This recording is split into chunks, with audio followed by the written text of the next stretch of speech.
right? Are we together? Are we together? All right, thank you so much. All right, one more thing is that girls should not only be trained to be wife material, boys should also be trained to be husband material too, right? The boys should also be trained to be husband material too. Enough of the society trying to raise good girls and leaving the boys to turn out badly. An end must come to associating the male gender with social vices. The boy child does not deserve to be ostracized. The boy child does not deserve to be treated badly. And that change begins with all of us. The change begins with all of us. Say the change begins with me. Yeah, it begins with you. It begins with the decisions that you make going forward. So the goal of this conference is simple. It is to be informed, reformed, and transformed. And the mission is clear as well. To take this conversation that we are going to be having today beyond the four walls of this room, and we are taking it to our various communities, we are taking it to our various circles, we are taking it to our various clusters, right? So that we can pass the right message and we can hand over the right culture to the next generation. It's a collective responsibility and it defies gender. Who believes that? Who believes that it defies gender? Alright. So with the welfare of the boy child being prioritized, we can be assured of a future where we have noble men, faithful husbands, present fathers, thriving families, and a progressive society at large. Please can we put our hands together for Mrs. Adetutu Oshofowora. You're welcome, ma'am. Alright. So every session today has been specially curated to ensure that we have a holistic experience today. So get ready to learn, unlearn and relearn. Take notes, but most importantly, take action. Because I believe that we are all going to leave this room better than we came. Thank you.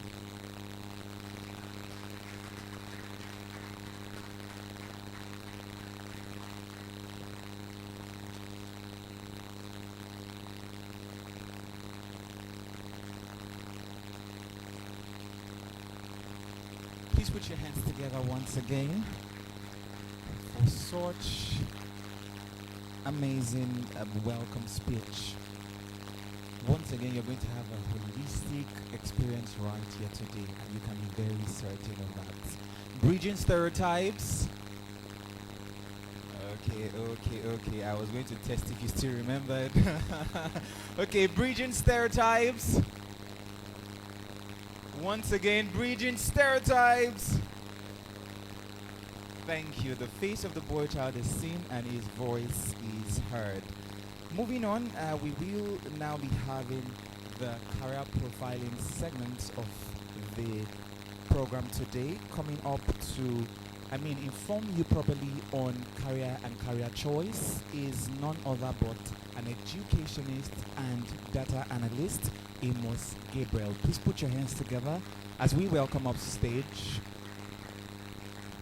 Amos Gabriel. Please take this session very seriously because I know that most of us are in that phase where we are about to determine what career steps and path to take. Once again, put your hands together for Amos Gabriel.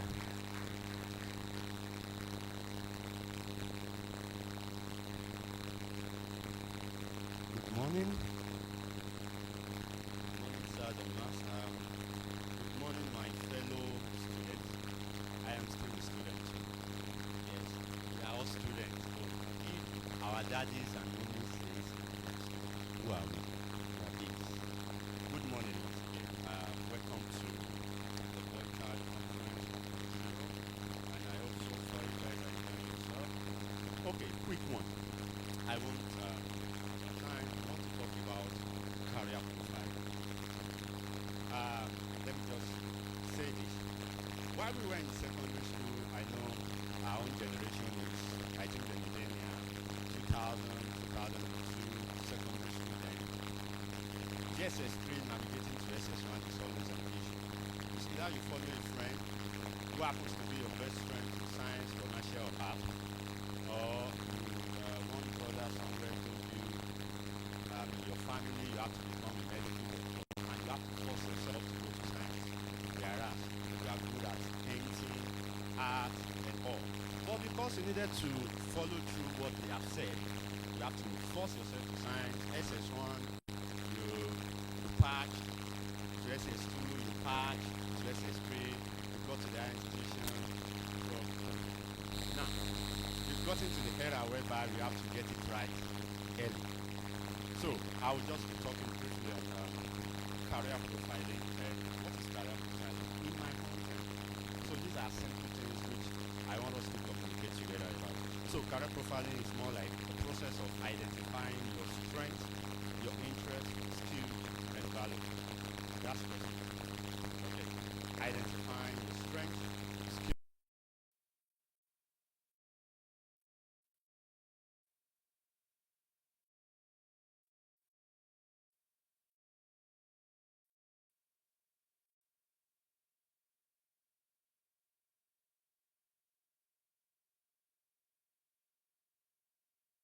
I have to change the course.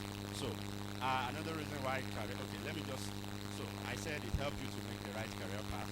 Also, in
I would advise, after you have mapped out your SWOT analysis and gradual window stuff, then you know what you're good at. You'll be able to use that to navigate through the career path that suits your values, your skills.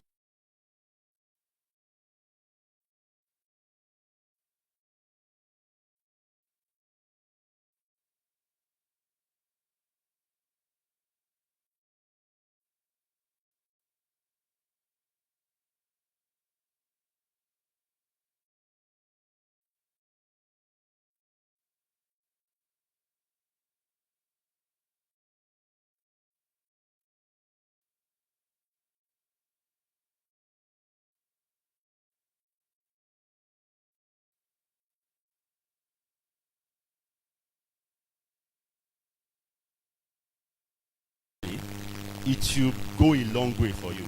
And job of the future that you people should look out for, that will pave way in the next 10, 15, 20 years. We are talking about data analysis, data scientists, we have software developers, app creators, cybersecurity experts, robotics, AI engineers, digital marketers, renewable energy technicians, we have healthcare professionals, we have graphic designers, content creators, and animators. There are numerous jobs out there that will prepare you for the future. What I'm saying in essence, because of my time, is that please know what you're naturally good at. Look at the subjects that best suit that strength, and with that, the future awaits you.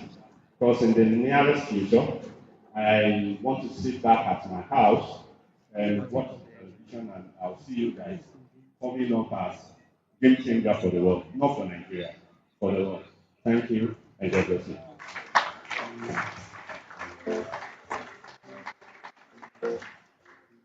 Please put your hands together for we have Gabriel. I mean, if you believe that you are going to be one of the game changers that he had mentioned, please put your hands together for it once again. Thank you very much.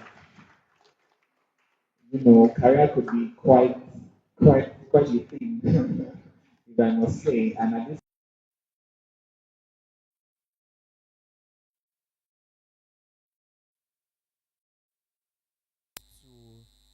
To the next program for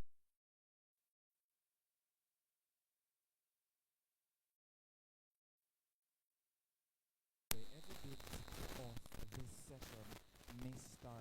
John Daniel, popularly known as Mr. Inspired, coming up here to inspire you with his music. All right. Good morning, everyone. Okay, so my task is quite informal, and that's why I'm dressed like this, and I will sing. All right. So you guys, by the time I'm done, you'll be more lively, you'll be smiling. So don't worry. I understand if you are still quite on. Let's go, sir. Yeah, we'll start with the question. Can we have better sound so that I won't be? Yeah. Thank you. So the title of the song is "We Are Going to Be Alright." In American English, we gonna be alright. Alright? Let's go. He get so hard, just trying to figure it out. I've been trying to believe God. I've been trying to watch the words of my mouth, and trouble come and go, even on the valley and the valley low. Never let your faith go. You say, see, I've been there before. I've been so confused, don't know which way to go. Stressed out, the world's so crazy, we might as well stay in the house. Fear try to rise up, we got terrorists disguised. They look like us, but we know who we trust. Just when I say that, woo! Come on. Doesn't matter what you're going through. Alright, alright, alright, alright, alright. You say, yeah. Cause all things work together for good of them that trust the Lord even now. And worry about my future, no. Verse 2. See, in these last days, evil times will come, and it's here today. Look at all the hate, senseless crime and murder, human trafficking, racism, police brutality, bullying, rape, child molestation, the appearance of. Oh, let your kingdom come, let your will be done. Let your glory rise, let the sun burn, let the birds. Hey, even to the sun and the rain, we know that after the night, that see, all things work together for good. He saved me time and time again, I know he would. Don't you worry about it, don't lose no sleep over it. He's got everything under control, and that's how we know that. Oh, yeah. Doesn't matter what you're going through now. This battle ain't yours. Alright, alright, alright, alright, alright. You say we gon' be alright. Doesn't matter what you're going to say. We gon' be alright. Can you join me? Just say we gon' be alright. Let's go. Alright, alright, alright, alright. One more time. Oh, we gon' be alright. Can I hear you say? Say we gon' be alright. Say we gon' be alright. Don't you worry about it. No, no, no, no, no, no, no, no. Weeping may endure for a night. Only one night though. Weeping may endure for a night though. Only one night though. Don't stress about it. Put your mind at rest. We can be alright. Second song, let's go. If they don't clap, let's just do the second song. Alright, so we are doing Michael Jackson's Miss Ife Bayonle specifically requested for Man in the Mirror. So if you don't know the first one, that was Stereotypes, We Gonna Be Alright. And this second one is, how many of you know the song, Man in the Mirror? Yes, we'll sing it together. So let's go. This one is easier, so. And my mommies and daddies will know this one. We remember. A little volume, so I wouldn't lose. Again, let me play from the top so that I wouldn't mess it up. Yeah.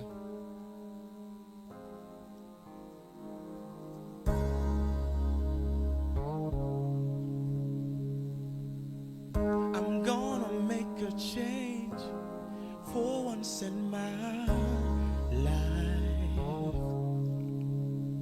It's gonna feel real good. Gonna make a difference. Gonna make it right. Woo! As I turn up the collar on my favorite winter coat, this wind is blowing my mind. I see the kids in the street without enough to eat. Who am I to be blind, pretending not to see their need? A summer's disregard, a broken bottle top, and a one-man soul. They follow each other on the wind, you know. Cause the guy, no, come on, sing in the chorus. That's why I want you to just say, I'm starting with the man in the mirror. come on, say, I'm asking him to change his ways. gotta change. No message could have been any clearer. Yeah. If you wanna make the world a better place, Take a look at yourself and then make a change. ooh, oh. Na na na na na na na na. We're going to do the second verse together. Come on. Can you put your hands together like this? Hey, I've been a victim of a selfish kind of love. It's time that I realize. Y'all say that there is some with no home. We're not in it alone. Could it be really me pretending that they're not all alone? Hey, are we lost in this spot? Somebody's broken heart.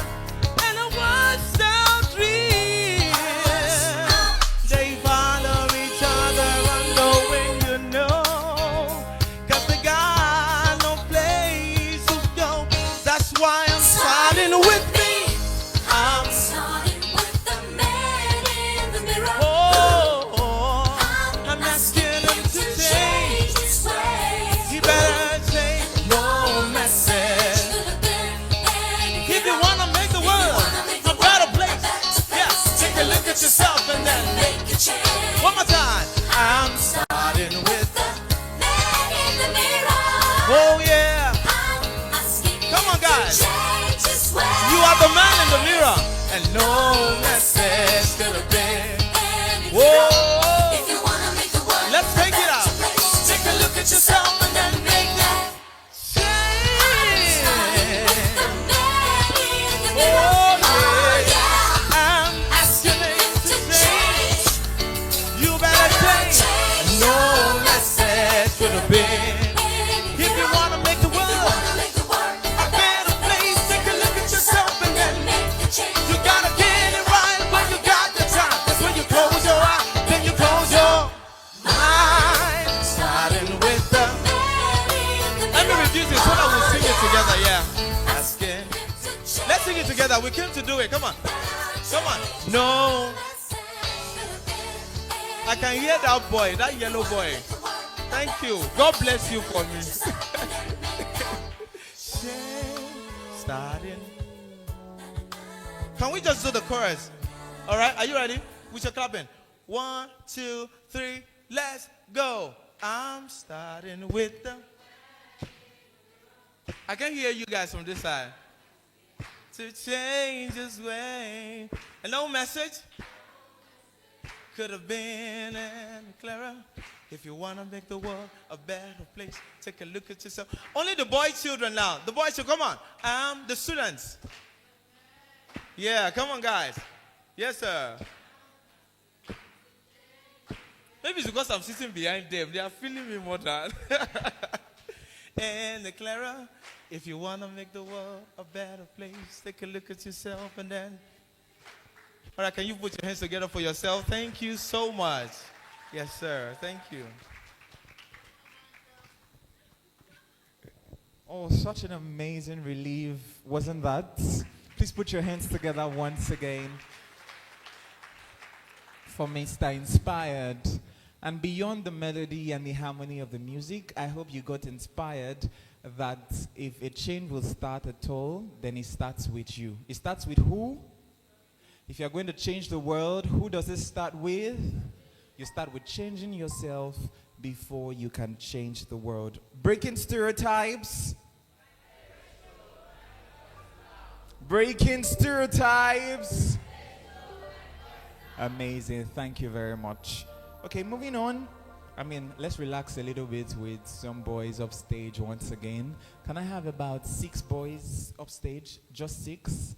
If I didn't select you the first time and you came outside, please come outside now. Just 6 of you upstage. I'd like it to be a good blend of all schools. So if I have enough from your school, thank you. Go back, please. You can go back. Thank you. We have 4 schools. Can I get somebody from the blue school? You. Yes, you in particular. Thank you very much. It's not easy. Put your hands together for this guy's coming up stage. Okay, great. So you're in teams of 2. Now, you're in teams of 2. You're in one team, you're in one team, you're in one team. So this is Team A, Team B, and Team C. Are you with me? Are you with me? Okay, so we are going to play a quick charade game. So this is what we are going to do. I'm going to be speaking into the ears of this guy, the name of a boy child who grew or transitioned into a great man that we all celebrate. So what he's going to do in the next 1 minute is that he's going to demonstrate to this guy without opening his mouth to talk. And this guy has... Is the timer working appropriately, please?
All right, thank you very much.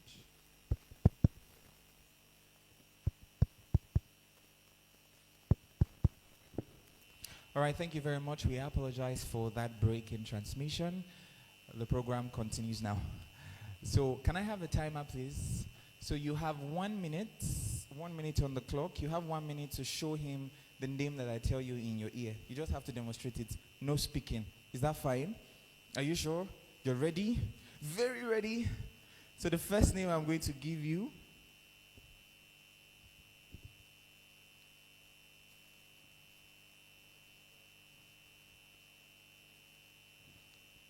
So 1 minute, please.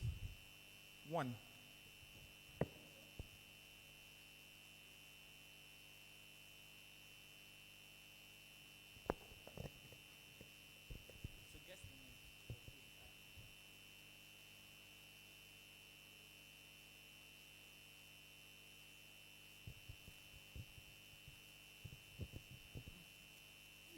A rich man. Is that what I gave you? So please continue guessing until your time is up. How many more seconds will you have to? 40 more seconds. Please continue.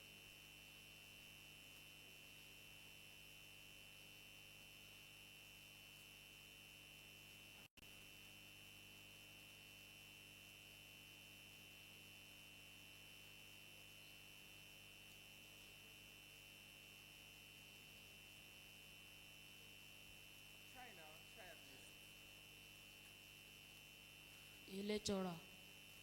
Lecturer, is that correct? Please continue.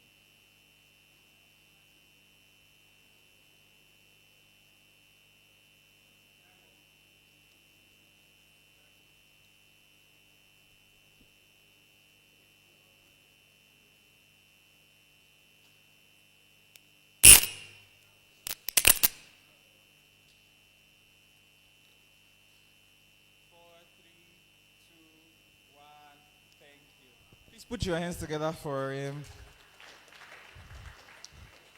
You know what he was trying to act? You know, anybody wants to guess? One person, you may just be the winner. Yes? The guy on green at the back, yes, please. Please put your hands together for him. Were you looking into my lips? How did you? Okay, so it was acting President Bola Ahmed Tinubu. Okay, to the next group. Who am I speaking to? Who is acting? I should speak to you. All right.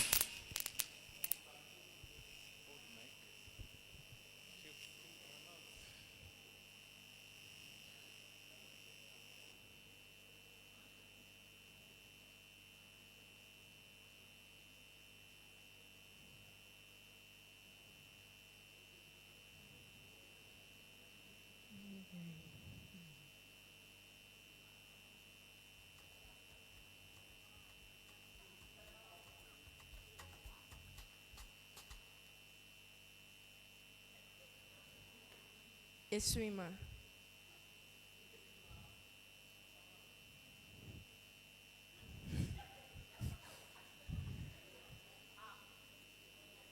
Superman.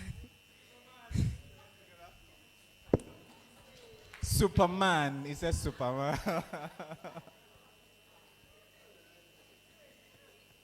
He did a nice job, did he not? Please put your hands together for both of them. Who's next? Who am I speaking to the S? Are you sure?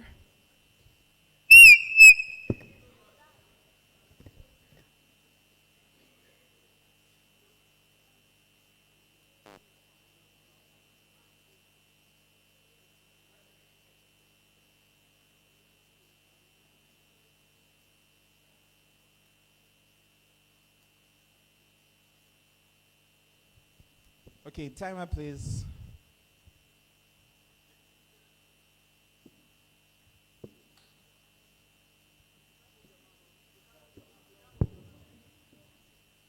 No speaking, please.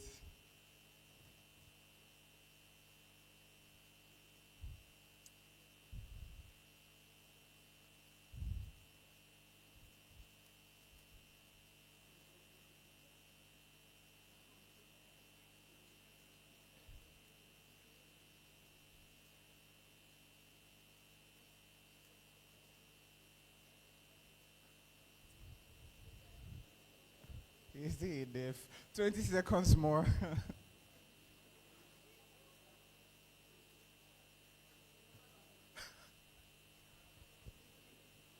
10, 9, 8, 7, 6, 5, 4, 3, 2, 1. Time up. Thank you very much. So who were you supposed to act like? I told him to act like his school principal since they came from the same school.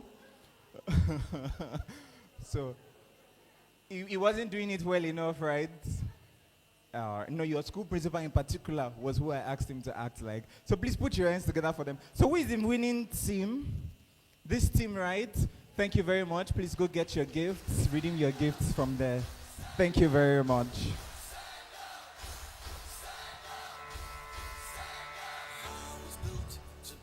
All right, can I?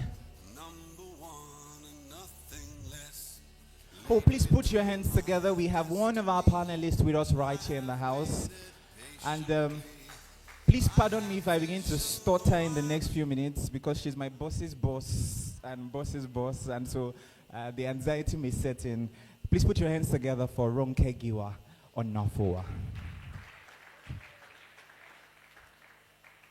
All right, can I have 6 more students out here? Let's play another set of games. 6 more students. Calm down. Guys, Relax. Guys.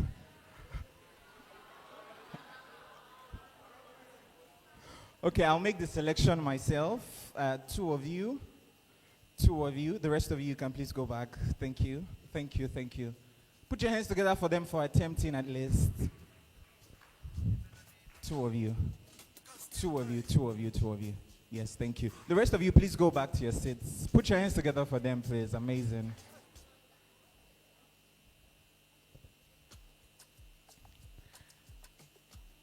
So this is what we are going to do. For this set of games, the music will be up, please. And then we're going to be passing this round, the 6 of you. Wherever the music stops, you select a number from number 1 to 5. So I have 5 challenges for you. Is that clear? You have a number from 1 to 5. So if the music stops while this is in your hand, then you have to answer a question. Is that well understood? So let's have it.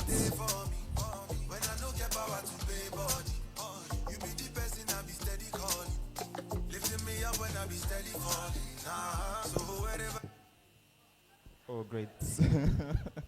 Thank you very much. So please select a question from 1 to 5. Number 5. So number 5, you're going to do a tongue twister. You're going to say it 10 times. So this is a tongue twister. You have to say it 10 times and you have to say it as fast as possible. Listen to me, please. Hello. You're going to say, the big black bug beat a big black boy, but the big black boy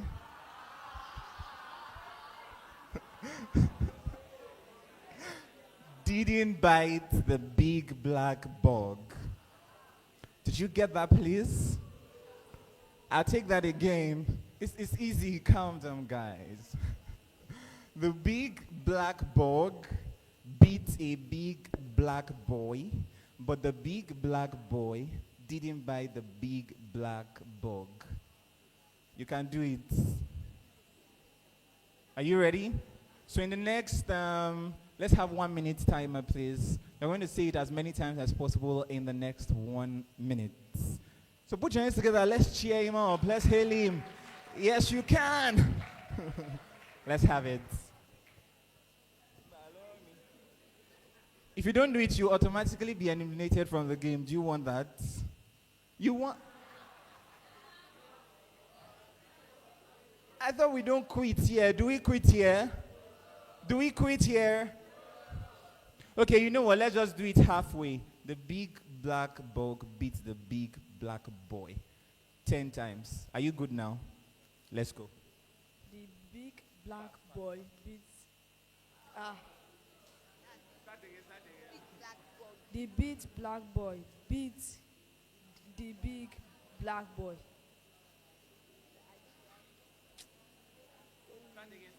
The big black boy beats the big black boy. The big black boy beats the big black boy. Please put your hands together for him. At least that was quite an attempt. Thank you very much. Keep passing it as the music gets back.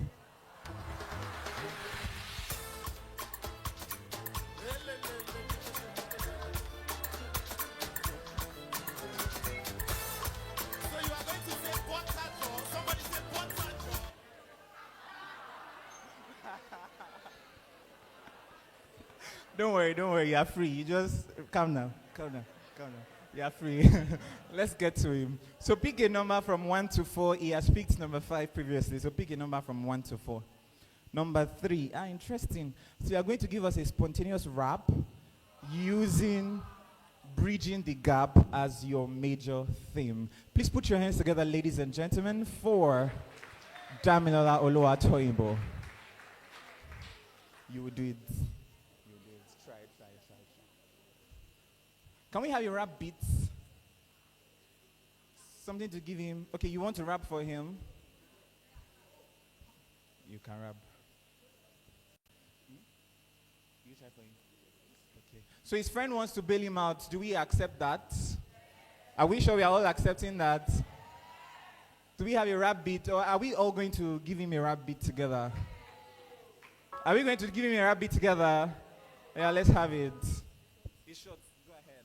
I am cocky steady blind, like I just came out of prison. It is raining on the sea, can record the rainy season. Cannot come my shoe because it is defeated. Why does people scared of water? Why the food gets good? Why do gets wrong? But you don't know how to rap. But I meant to teach you. Put the T on the shoe, it is called a tissue. I put my pad on the lock, it is called a padlock. Put the padlock on your child, you can call it child lock. It's cup on the top, it is called a cup top. Put the cup up on your lap, you can call it laptop.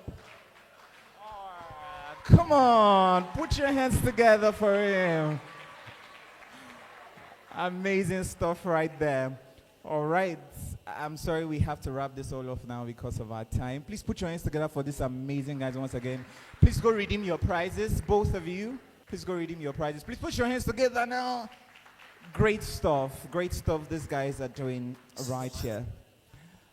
Okay, now we will be moving on to the keynote speech of the day, and once again, please do well to be attentive and ensure that you're off every form of distraction for this segment. Please let us all be seated and be attentive once again as the media would read out the profile of our keynote speaker, Damilola Oluwatoyinbo. Damilola Oluwatoyinbo is a dynamic communicator, speaker, writer, songwriter, and spiritual leader known for his creative, captivating, and compelling style. With a passion for empowering people across generations, he blends wisdom and inspiration to help others rise and reign in life. As a transformation expert and corporate trainer, Damilola delivers high-impact trainings on creativity, communication, persuasion, and leadership. His clients range from CEOs to social influencers, and his work bridges both sacred and secular spaces with authenticity and insight. For over 15 years, he has shared life-changing messages across Africa, Europe, and the Middle East through live events, media platforms, and online channels. He's a mentor to many and a sought-after speaker at conferences, seminars, and church events. Damilola is married to his best friend, Toju. Together, they are raising 3 wonderful children and pursuing and fulfilling their mission of global impact through faith and purpose. Boys, make welcome upstage Damilola Oluwatoyinbo. I will shine, shine, shine, shine, shine. It's my year, I'm gonna shine. Thank you, everybody. Shine, shine, shine, shine. Somebody say.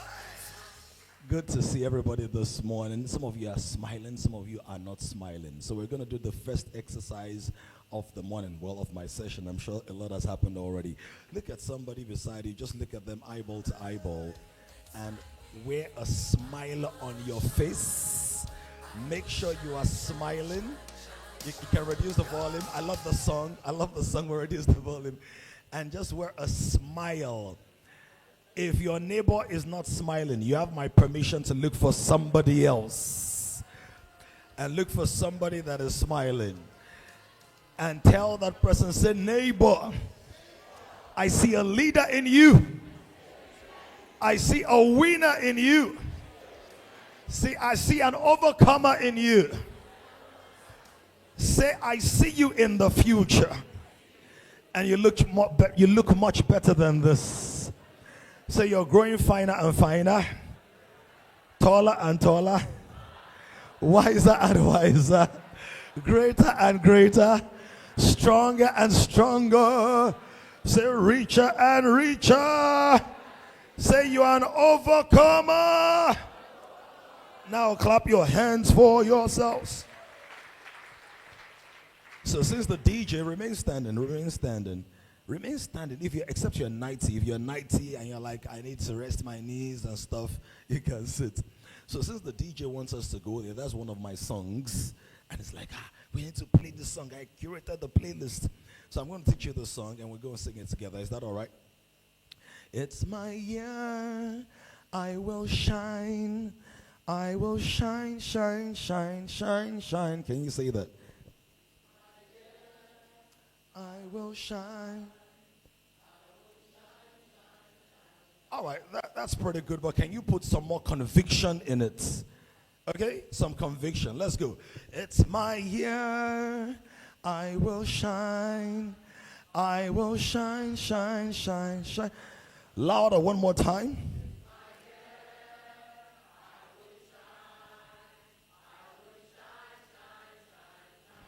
You sound so good. Sing again. I will shine. I will shine, shine, shine, shine. Say, I am the head, not the tail. I will shine, shine, shine, shine, shine. Go for it. Not the tail. I will shine. The brothers over there are not singing. I am the head, not the tail. You're not singing in green. Say, I'm going higher and higher. I'm going higher and higher. Say, and higher. I'm going higher. It's my year, it's my year. I will shine. I will shine. Make it loud, make it strong. It's my year. I'm gonna shine. I will shine, shine, shine. I'm the head, not the tail. I am the head, not the tail. I will shine. I am above, not beneath. Not beneath. I will shine. I'm going higher. I'm going higher and higher. I'm going higher and higher. I'm going higher and higher. I'm going higher. Clap your hands for yourselves. DJ, give us the song. Let's try to sing to it. I will shine. I will shine, shine, shine, shine, shine. Sing it. It's my year. I'm gonna shine. I will shine, shine, shine, shine, shine. Somebody say. It's my year. I will shine. I will shine, shine, shine, shine, shine. Sing it. It's my year. I'm gonna shine. I will shine, shine, shine, shine, shine.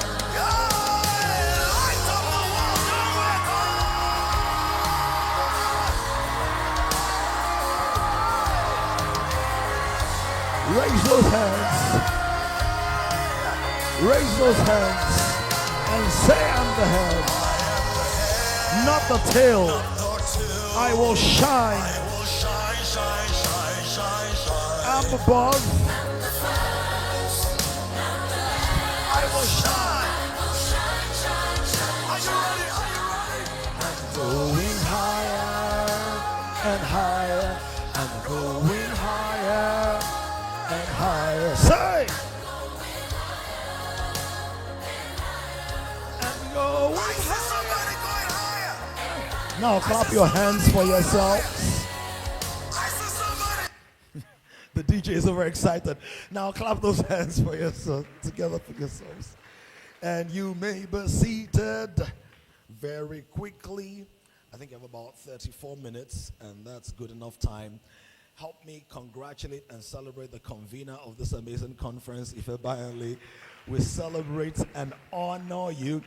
Is it that they pay tax on applause in Ibadan because you're not clapping with passion and energy? You know, when you're doing this kind of work, you may not understand the importance of what you're doing. I'm sure you do, but you don't really know how powerful it is. In 10 years, in 20 years, some of those boys are going to see you at an airport, or at the White House, or at Aso Rock, or at an international convention in America, and they will say, in 2025, I attended your conference. Some of them are going to become authors, entrepreneurs, leaders, CEOs, spiritual leaders, pastors, innovators. Yeah. And what you're doing right now is that you're investing in them before they become. And one of the things is, if you don't give up, if you don't quit, if you follow through on this, every blessing you're praying for, you're looking for, is going to come through one of them. God uses people to raise people. So don't be discouraged.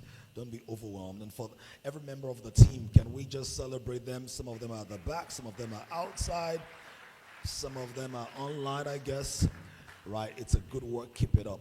I honor and celebrate all the speakers and all the leaders and all the people who are going to be adding value to the work today. Thank you for being a part of this. All right. So let me start by saying, when I was your age, for many of you, I was very shy. Can you believe that? You can believe it. Okay, if you said yes, come to the front. If you said yes, come to the front. Good. Okay, no, the first three people that said yes. Good. All right, so the first thing I'm going to do is, for just participating, whether you were right or wrong, I'm going to give you a copy of my books. That's the first thing. If you are not beefing them, clap for them now. Yeah, so why did you say you believe I was shy? Because everybody will be looking at me that, who am I that? I'll just be shy that people are too much, they will be laughing at me, they will some kind of things. So you could relate. So sometimes, are you shy? Come on. But he was bold enough to come to the front. Come and celebrate him. So why could you believe I was shy? Yes, because from little to big, someone will be shy because standing in front of a crowd is a very big thing, because to just come out is a very big job. I love these boys. It's the expressions and the go easy. Come and celebrate them. Amazing. Yes, sir. I believe that you were shy because it's a normal circumstance for a young child to be shy. It's normal thing for you to be shy, and then you, in standing in before a crowd, you feel as in there will be pressure on you. Come on now, let's celebrate them. And they're so they are excellent communicators. I mean, just a bit more polish and stuff. You're going to be amazed at what will come out of them. So you are right, I was shy, but let me tell you part of why I was shy. I remember being so shy, my parents had guests in the house. And to tell you how shy I wanted to move from one part of the house to another part of the house, but I had to go through the living room to get there. So you know what I did? I covered my eyes like this, and I just ran. Hope you didn't see me. Hope you didn't see me. I was that shy. Right. I was so shy, I couldn't stand before an audience. I'm not even sure I could do what you're doing right now. Like, if I had said, yes, I could believe it, and then the teacher or the speaker or leader or communicator says, come to the front, then I'll just act as if I was not one of the people that said anything, right? I was that shy. And part of why I was shy is I was very down to earth. I was like a good essay. I was simple and short. I had a close relationship with gravity. Yeah. You know, if you read the Bible, you see some scriptures like, lo and behold. They were talking about me. Lo. Some of you are not old enough to know Lagbaja, but Lagbaja had a song, Konko Below. Below. So I was that below guy. In fact, I remember we had Children's Day in our church. By the way, I grew up in the city of Ibadan. Did I mention that? Yeah, I grew up in GRA, Iyaganku area. For some of you who know where that is, close to Ring Road.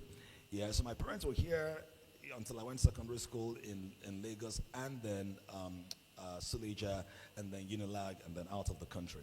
Right, but I'm back to Nigeria. But I'm back to Lagos. Glory to God. There's nothing wrong with Ibadan.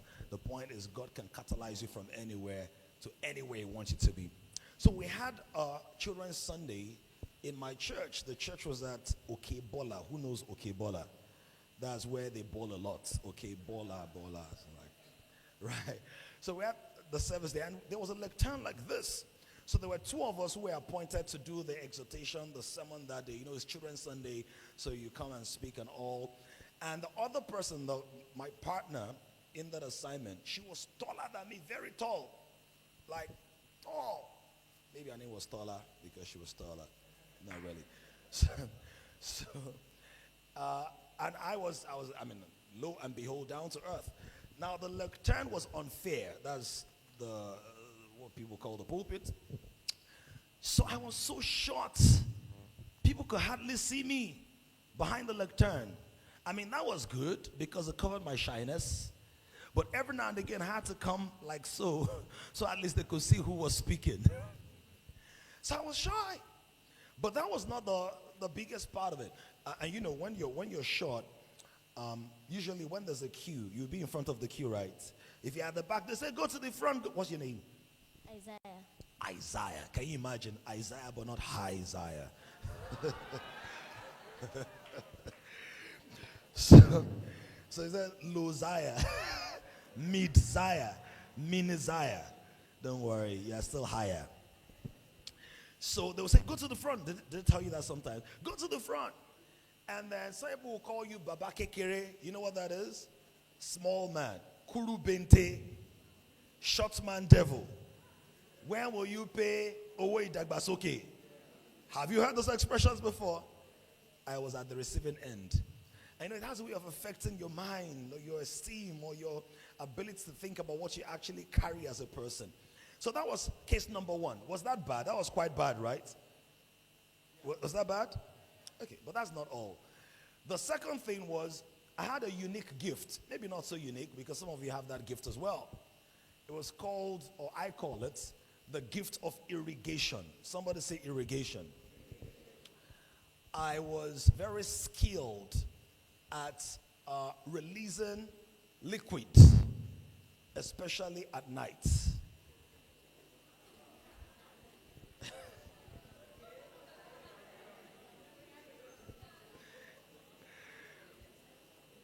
Some of you understand what I'm talking about.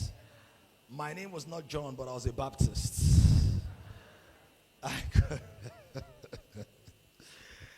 I could enter into a dry place and cause floods.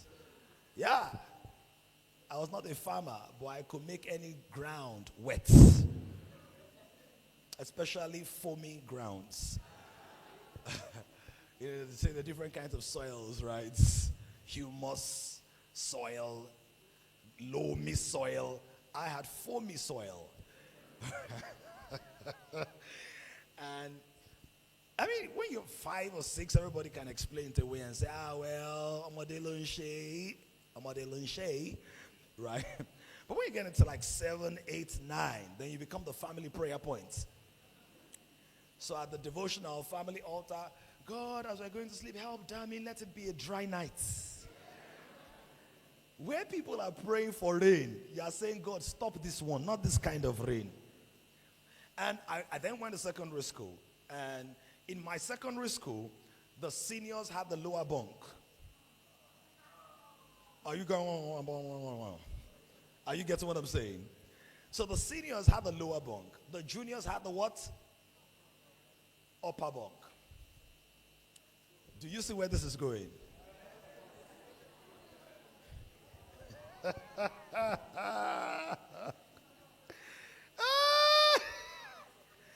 There shall be showers of blessings. But was that really the promise of God? Was it those kind of? So I had to be at the upper bunk. And I would say, God, please don't let me disgrace my entire family in this place. But every now and again, Kai, what is worse than you wetting the bed is baptizing your senior's face with the proceeds of your natural talents. I didn't need any kind of anointing to produce annoying things. And worse still, maybe it was an advantage that I didn't maximize because it could have helped me with geography. Because in geography, you have to read maps. I was drawing maps with my liquid on the mattress. Because after you've...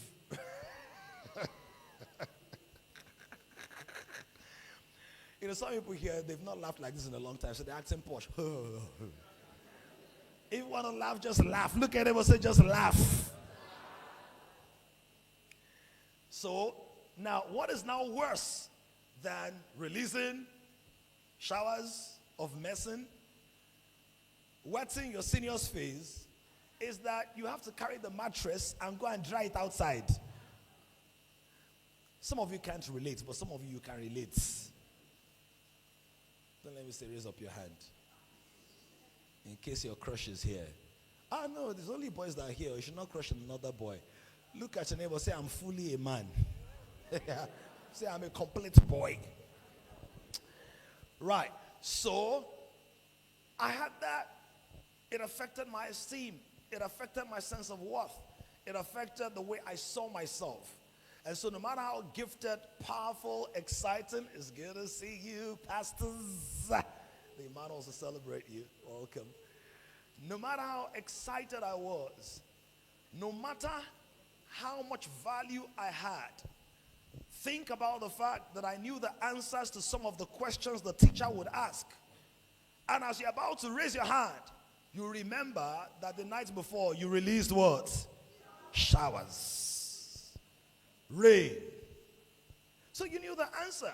Like some of you know the answers. You know what people need. You know the reason you fail some exams is not because you're not smart. It's because you're more conscious of what you lack as against what you're born with. So the two reasons I was having insecurity issues were what? Number one was what?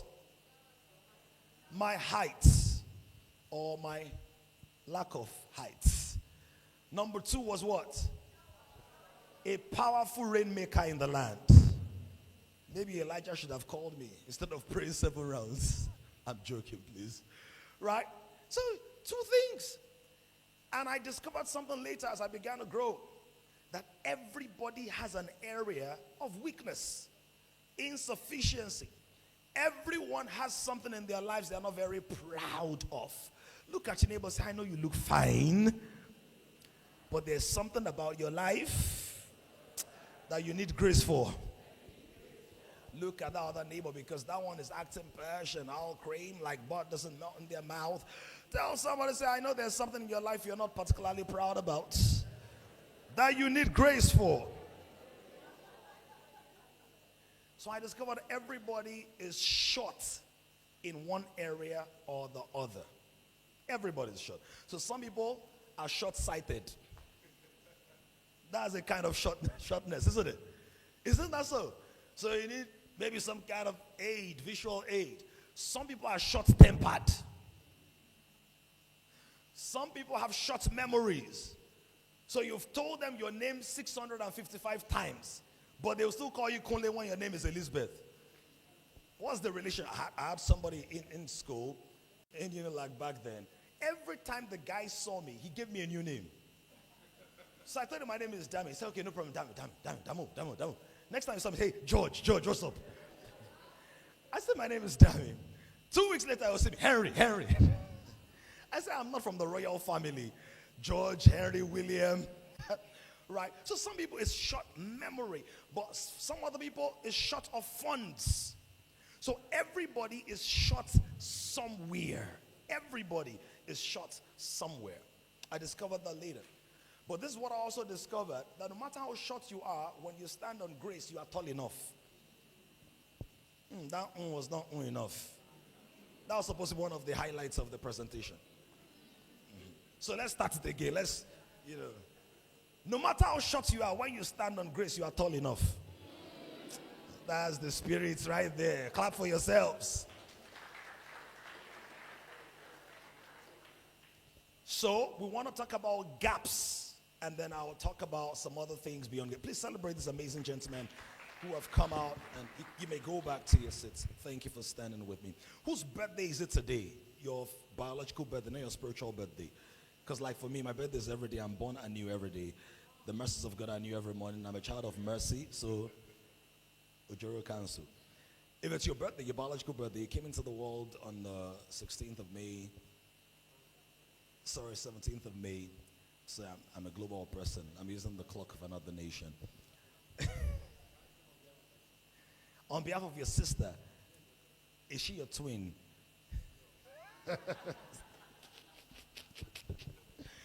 No, sir. So, what then happens? Why do many of us, especially boys, who then eventually become men, why do we struggle with gaps in our lives? Why do we struggle with gaps in our esteem? Why do we struggle with gaps? For some of us, they didn't call you Tole Tole. They didn't call you Shotman Devil. They didn't call you Kurubente. You know Kurubente? La Kunta Kinte? The baptismal name you're given when you're shot. That's Kurubente. So for some of you, they call you Olodo. Do you know what Olodo means? Dollard. Somebody that's cost zero. Why do we have some of those issues? Maybe it's because generally people gravitate more towards women than men. There's something just alluring, soft, attractive, and I'm not talking in a sexual way, about, women, especially like really feminine women. There's something soft. So maybe you grew up in a house where you had girls and you were the only boy, and there's a lot of attention to the women that took time to make their hair. When it was time to cut your hair, they brought one razor blade and one comb. Ka, ka, ka, ka, ka. They gave you gorimapa. And your hair was shining so brilliantly, you thought you were the sun in human form. The son of righteousness. As a matter of fact, in your house, you were a money-saving element of the house. They didn't have to spend on mirrors because your head was shining radiantly. When the word says arise and shine, you were the SI units of illumination. So this sister is trying hard not to laugh, but laugh in the name of Jesus. The Bible says even God laughs, right? So maybe that's it. But then you then saw how intentional they were about your sister. And they had batewo, they had, give me those styles, those all back, shuku, right? They had all of that. It does something to the male child, to the boy child. It says you are not that important. We don't have to invest that much in you. So you had one shokoto kwenkwe is a nika, ejadindi is a fish, omigari is a water. That's what you had. But then they took your sister for ice cream because she said, ice cream for ice cream. My eyes have cream. You cried and said, shut your mouth, are you not a man? Be a man, be a man. Sir, I'm 7 years old. Still be a man. Sir, at least you have a father. Me, I never knew my father. Then I was saying, I have a father that will never ever fail me. But your sister, before she winced,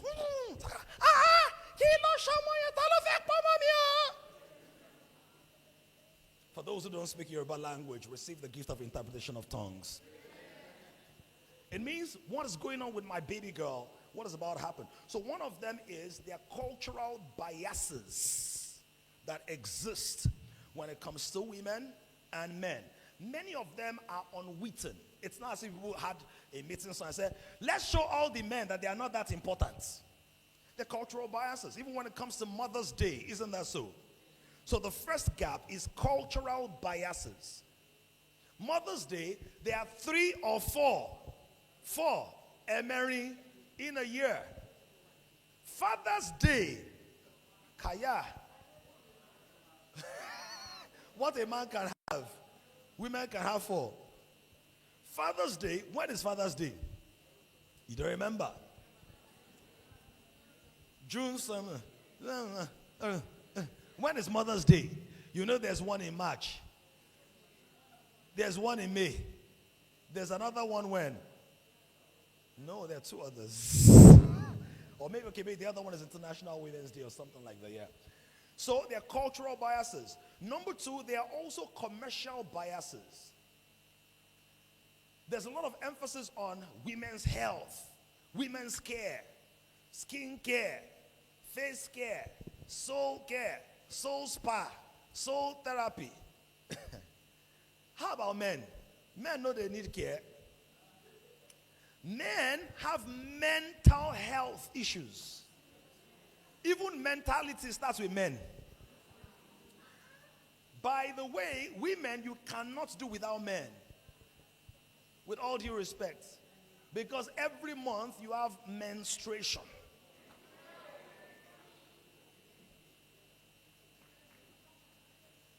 When you cook food, you have a menu. When you stop giving birth to children, you have men on pause. Some man shouts, we are important. I love the energy. Shout, we are. Don't get me preaching. High five your neighbor. Say neighbor. Say neighbor, neighbor, neighbor, neighbor, neighbor. Say we're important. So they're commercial biases. They want to sell anything in this world. They will use a woman. Shaving stick, they will use a woman. Freezer. What has a woman got to do with freezer? Power bike. Woman. Football. So they're cultural biases. Yeah. Number 3, they are classism biases. What do I mean by classism? Many women have been advertently or inadvertently raised to marry up. They will say, as a woman, you must marry up or don't marry low. What does that mean? Many times they are speaking about the material possibilities, the monetary possibilities of a certain man or a woman. So they say, make sure you marry a man that can take care of you. And that's true. But care is not only money. Care is prophetic oversight, spiritual oversight, tutorial intelligence, decision-making protocols that don't violate the sanctity of the marriage and the possibilities of the family. So care is not limited to cash. Because cash loses value, but care can increase in value. So if you had ₦1 million in 2019, you had ₦1 million, you could have about $3,000 for ₦1 million. If you have ₦1 million right now, you get about $600 for the same amount of money. So that means that money can lose value, but meaning increases with value. So there are classes biases where women tend to judge men based on what they have. So if you're a man or a boy, you might begin to feel less of a person because you feel, I don't have much. What do I have? What do I know? What can I do? Who can I be? And before you know it, there is that gap in your life where even the things you have, you are beginning to despise because you don't think you are good enough. You know, one of the questions most men ask, not just boys, men, is, am I enough? Am I man enough? Am I husband enough? Am I a son enough? Do I have enough to be able to pay for my children's school fees, or pay my children's school fees, to pay the rent or the payment plan for the property we're buying, or to maintain the property I've bought? Do I have enough? After CBEX has collected my money. From CBEX, go see come in, Nibe. From CBEX, you see Vex. Am I enough? Am I enough? Number 3, for those who are spiritual, there are also congregational biases. Congregational biases. Wittingly or unwittingly, women tend to enjoy more airtime, even with church leadership. Isn't that so? Airtime. It's the truth. You're a man. Sort it out. Why are you disturbing pastor? But if a girl is crying inside service and the cry looks longer than the typical worship cry, call sister XYZ. There must be something wrong. But because the man was not crying, we don't even detect it. That men often cry without tears. Oh, can I talk right now? Yes. You know, many women think that men are not emotional. Men are highly emotional. But they just have a stronger grip on the valve of their tap. If most men were to cry the way women cry, there will be enough water for baptism in any church. Tears. Because the tears of a man are oftentimes not liquid. Because many times those tears are also because the man himself is not liquid.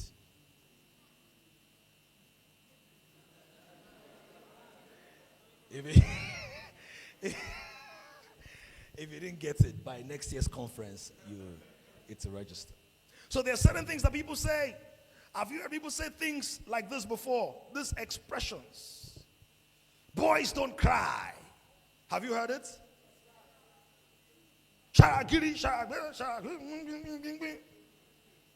What's wrong with you? Boys don't cry. There's a story, I think it's one of Aesop's fables, I think so. So if I miss the nuances of the story, pardon me, but you get the heart of it. So in that story, they were trained, I think, Spartan soldiers, and they say that if you are a Spartan soldier, you are trained from when you are a boy. You throw inside water, you learn to swim. Throw you around, flip you to the next. I'm exaggerating, hyperbole, right? Throw you, boom, right, beep. And then eventually they'll start giving you some like really intense tests. So there was this Spartan boy who stole a fox or got a fox, and he was not supposed to do it. So when the governing soldier approached him, he hid the fox inside his cloak. You know how they dress? Put inside the cloak, tied the fox. And the fox was eating his belly. But because he was trained not to show pain, was trained to be stoic, boom, kept eating at him. As they were interrogating him, he wasn't showing emotions. And then the next thing, he fell down and died. Do you know that most men die before their wives? Because of hidden issues, hidden pains, unspoken fears, traumas, uncertainties. According to the World Health Organization, this is a report from 2023, Nigerian suicide rate amongst Nigerian males is 4 times higher than that of females. You know, thank God for technology, the internet, and the ability to put name or language to some of these things, you know, like depression. Before, there was no language for depression. They just say it was a demon that was worrying you. Now, are all episodes of depression demon-based? Possibly not. At the root of all of that is sin, right? But I'm talking about a psychological progression of the degeneration of the mind. Sometimes it's because the soul has been affected and bombarded. Are we following this? If you're familiar with the Bible, Elijah was depressed. He said, "Cook, kill me now." He was not demon possessed, but he was depressed. So not all depression is a demonic issue. Some people just need good food. Like the angel told him, "Arise and eat." Right? The reason some people are depressed is that the Indomie is now like Indo-you. There's not enough for you to eat the Indomie. You have to go and beg somebody for money. It can be depressive. So suicide rate has increased even in Nigeria. Before they used to say, "Black man, no they die. Black, don't crack." But now, black is crack, is crackers, is cracks TV.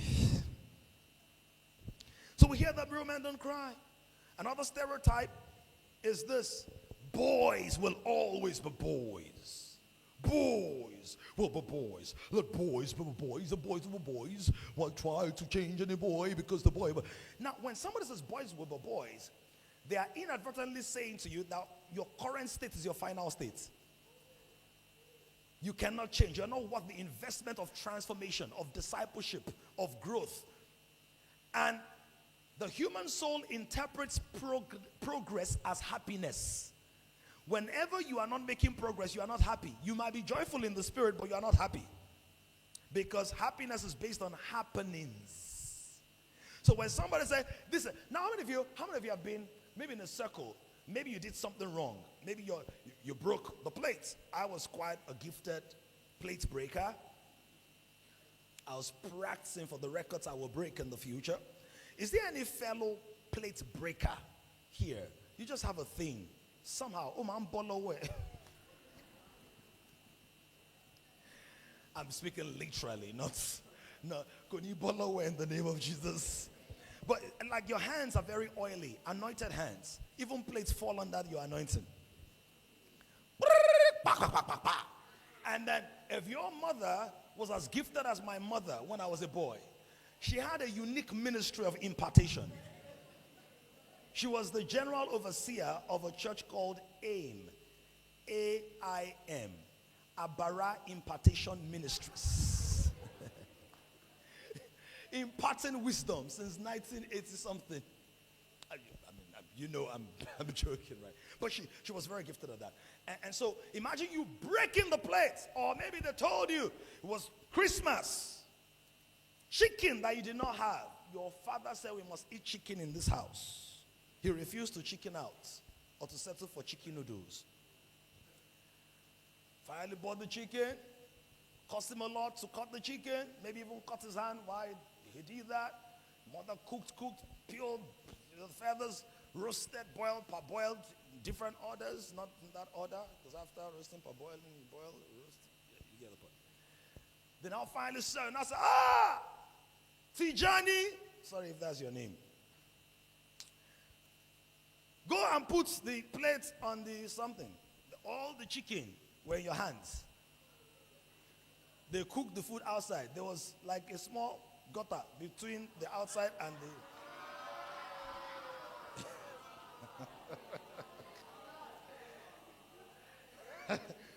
And you are going. As you are going, you just saw something somewhere, or you were trying to form footballer. He said, go. All the chicken fell. How did you feel? Didn't you feel like becoming one of the chicken? And falling along. Since we're all falling, let's just fall. Then they now finally called you. What happened? In fact, for some of you, you could not even face it. You ran away from the house. You went to your neighbor's house or something. When I call you, what happened? You were a smooth speaker before, an excellent communicator, no stuttering. But that day, you were like Moses. Kilo Shala, Sarah! And especially Yoruba mothers, sometimes what they are saying you should do, how they are saying it will make you to not do it. Sorrow! Kinto for it here. Before I wash your ears, Kinto for it here. But they wash the hands manually. Wash the ears. Around 480. Right. You get it? If you don't get it, you get it next year. And some of you are very spiritual. You said, Mommy, the Bible says that the righteous fall 7 times. Oh my goodness. Is somebody getting something? Are you getting something? Are you getting something? Okay. Because my time is almost, is he up? Oh my goodness. All right. Now imagine after all that happens, then they now said to you, I know, you're passenger. You always be like this. How would you feel? Condemned, right? Abandoned, right? Like they don't believe in you. Because we need help with growth. And you can't grow into a picture that a leader has not projected to you. So when they say boys will be boys, instead of saying this boy is going to become a great man, become a leader, become an innovator, right? So for example, I hope you know that more ladies are called princess than men are called prince. So the guy just said, that boy, and the boy they try. Said this one is a beauty queen. Have you ever heard beauty king before? Anybody? Yeah. All right. So what are some of the things that we need to do? What are some of the things that we need to do? Let me give you some more statistics. Number one. No, let me just, in no order. 60% of teenage boys in urban Nigeria don't have a male role model. We're not even talking about mentors here. We're not even talking about disciples here. We're not even talking about spiritual. Just a picture in your life. You know, my people call me Pops. And Pops is not just Pops, like Pops, P-O-P-S, it's picture of possibilities. Right? Because say, oh wow, we see you do so many things that we want to do. You picture possibilities. Many people don't have a Pops in their lives. Don't have a picture. And when you don't have a picture, your life is going to be a ceaseless cycle of experiments, avoidable mistakes, and unnecessary errors. So what are some of the things I want to do? Number one, if you are in this place, let's redefine what it means to be a man. Why do we want to start with that picture of a man? Because every man was once a boy. So if you are a boy, don't see yourself as a boy. See yourself as a man in the making. Somebody say, I'm a man in the making. So if you don't have money, don't say, I'm poor. Say, I am a billionaire in the making. Say that. If you feel ill in your body, don't say, I'm sick. Say, I'm healthy in the making. Why is that important? God made man in what? His image. Every man is made in an image. You will never become bigger than the image you expose your subconscious mind to. So you must have a bigger image. So the first thing in man for me will be meaning and mission. Meaning and mission. You need to have meaning and mission to close the gap. Live a life of purpose, not a life of pleasure. When many men have issues when they are older, it's because in the earlier parts of their lives, guess what happened? They were driven by pleasure. You know? Some of you have seen that video. Oh yeah, she normal. Ma fagbomo, she normal. You've not seen it? Okay. You don't know that hymn. Look at your neighbor, say she normal.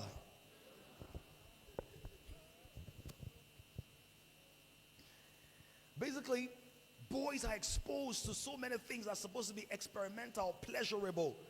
But don't drift to pleasure, become fixed to purpose. The greatest value of your life won't come from pleasure, to come from purpose. The earlier you find purpose or embrace purpose, because really, purpose is not missing, so you're not finding it, right? Purpose is not fixated. It's an ongoing manifestation of God's intention for you, reflected through a variety of circumstances that he guides you into.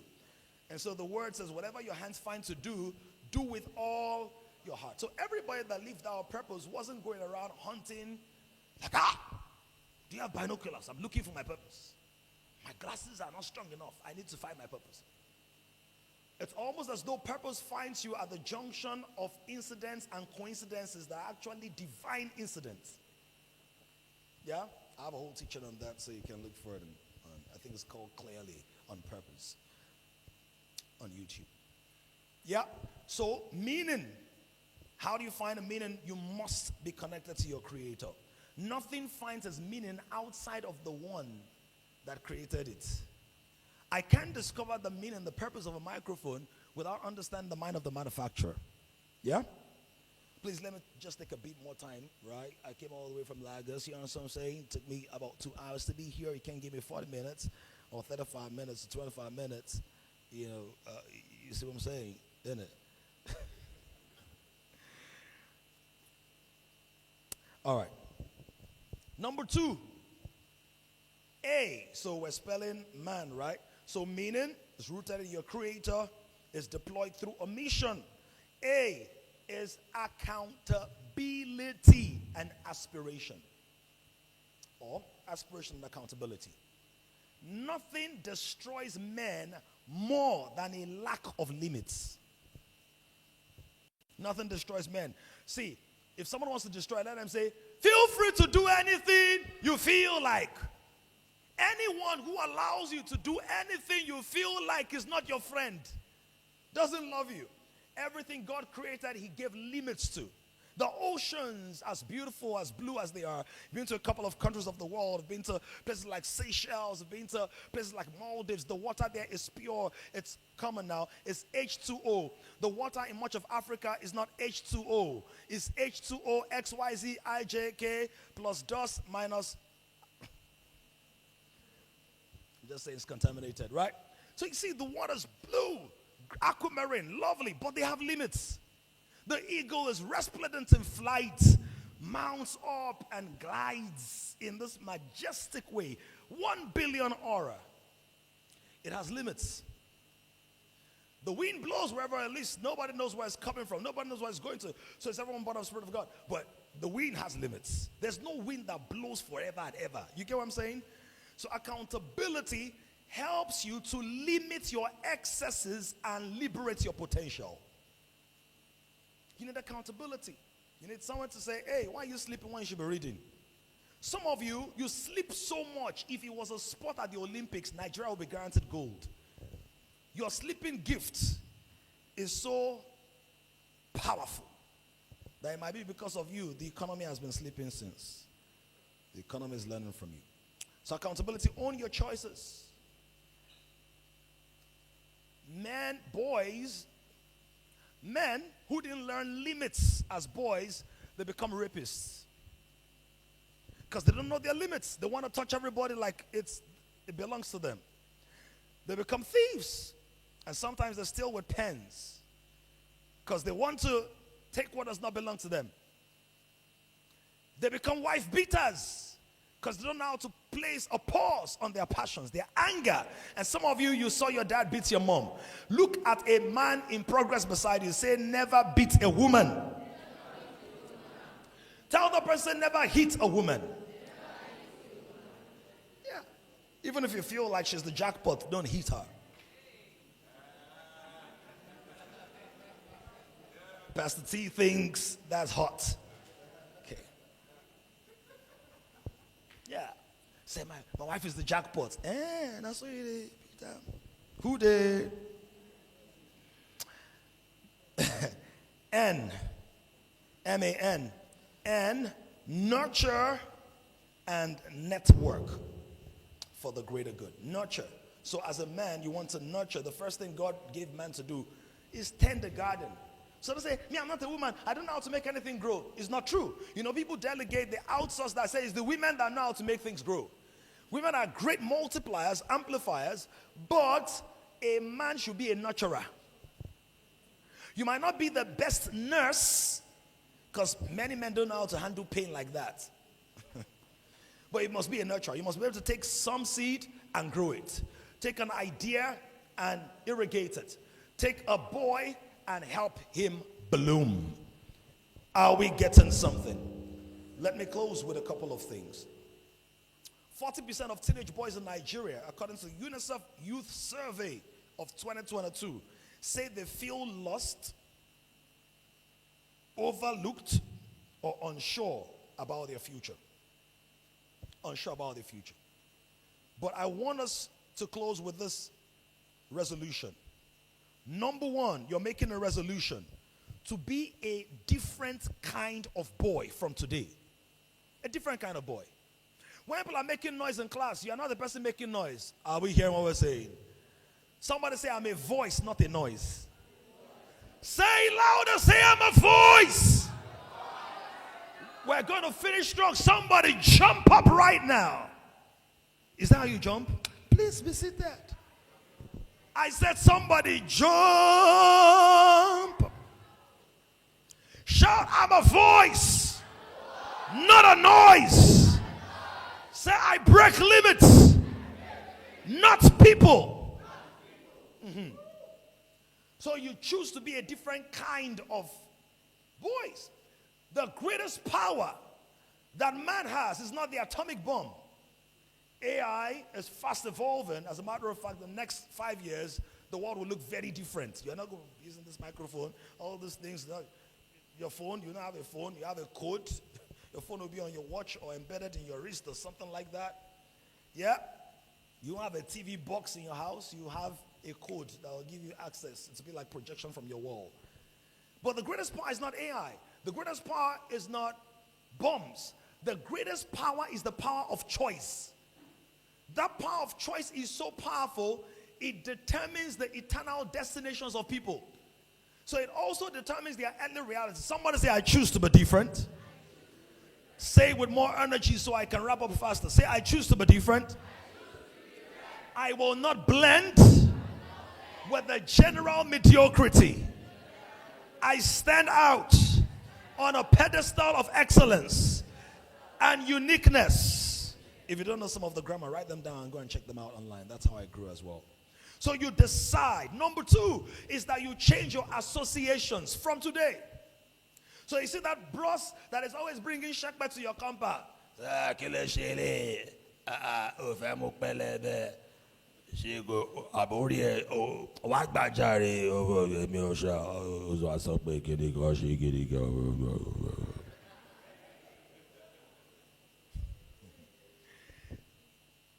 Do not be deceived. Evil association corrupts good morals. Right? A companion of fools will be destroyed. He didn't say will become foolish. He will not even last long enough to know how foolish he is, because destruction will outpace the foolishness. So you choose a different kind of friends. If you're scoring 50, 60, 40 in class, and all your friends are scoring 40 and 50, change your friends. Sit in front of the teacher. He said, but I don't know the answer. No problem. As you are sitting with people that know the answers, they'll be rubbing off on you. Are you following that? If people are doing stuff with girls around you, don't do it. It's a crime. It's a crime. Don't do that. Report stuff. Change your associations. Everybody in jail was once a boy. Every man in jail was once a boy. Because the associations were corrupt and toxic, they ended up in the wrong circle. Final point is that you must develop a strong relationship with your creator, with your maker. It is so important. I am a believer in Jesus Christ. I'm not trying to foist or insist my faith on you. But check the data, check the facts. If you study religions and stuff, just don't go with your biases. I'm not trying to proselyte you or anything. But just go and check the facts and check the data. And say, okay, there's Buddhism, there's Shintoism, there's Hinduism, there's Islam, there's Christianity. There are all these different channels, as it were. But check the facts and say, God, reveal yourself to me. Because the moment the tree is uprooted from the soil, what happens? It dries up. It dries up. The moment the bird doesn't have oxygen, what happens? It dries up. All right. As I step up the stage, raise your hand. Say, from today. I can't hear the voices at the back. I can't hear the voices from over there. I am a different man. I am a bridge builder. I choose to be distinguished, extraordinary, different, uncommon, special, unique, responsible, diligent, large-hearted, kind, patient, intelligent, sacrificial, honorable. I am a person of integrity. I commit to lifelong learning. I commit to shifting limits, to setting the stage, raising the bar, and bringing many others into new levels of strength. This is my commitment, and so help me God. Now somebody raise a shout if you got something. That has to be the fakest shout I've heard in a long time. Raise a shout.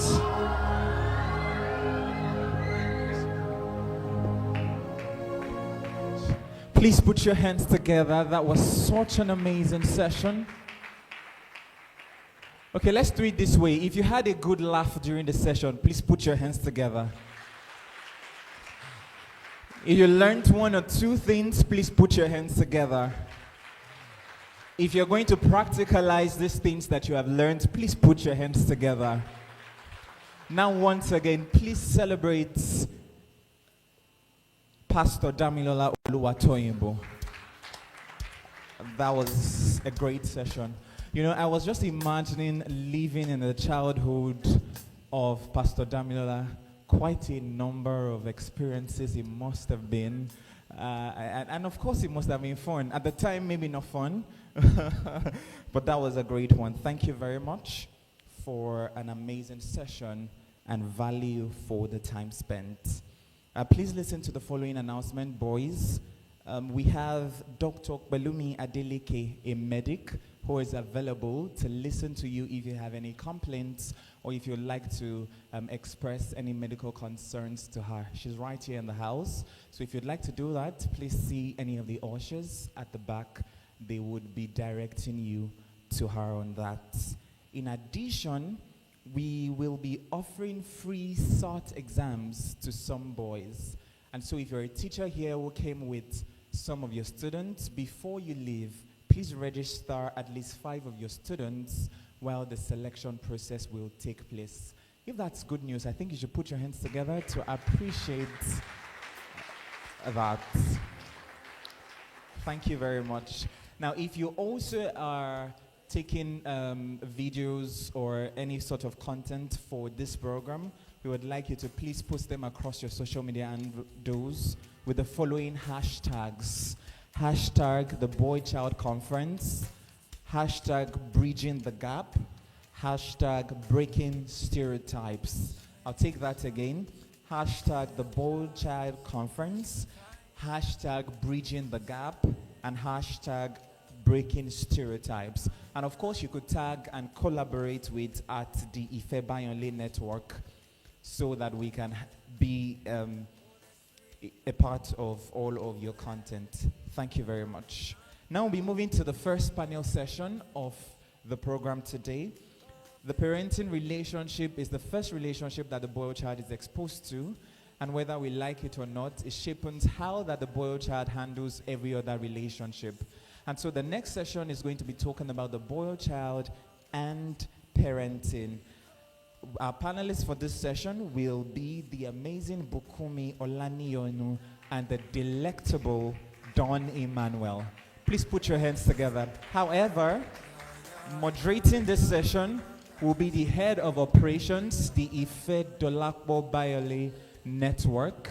Please put your hands together as we make welcome Victoria Oyedekbo. Moderating the session, Victoria Oyedekbo.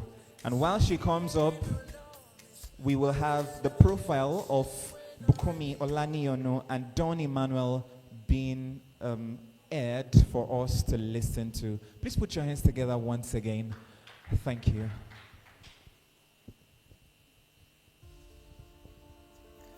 Bukunmi is an associate director in the Tax Managed Services Group at KPMG West Africa with over 15 years of experience.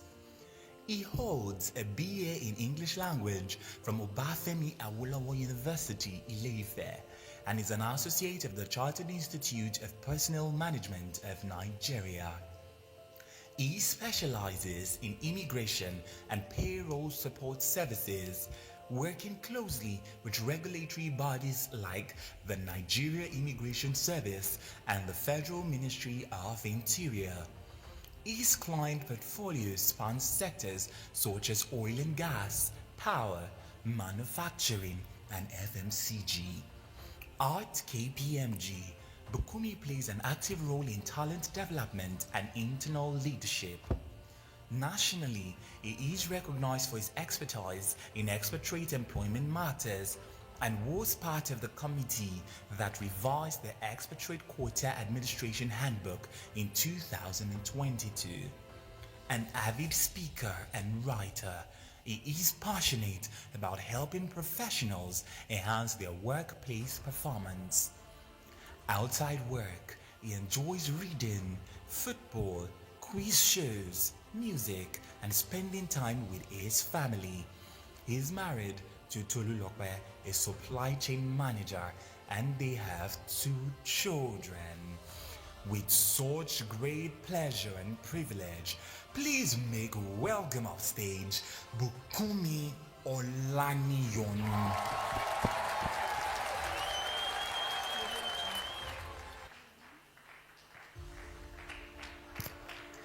Dawn Immanuel is a Nigerian writer, editor, singer, and content creator celebrated for our creative authenticity.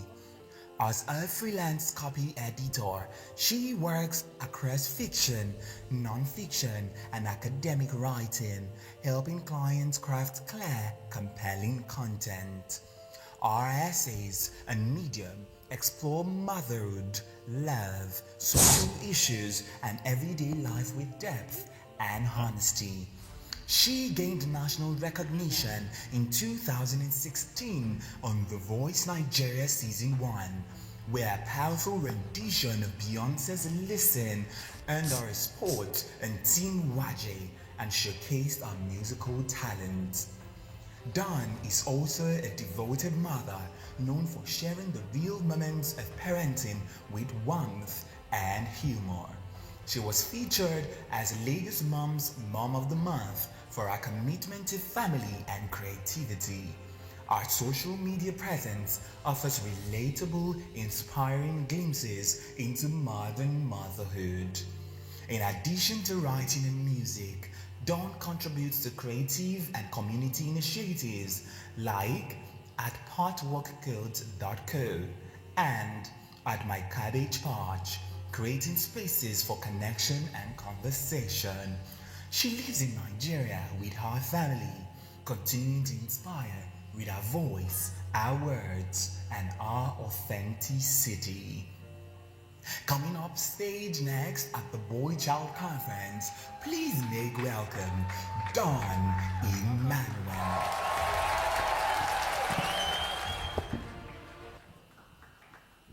Okay, thank you everybody once again. You're welcome.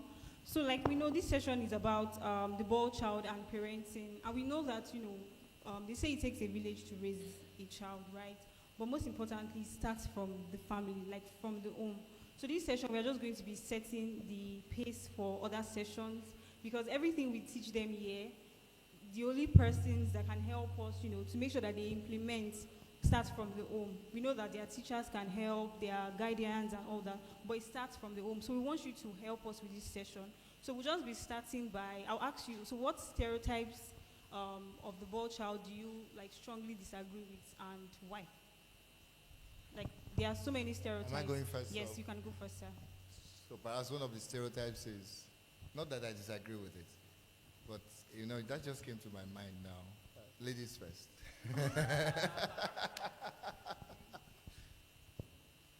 Okay, I think before I answer the question, and I'm doing this so that I can, just get a feel of the role.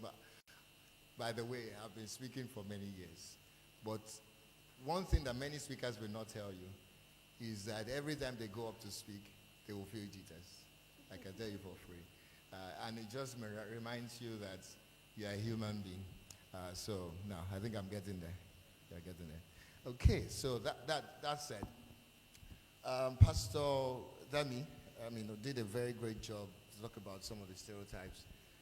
So maybe the issue, the way I will approach this would not be to repeat them and then talk about why I disagree with them. Is to even understand why those stereotypes exist and why we need to really fight those stereotypes, because it is the bane of our society. Interestingly, recently my son, I have a 10-year-old, it will be 10 on November 24, and then I have a 5-year-old girl. And recently my son belongs to a boys leadership academy, and part of what they do all sorts of projects, and these are part of the things we're talking about. The truth is, you cannot raise a child without information. People think parenting is a skill. It is learned. And so we had to send them there, and then we're observing and making our own adjustments too. And he made a short video and said that he wants to be a chef in future. And so that mommy will not be struggling to determine what we will eat. Because oftentimes he will come from school and say, what are we eating? In fact, the housekeeper always gets upset at him when he goes to the housekeeper and say, what are we eating? And that was it. Whatever we give you, you eat. Now, we need to start changing the conversation around the roles of men and women in society. There are certain defined roles. For example, a man should not carry a pregnancy normally. Abi Pastor T. Even when God wanted to, perform the greatest miracle that has ever been performed, going against the law of nature, he had to use a woman. So all these anomalies, that's a discussion for another day. But we need to start defining and say, okay, so within the context of male and female, what are some roles that are clearly defined by nature? And then look at the soft skills of life. Cooking is a life skill. I used to cook when I was in Ife. If anybody went to Ife, greatest Ife? Great. Pastor T, I thought you went to Ife now. Okay, you have left me in the lodge. Cooking is a life skill. I used to cook and everybody would say, even though I do less of it now, dynamics of life have changed, but my daughter will ask me, Daddy, why don't you cook again? And then I don't know how to answer the question. But I learned to cook. I used to cook. It's helped me to save money. When I grew up, it wasn't like money was on the trees. Like they say, money doesn't go on trees. So we need to start focusing on those dynamics of social skills, issues around leadership. It is not just men that should lead. Women should also lead. Now, within a family setting, then you now need to then decide in terms of somebody has to take a lead. But you work together and collaborate. So we need to look at those things and break them down further. Let me stop so I don't take all the airtime. But I hope I communicated something here. Because Pastor Dami really talked about those stereotypes, so it may not be necessary to focus too much on them. Thank you so much. Thank you, sir. Okay. Okay, answering the same question. Good afternoon, everybody. So good to be here. Thank you to the organizers.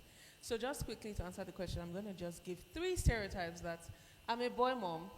So I have 2 boys. One is 4, one is 1. The first one is, I don't know, how many of you here heard that boys who wear blue and not pink? Pink is for girls. Blue is for boys. Who decided that? When the creator of colors created colors, did he say, I like this blue, but it's a bit masculine. So, boys wear blue. Then the angel came, my Lord, what about pink? I said, only for girls. It never happened. There is nobody, it's a cultural and social construct that boys will wear blue. Okay, boys cannot wear pink, but girls can wear blue. If you see a girl wearing blue, you will not do, wearing blue? But if you see a guy wearing pink, you'll be tempted to say, wow, are you a girl? Are you baby? That is one stereotype I think we need to do away with. Like, every color should be worn by everyone. And if you check it, many men look good on pink. You look good when you wear pink. So anyway, that's one. The second one is, like Pastor Dami said, boys will be boys. I heard this a lot when I was having kids. They say, you're having a boy. You better get ready, they will climb everywhere. They will do this. But I know how I was when I was growing up as a girl. I was climbing everywhere too. I have friends who have daughters. And if you're a parent here or a teacher, you have girls, you teach girls, you can tell me for a fact that the girls also can be very active. So what the danger of that stereotype is that when you see your daughter just being your daughter or just being a child, come on, go and sit down. Don't you know, go and sit down. Don't play football or don't climb here. And the guys are allowed to, be rambunctious. They're allowed to jump and climb and get injured. So that's another stereotype I think we should get rid of. It's okay to caution your children when they are playing beyond the limits of what is safe, but don't do it based on gender. Don't do it based on, okay, girls are allowed to play soft. What's that game that you do with your hand? Or tinko, hopscotch, skip rope. And boys can, play wrestling. And let us not do that. Let us not do that. The third stereotype, and again, Pastor Dami really went in depth on all of this, is that there are some things that guys are not allowed to do. Like, for example, And I think Pastor here also went touch on that. For example, a guy is not supposed to go to the kitchen. So when you eat, or when you want to eat, you wait for them to bring your food out for you. When you finish eating, you wait for them to carry the plates. So while there are things that, you know, are more suited to men or boys around the house, there are certain things that are for everybody. Like Pastor said, a life skill. So let us not prevent boys from learning such things, because what happens is that when they grow up, they start to look for a woman who will fill that role. Like, Omo, I'm hungry, I need to marry. No, go and take a cooking class. Go and open YouTube, Chef Sisi Yemi, Sisi Jemima, Tida Basi. Watch recipes and learn how to cook. And as a bonus, the final one I'm going to share is that boys are not supposed to cry. We took our son for immunization one day, and this baby was like 6 weeks. They gave the baby an injection, and all the moms there except me. Imagine how crazy it is. All the moms there except me said, what's that thing he said in Yoruba? Said, basically, boys are not supposed to cry. And I was like, he's a baby. He will, if I beat you here, you will cry. Right? So he is supposed to cry. It is a natural response to pain. So when we teach our boys that you cannot respond to pain the way a girl can, it is suppressive. And a lot of times, emotions suppressed cause a lot of mental damage. So your mental health is at risk because you are suppressing, you're bottling things up, you're keeping it down, you're swallowing it, you're being a man. So what point do you get to unpack your feelings? What point do they get to walk through all these things? They never do. They never do. So it's something that we should also encourage. I'm not saying tell boys, oh yeah, cry. No.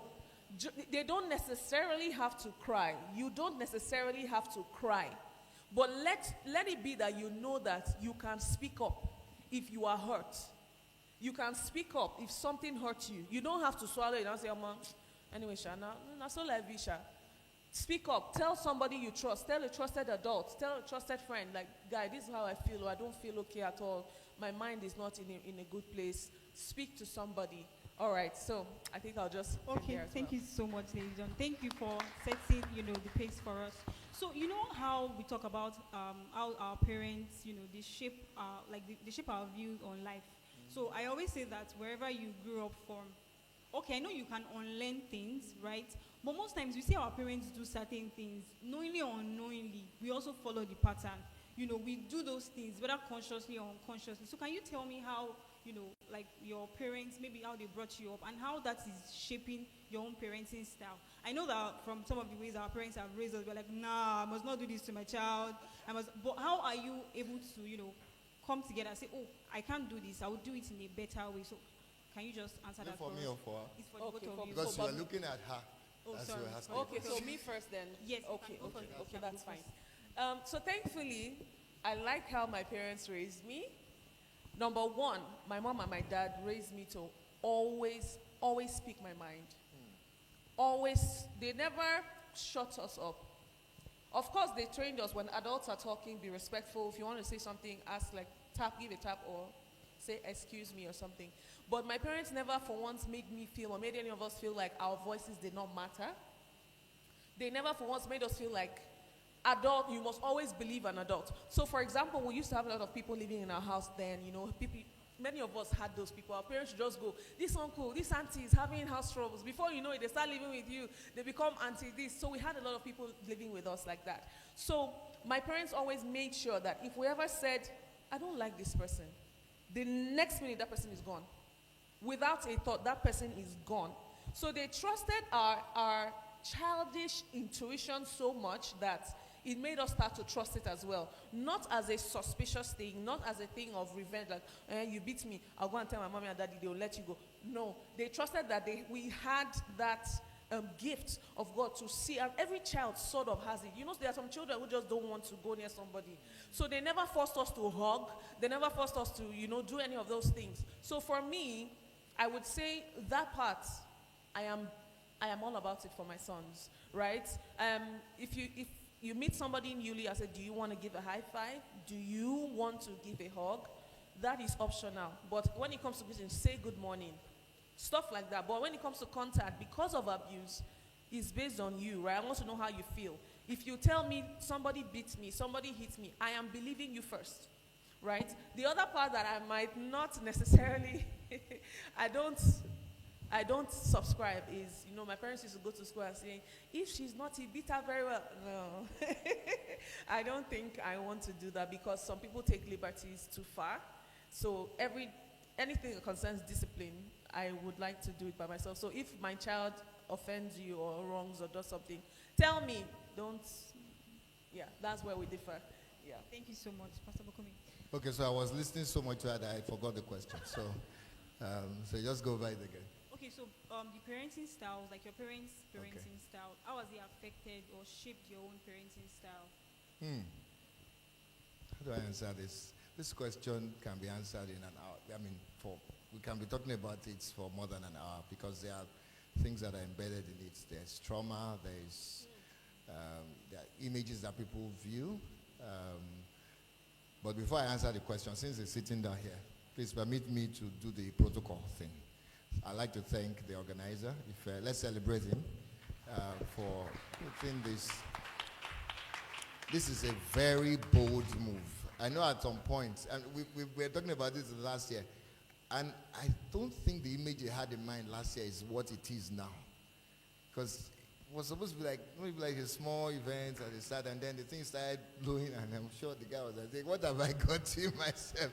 In fact, when I started seeing the lineup of speakers, and I saw the lineup increasing every day, I said, hey, I saw my brother here, I saw her. By the way, both of them, I've been following them on Twitter, before Twitter became toxic. Many years. Pastor D also. So, I celebrate both of you. Both of you are amazing, amazing people. Let's celebrate them also. And my mommy, let me call her my mommy beside me. Our energy, I sat beside her, our energy, we have been on the same wavelength on so many things. I've not really spoken to my sister here, but I did a stint in media, so I'm sure we were aligned. I was a broadcaster for a year, and I used to go get insights. My voice was heard on Radio Nigeria. It's not in my profile because we had to, pull all that. So I did that, and I may have become a journalist, but we thank God for everything. Now, I've not forgotten my question. Now, I will start on these notes, and I think I'd just like to also encourage us and myself, let's just be more deliberate, because the boys are here, so I'm not speaking to adults in that sense. And first of all, I would like to talk to the boys, to say that your background should not determine how you land. Now, you can move, and the journey of growth starts from what you decide to do from now.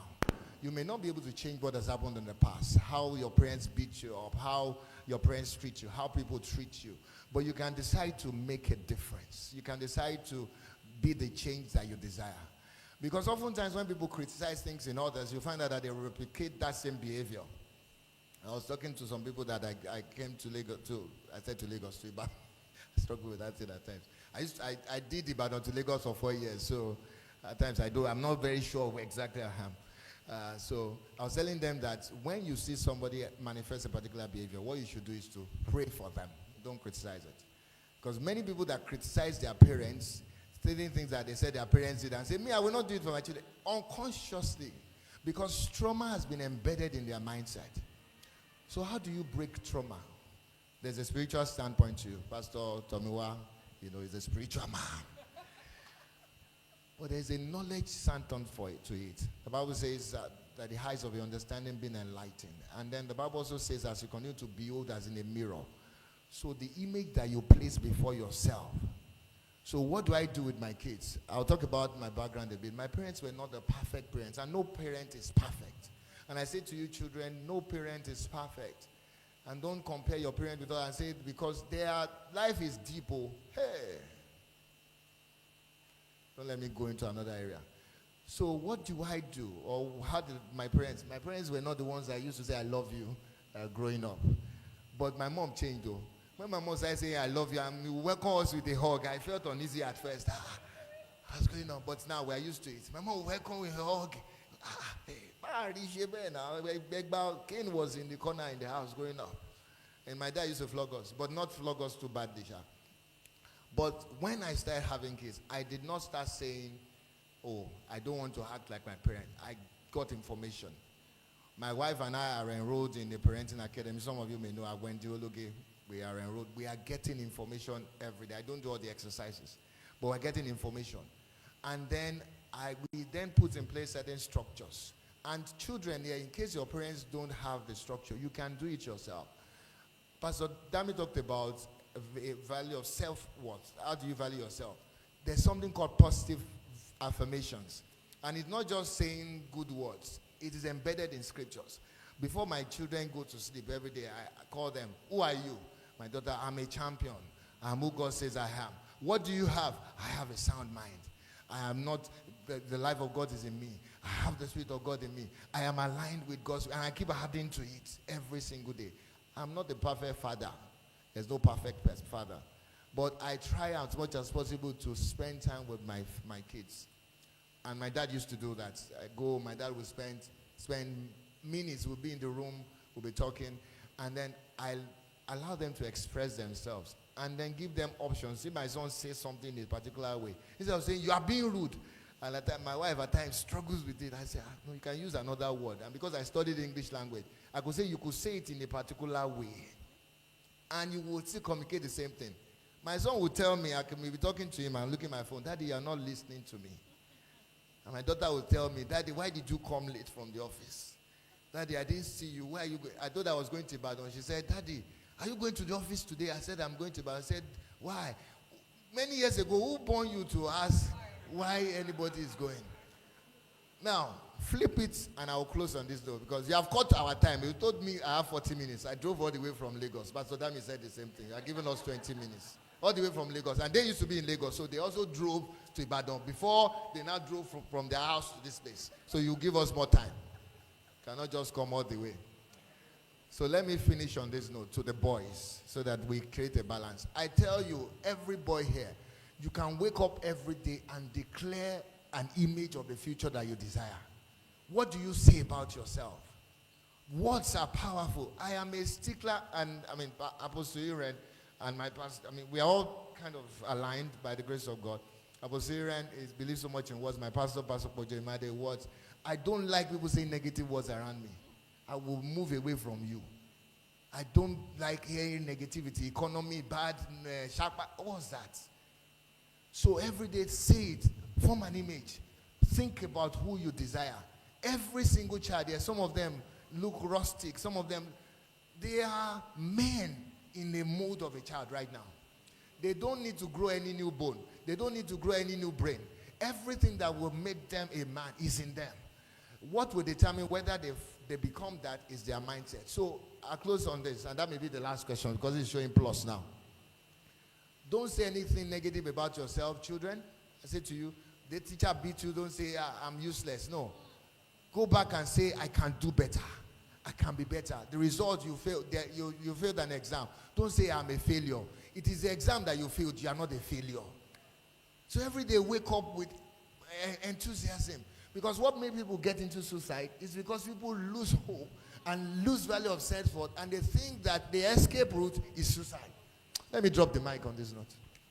Thank you so much, sir. Thank you so much, ma. I must say that I love your intentionality when it comes to parenting, because you said you are going to a particular school on that, and honestly, I like that. Information is key.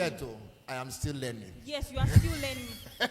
So yes. I miss it at times. And my daughter will say, my son will say, Daddy, you were looking at the screen, you were not looking at it. I say, yeah, let's put up the TV. Oh, yeah, let's now talk. Yes. So we are all on the journey of growth. Yes, sir. Thank you, sir. Is that intentionality I'm talking about, right? Because most times people just, they just get married, have children, they just continue with a particular circle. They are not interested in, maybe investing so much in their child, in being old. So I like that you are both intentional about, bringing up your children. I like that part. You've answered most of the questions I actually wanted to ask about empathy, how to make boys express themselves. Because most times, boys are not that expressive.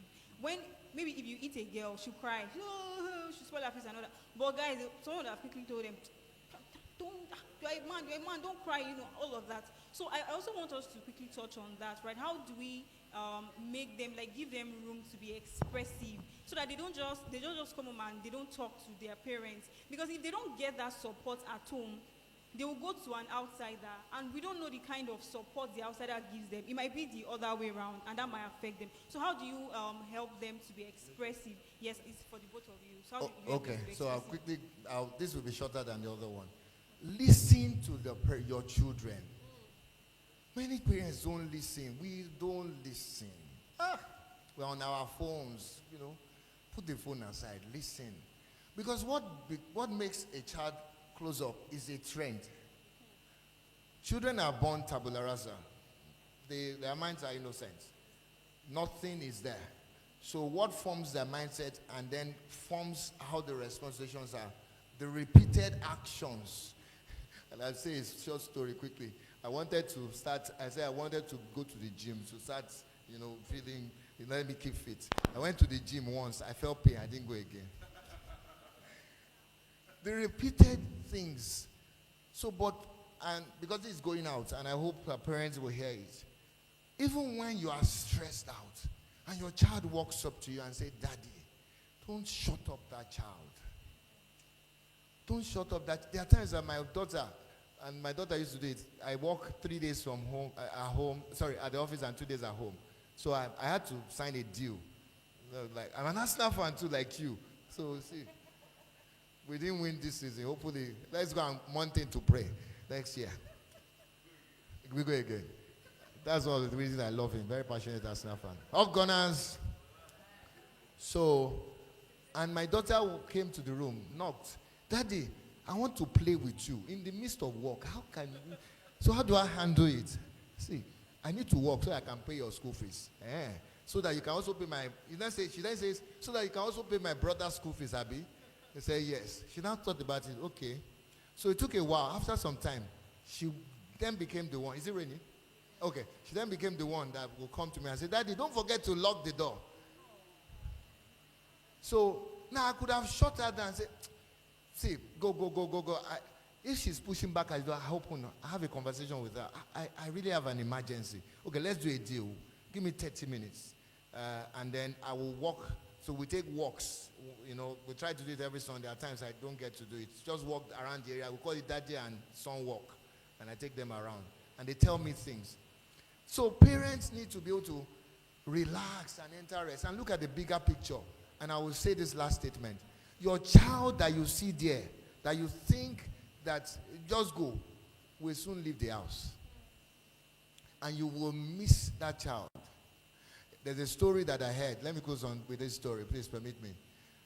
I came from Lagos. All the way from Lagos. I woke up. I had a vigil. Let me just tell you so that you understand. So you forgive me. I try to keep to time. But this one, I will go against it. I had a vigil in church. I slept around 4:30. Woke up by 5:05. I had less than an hour sleep. And my wife wanted me to spend more time with her. I said, see that I have to go. She said, go in peace. And she hugged me. And I didn't see my children awake. They were still sleeping. Oh, no. They were still sleeping. And I'm here. So let me finish. Thank you so much. And so it's important that we look at it and say, this child will not always be here. So this man was going to hold his birthday party. You may have heard the story. It trended on social media. And he called his children. They were all over the world. And they said, Daddy, we are too busy. They sent money. And it was their presence that they needed. If you don't spend time with the kids and build a relationship with them now, you will lose them. And you will never be able to recover it again. Thank you so much, sir. Thank you. Lady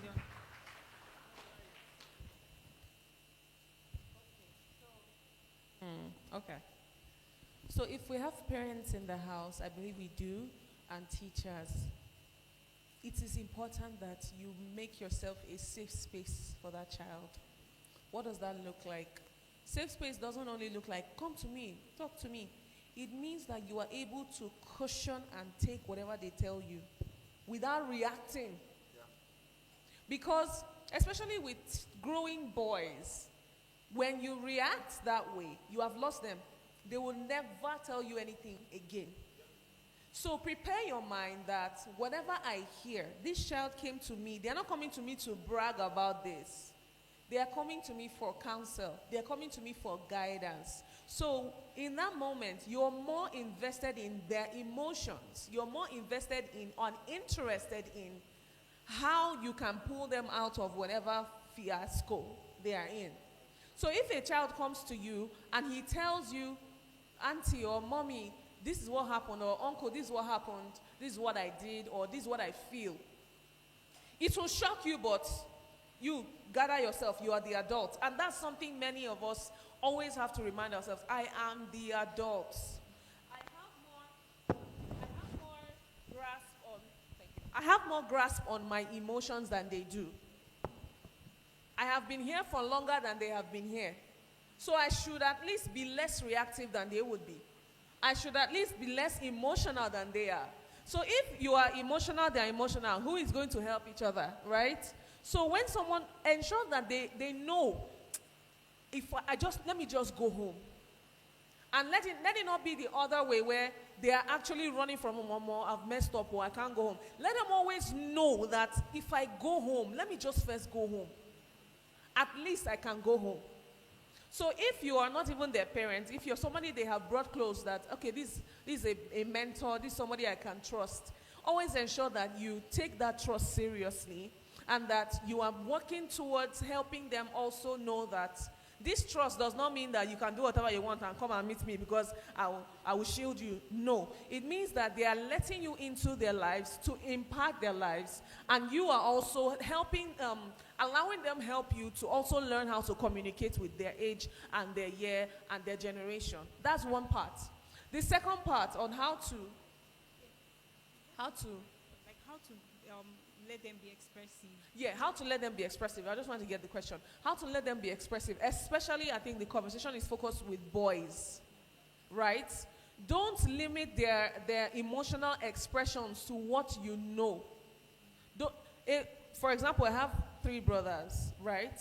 Growing up, over the years, their emotional expressions, I watched it change. I watched it evolve. You know, they have become big boys when their voice started getting deeper. But because I knew from then that I can't always look at it how you were when you were 5, how you were when you were 10. Now you're 13, you're 14. You're a teenager now. You might not express it that way. So don't expect, if they say they're fine, there's a way you will know, no, you're not fine. Come and get a hug. Start from there. Also let them know that abuse is not flattery.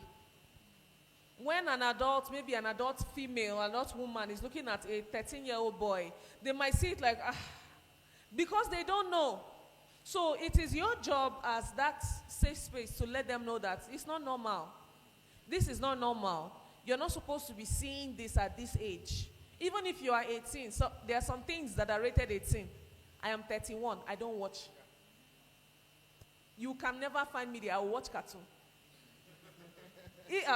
Even in the cartoon, I'm doing like this because these days, they have entered cartoon. Yeah. Exactly. So now, you as the safe space, you are ensuring that you are there to watch what they are watching. You are guiding them who they are speaking with. You are praying for them, because I cannot overestimate that. There is so much that you will not know unless you pray, unless it's revealed to you by the Lord. So when you are praying for them and you're carrying that burden for the boy child in your heart, God will tell you, pray in this manner, or ask them this question. So lean on the help of the Holy Spirit. I'm a Christian, so that's always my hack. Lean on the help of the Holy Spirit. Trust God to help you help these children, because He is invested. These are the future. These are the future. Thank you very much. Thank you so much for that. Just the final question, they're just like giving us a line or two. So in the spirit of boys being expressive, right? If like you said, if they don't have that safe space, they may not necessarily be able to come up and all. But I know for a fact that words of affirmation, like, they help a lot. So if you have a child around you, I do it to my sisters. I have younger sisters. So, when they come back from school, I'm like, oh, how was school? I sit down with them. I talk with them. And, sometimes they're like, oh, I can't do this. And I'm like, So I, dig deep. Why do you think you can't do this? So as parents, and, we have teachers here, we have mentors, we have guardians here. How can we affirm these boys? When they come to us, even if they don't come to us, Like if we are just around them and we see that, oh, this boy has potentials to be this, to be that, and they just want to maybe take the back seat. How do we, talk to them? Like what do we say to them in those instances? Okay, I will piggyback on some of the things you said. Really powerful. I hope this is being recorded, and because this needs to really go out there. I think it's what you said about being available. You shouldn't be the lion of the tribe of Judah. Jesus is the only one with that title. And he's even meek also. He's the meekest one that ever lived. The first thing is to try to understand what they are going through. And it's from that listening. Many a times, many of us assume we know what somebody wants to say before they say it. So someone comes. I used to do it a lot. Because it got me in trouble. I'm not listening to you. I'm already thinking 2 steps ahead. Until my team members gave me 360-degree feedback. They said, Bukunmi, you don't listen to us. I said, okay. So when you come, I will try to tell you, so what do you think? And I'm listening to you. So when you see a child, and I say this to parents, you see a child out of character, especially if a child is generally bubbly, because you need to observe the trend. And you see a departure from a regular trend, then there's something bothering that child. Now, what will make a child open up is what you have done before. For example, my son, we have internet, unlimited internet in the house, a smart TV, YouTube, all sorts. So technology is open. He doesn't have a phone. We didn't give him a phone because he's not ready for that. But he does get to go on YouTube and watch stuff, and he learns a lot from it. And he's very inquisitive. Now, let me give you an example. What happened yesterday? So my son was watching a video in a parents' conference, in a boys' conference that is ongoing now. And one of the speakers said, confraternity. That's how my son went to search confraternity on YouTube. Oh my God. So I was in the room working. And then I came out because I saw that the stream had stopped. So I asked him, I struggled to, and asked him, what is this stream? So he said they had the word confraternity. So he wanted to understand what it meant, but he was searching YouTube. So the videos that could have come up. So I now had to sit down with him and say, okay, so what exactly did you see? He said, confraternity is very bad. It's very bad. That is very bad.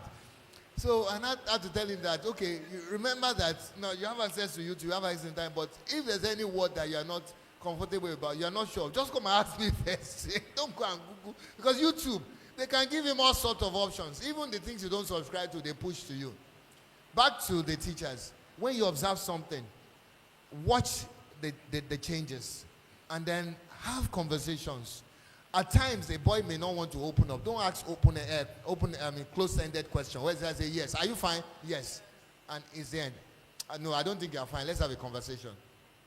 And then, if you have developed a reputation of being trustworthy, the child will open up.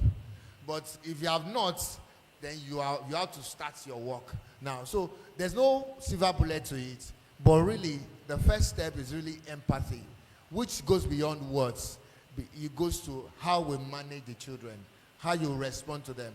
Do you have favorites in the class? I said to the teachers, some people that you prefer. Because if you have favorites and they know, if those favorites do something bad, and they know that if they report the favorites, you will just shut them up. They won't come to you. So it's a difficult process. But I believe that we're learning, and teachers should be trained. Go on the internet, read about parenting, read about how to manage children. It's different. Children of nowadays, what they know is different. The things my son knows, some things I don't know. The words my daughter was using, she said she learned about alternatives. I said, you are 5 years old, you are saying alternatives.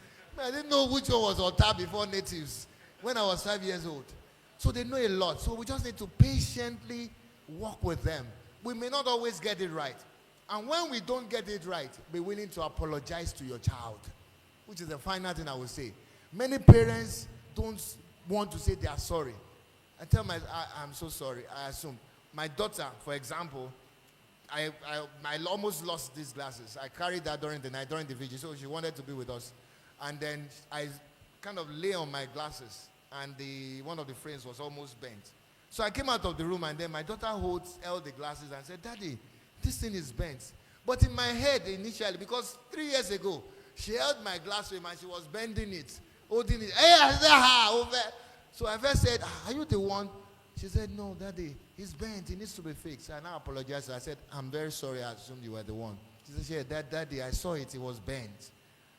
And it doesn't make me less of a parent, but it makes the child to trust me better. Thank you so much, sir. Moving on. Okay, so I'll just answer the question quickly. So the first thing is, don't preach to them. Don't sermonize to them. I know that it's words of affirmation, but many times I have found that they respond better to consistent actions to show that you care. As opposed to, "You are amazing, you're smart, you are the..." They respond better to consistently showing them that you care about them.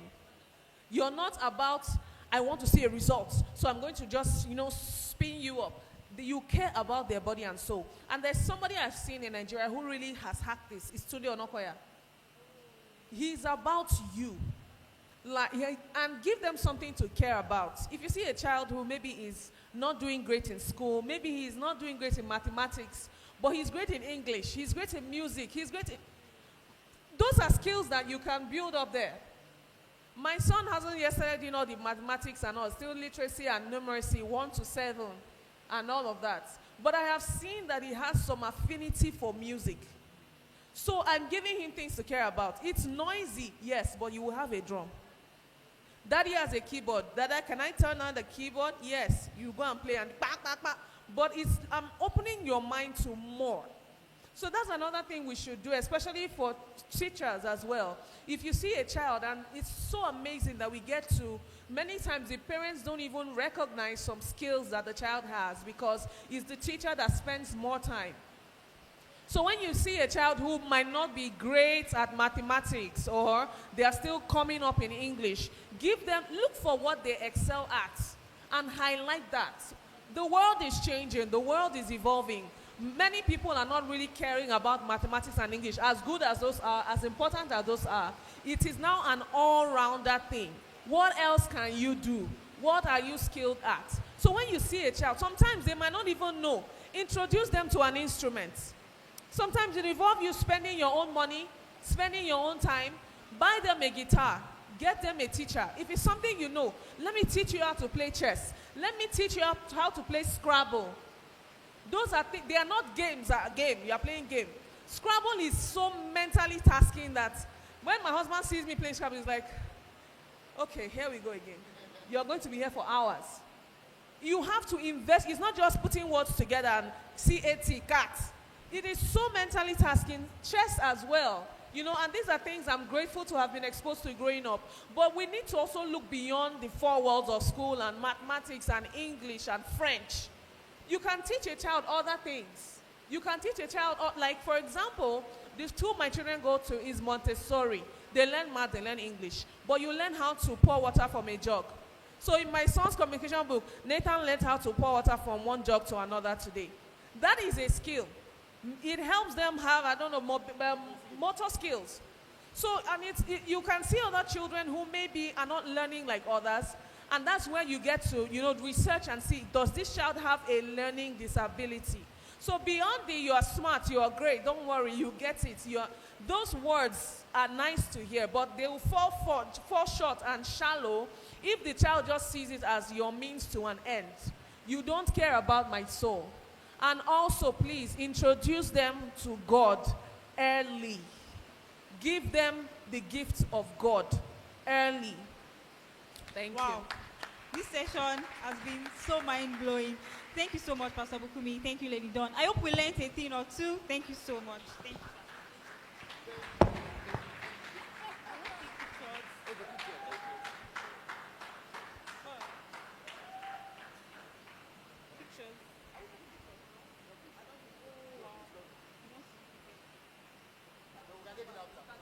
Thank you so much. Please put your hands together as we celebrate such great work from Bukunmi Olaniyonu and Dawn Immanuel. If you ask me, that's such great value for time, and I'm sure that parents out there will also learn one or two from that session in parenting the boy or child. Please put your hands together for them once again. Thank you very much. All right, can we please rise to our feet? It feels like the rain and the AC is doing something to our boys. Please, everyone on your feet in the next, for say a minute or two.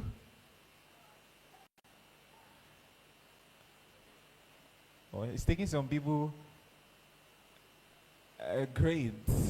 Okay, let's do body parts. Let's do body parts in the next 90 seconds while we prepare for the next phase. So yeah, your head, your hands on your head. Okay, your shoulders, easy. I've not even gone the next part yet.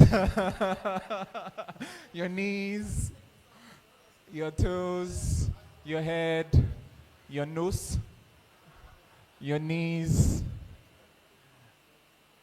your chest, your ears, your esophagus. I remember somebody saying in a skit that he doesn't have esophagus. God will not allow him to have esophagus in his life.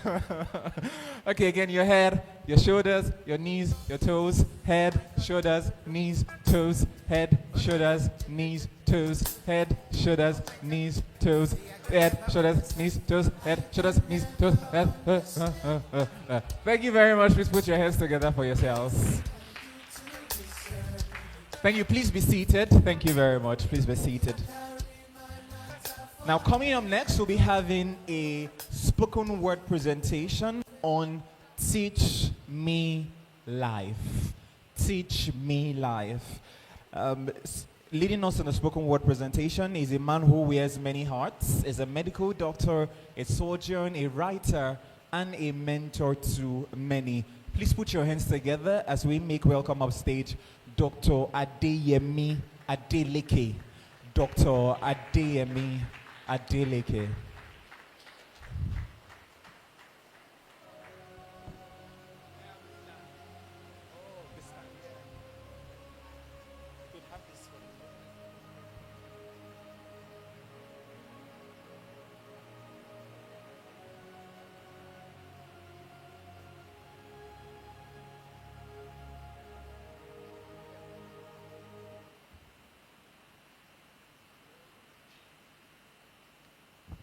Hello, everyone.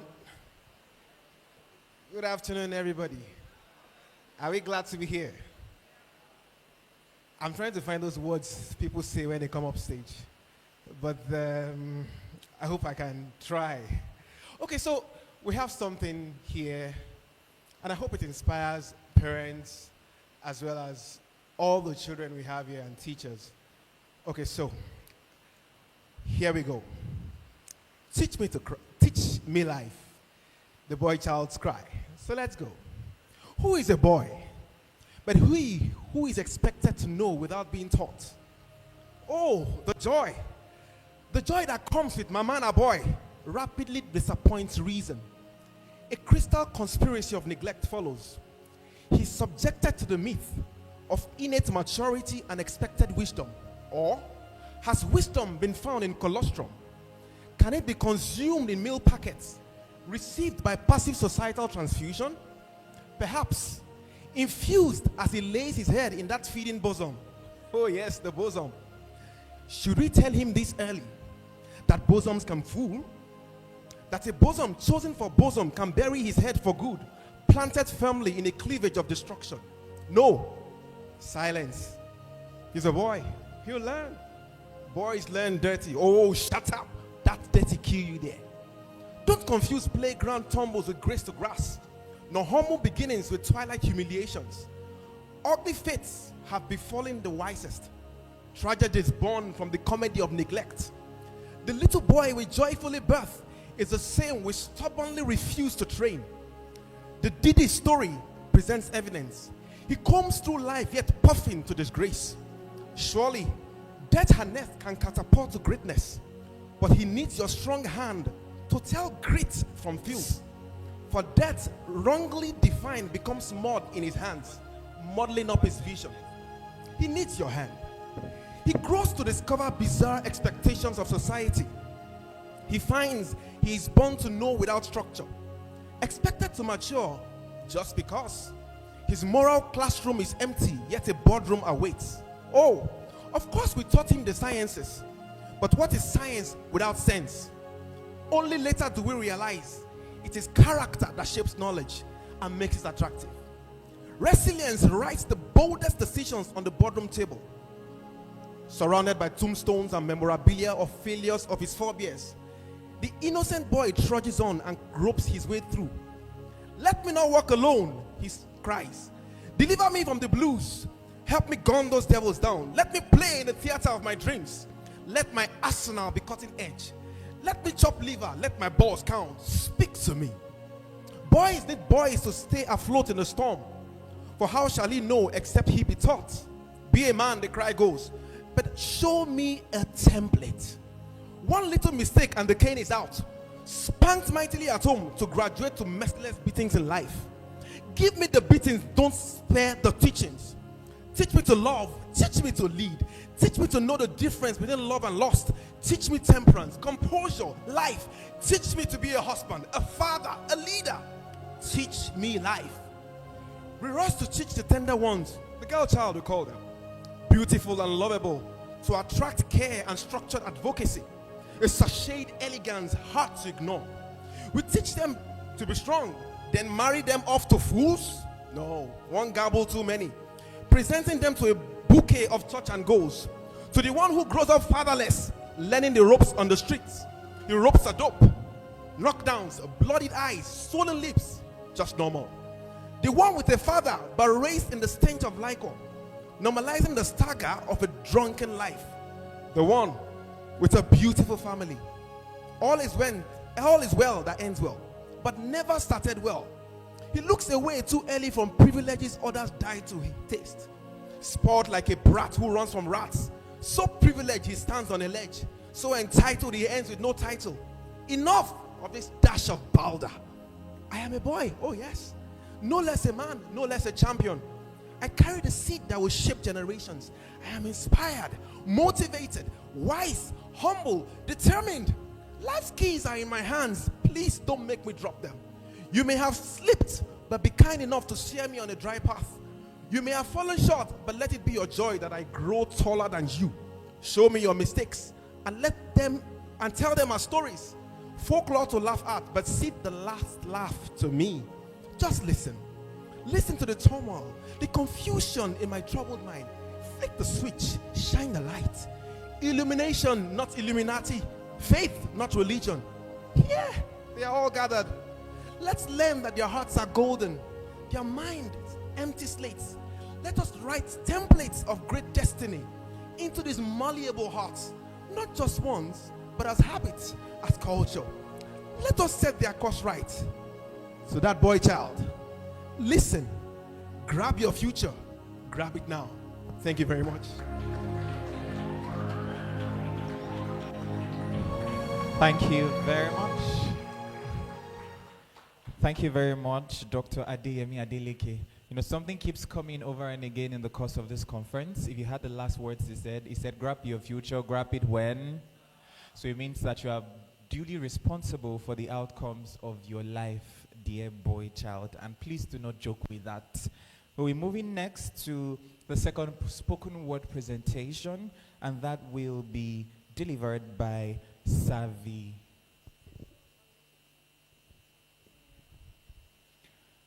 All right, my apologies for that. We'll be moving next to the second panel session now. We have had one panel session on the boy, child, and parenting, and we're going to be moving to the second one. Tell your neighbor we are just getting started. It's getting hotter and hotter by the minute. One panel session, 4 more to go.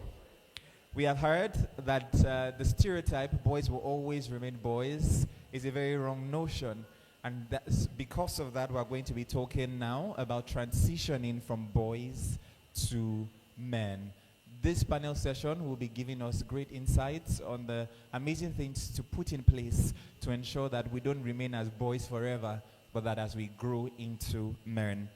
The amazing panelists who will be on this session will be Tomiwa Immanuel and Ife Bayonle. I hope I got that correctly. Bayonle, my sincere apologies. Bayonle, Ife Bayonle. And the moderator of that session will be the lead execution officer and convener of the Boyle Child Conference. Please put your hands together as we make welcome off stage Ife Bayonle, the moderator of this session, whilst the media please helps us with the profile of the guests. Tomiwa Immanuel is a professional, passionate, and versatile voiceover artist with the ability to bring scripts to life and a variety of creative projects. He's a gospel artist whose music blends contemporary Christian themes with traditional Nigerian rhythms, creating a unique and heartfelt sound. His notable songs include Owoluwa, Habar, About You, and Chasing Doubts. He currently serves as the resident pastor of Celebration Church International, CCI Ibadan. He's married to the delectable Dawn Immanuel, a writer and content creator, and together they have 2 boys. Coming up stage next at the Boy Child Conference, Tomiwa Immanuel.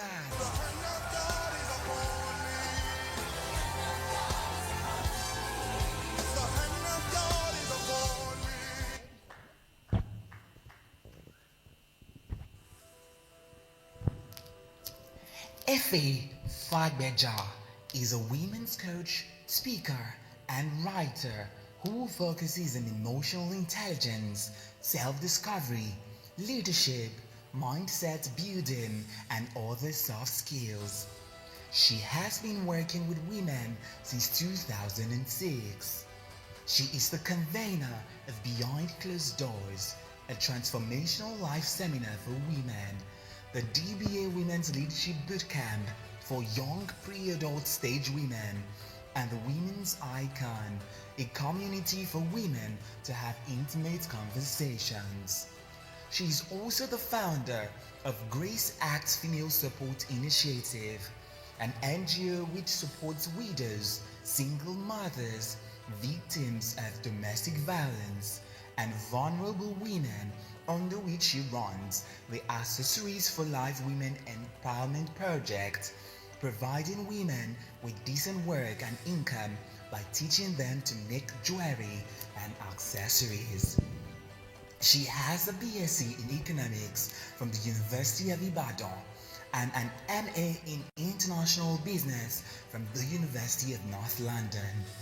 She has over 20 years professional experience spanning roles in supply chain management, HR, sales, market research, and entrepreneurship, and ran an award-winning jewelry brand, Ishura, for about a decade before pivoting fully into her work with women. She is married and blessed with 4 beautiful children. Boys, make welcome off stage at the Boy Child Conference 2025, Mrs. Ife Bayonle.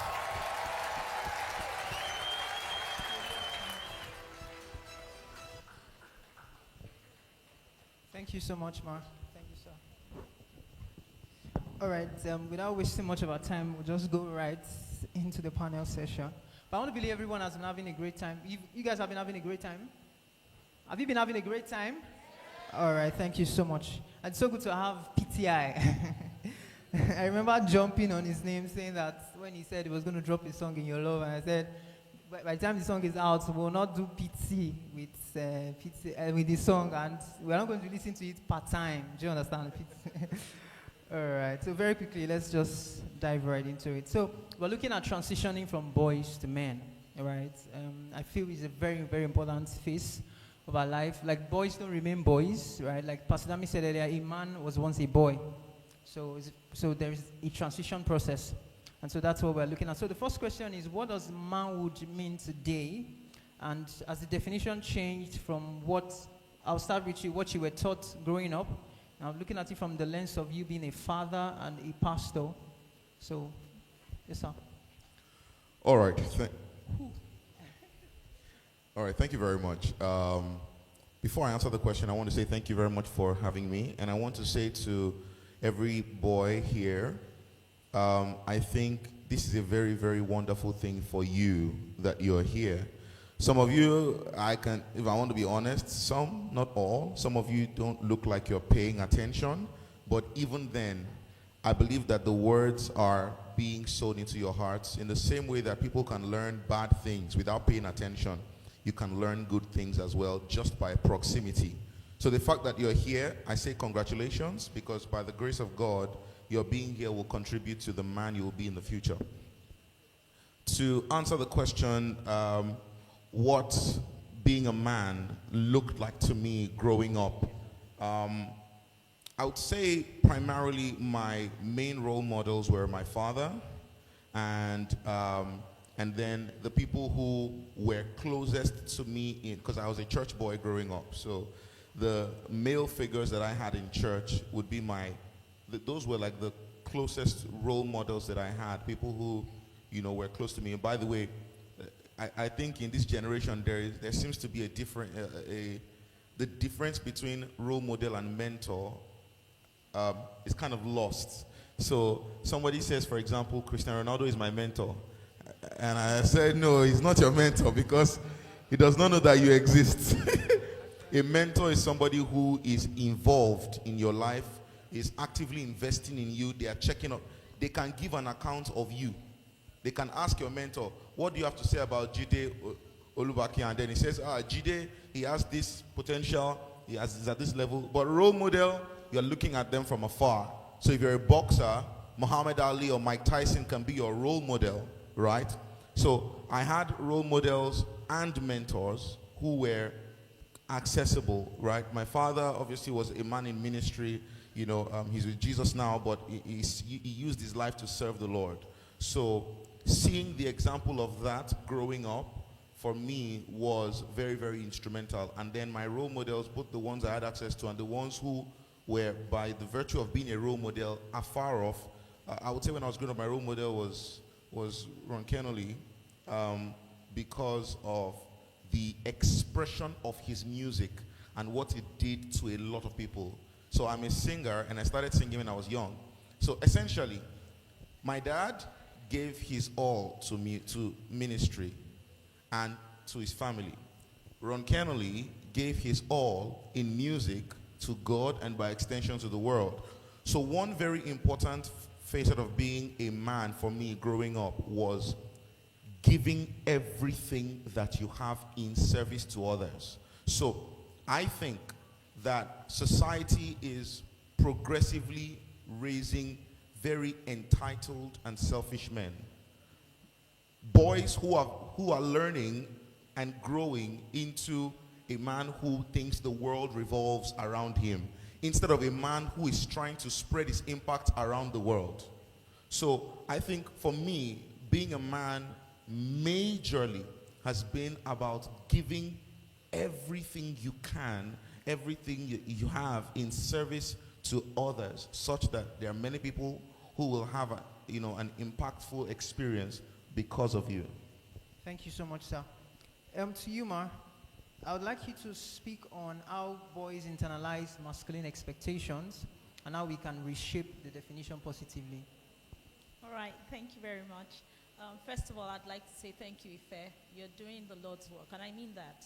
I remember that I was part of a group some years back, and because I speak to women, I was introducing myself, and this man who was a lecturer in a university, he looked at me and he was really angry. He was like, look, you guys are doing everything for women, everything for girls. You should be speaking to boys. You can't speak to boys. And I said, I understand what you're saying, but we all have an assignment. That's not my assignment. But it has been something that struck my heart for years, because the reason why society is the way it is, the reason why we're having issues, a lot of the issues that we have in male-female relationships is because nobody is raising boys. They just grow. They just grow up. we raise girls, we allow boys to grow wild. So you are doing the Lord's work. It's very important. Thank you. To the question, I believe that the first thing is something that has been flogged a lot today, which is that boys have to have role models. They have to have intentional role models. A large part of the problem that we're facing today is that, like I said, nobody is raising the boys. But even if they were to look around, the closest people to them, what are those people like? That's the question we have to ask. What are they like? I can think back. I'm thinking of 3-4 generations of men in my family, and I think, would you like your sons to be like that? And I'm like, no. You understand? The reason we don't have issues mostly with men when they're on their own. You know, everybody will do life. So women will do life on their own, men will do life on their own. But when men enter relationships with women, that is where the problem comes from, or the other way around. And so we have men that are successful on the outside, doing their jobs, doing all that. And we make boys feel as though that is the only important thing. But it's not. The real issue is, how do you relate within the family? Most guys don't know how. So they just get into the family and they use shangri because they don't know what to do. Look at I grew up becoming a women's advocate because from a very young age, I saw the suffering of women. They would come to my grandmother and they would talk and talk and talk. And I was just like, why do women always go through this nonsense? Why do they take it? So by the time I was 11, I'm saying I'm not getting married.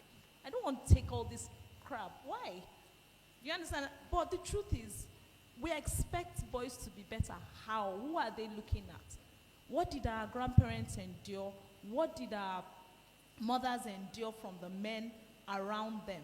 And then we say, is that the example? And then we leave, when we are proffering a solution, we still say, women, raise your boys better. A woman cannot raise a boy effectively. I'm not saying she can't try, but the truth is, children look at people who are like them to determine what they should do.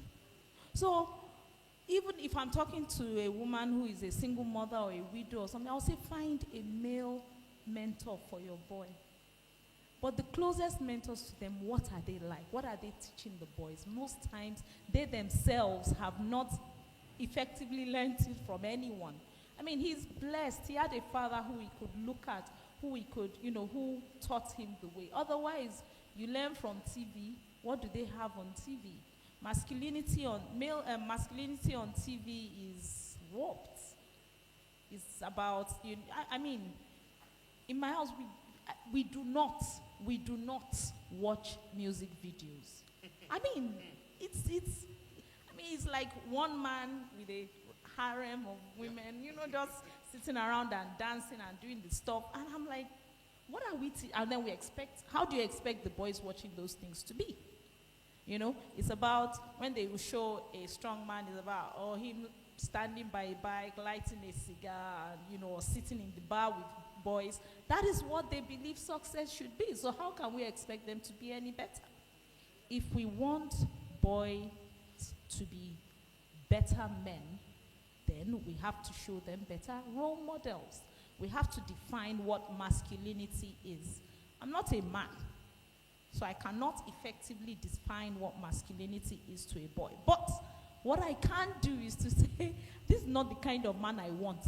But by the time we do that, we are old and we are looking at the men around us and we are saying, well, I don't want this one. I don't want that one. And what has now happened is that because a lot of emphasis has been placed on women and girl children, that they are being taught to raise their voice, the women are saying, no, we're not taking this. And then the boys they need to do better. So we are now seeing the gap of so much emphasis being placed on women and girls without the same being done for boys. So there's that wide gap. We have to teach boys, what masculinity is truly all about. Some of us women will say, no, this is not what we want.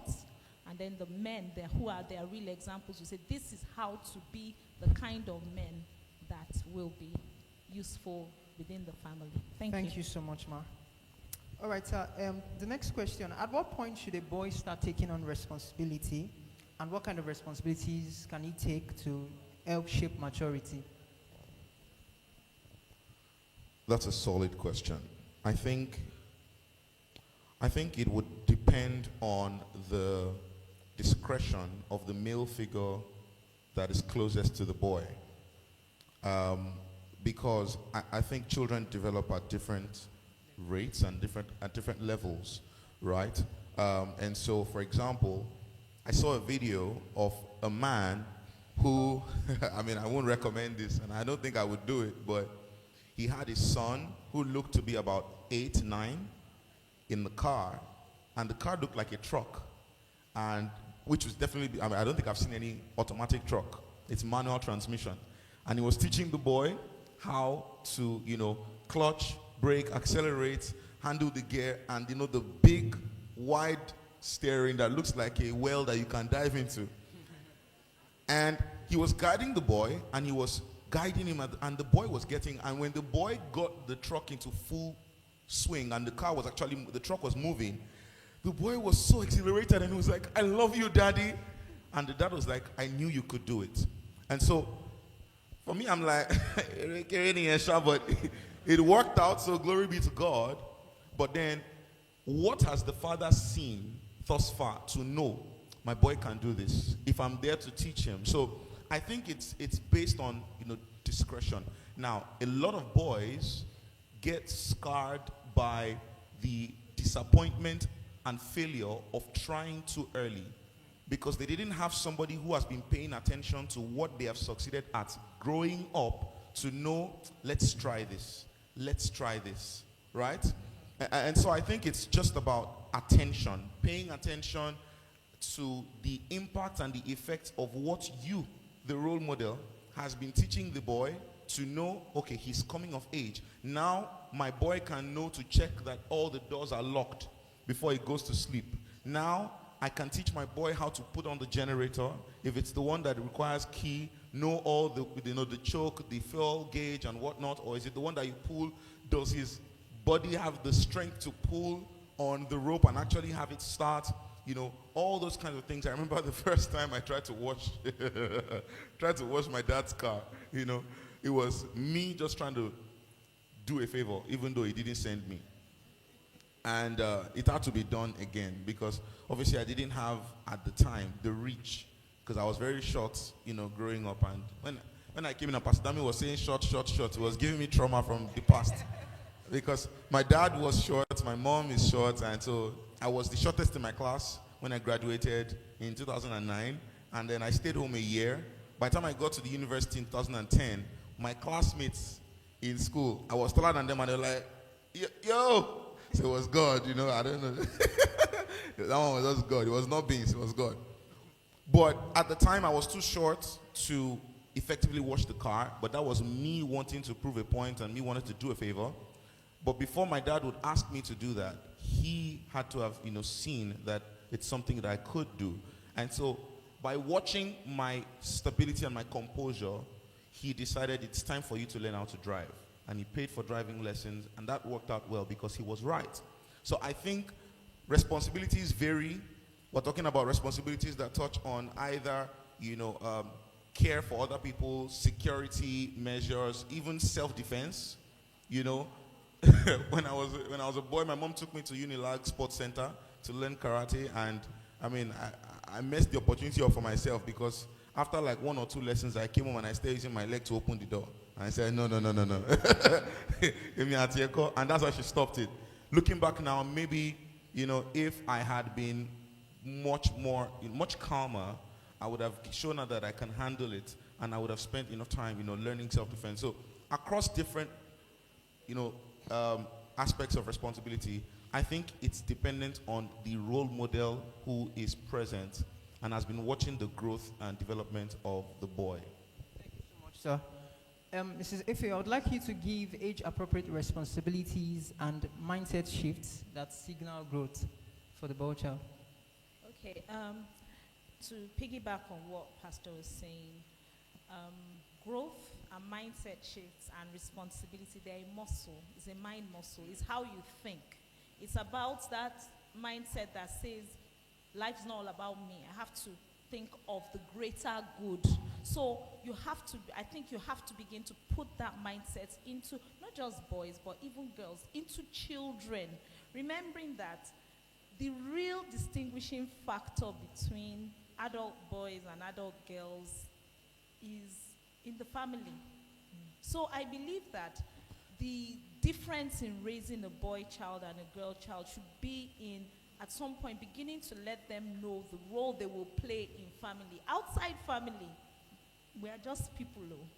You know, a woman engineer will do a woman engineer's work, a boy engineer, you know, we will just live. So if you say you're not going to teach your boy to cook, how will he eat if he does not marry? You understand? So I've actually heard a man, who is my friend, but we're young, and he said, I cannot marry a woman who is at my level of education, because how will I, she won't listen to me. And so basically what he wanted is somebody who will do the housework, that kind of thing. But that kind of mentality comes because he doesn't feel, I can't do that. So let me get somebody who will listen to me and do that. And have children for me and have those kind of benefits without me, but she has to listen because she doesn't have a choice, that kind of thing. So mostly what we need to teach children is how they will live an adult life. I remember having a conversation with my son, who is a teenager, and I told him that I have just one responsibility in your life. One. That is to make sure that by the time you arrive at adulthood, you are prepared. You are prepared physically, you are prepared spiritually, you are prepared socially, in every way you can survive on your own. That's my only job. So for all our children, both male and female, that's the job we have. So teach them the skills, teach them responsibility as a muscle. I remember growing up, my grandmother would always say, you don't pass by something that is out of place and then go and complain about it. Fix it. That's responsibility. You are teaching them, fix it. When you see something that is out of place, take care of it. When you, if you feel like he was giving the example of going to bed, you are going to bed, you notice that the doors are not locked or nobody remembers, then you look around. If you see the windows open, do it. You understand? So learn to look out for everybody. Learn to look out for the greater good, not just for yourself. And allow your children to do tasks. But at an age, especially as they grow older, into teenage and all that, allow them to begin to understand the roles they will play in the family. And as a man, they will be taking on the leadership role because it is God-given. They run that role. And so, what is going to distinguish their leadership is empathy. Really, that's what it is. Women, what breaks many marriages when men are the problem is that the men lack empathy. I remember I was a teenager. I was 16 and I had friends, boys. I was the only girl in that group for some reason, It was my computer school, and all of them, like 4 of them, they're like, how can a man marry and stay with one woman for life? It's not possible. And I said, so that means me too, I can't do the same. They're like, no, you're a woman. Do you understand? So my point is, that's 16-year-olds, that's their mindset. And society is allowing them to do that. But for me, I'm thinking as a woman, no, I can't take that. If you can do it, then I can do it too. So I'm telling them, no, you can't do that. And that's what's happening today. Women are demanding more. But the men cannot meet up because they've not been taught how. So they can't take, the boys didn't want, they didn't have the empathy enough to know that, okay, if I can't take it, then I shouldn't give it. You understand what I'm saying? So it's important for us to teach boys as they grow older that the kind of leadership that they will, to take on the leadership role that they will take on in the family, they have to be empathetic. Don't give what you can't take. Put yourself in the shoes of others. That's when you will have men who will they will not insist that their wives cook when they come back from work. Things like that. So it's about building that muscle of responsibility and teaching them about the specific role that they will play, that they will play in the family, and teaching them giving them the tools that they need to play that role. Thank you so much, Ma. This question would also go to you. So what kind of messages should boys be taught about women and gender relationships as we grow into men? Wow, that's a very deep question, and we can have this conversation for so long, but I'll just try and make it short. I think it's important for us to know that men and women are different, intrinsically so. We have differences. A lot of the narrative that is going on is, oh no, men, anything a man can do, a woman can do, anything a woman can do. But that's not really the whole story. We are intrinsically different because of the way God made our bodies is different. A man will never be pregnant, for example. But because of that biology, there are things that women may not be capable of doing. It makes us softer when it comes to physical strength.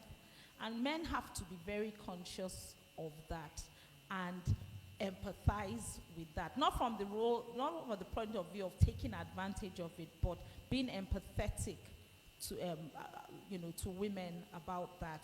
Learning how to, instead of making women look bad for what they are, just understand that women are different from men and empathize. The same way that I believe that women should not, because sometimes we make it look as though men get all the bad rap for all the problems that go on. Women have their own angle too. We put a lot of pressure on men to provide and to do all that. But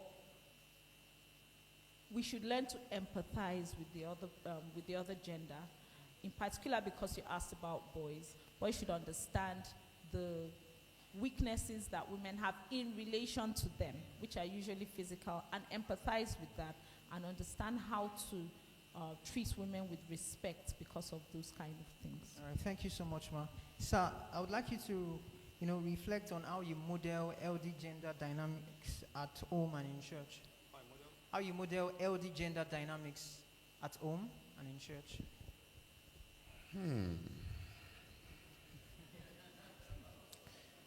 Well, at home, I have 2 boys, so I don't have a daughter yet. So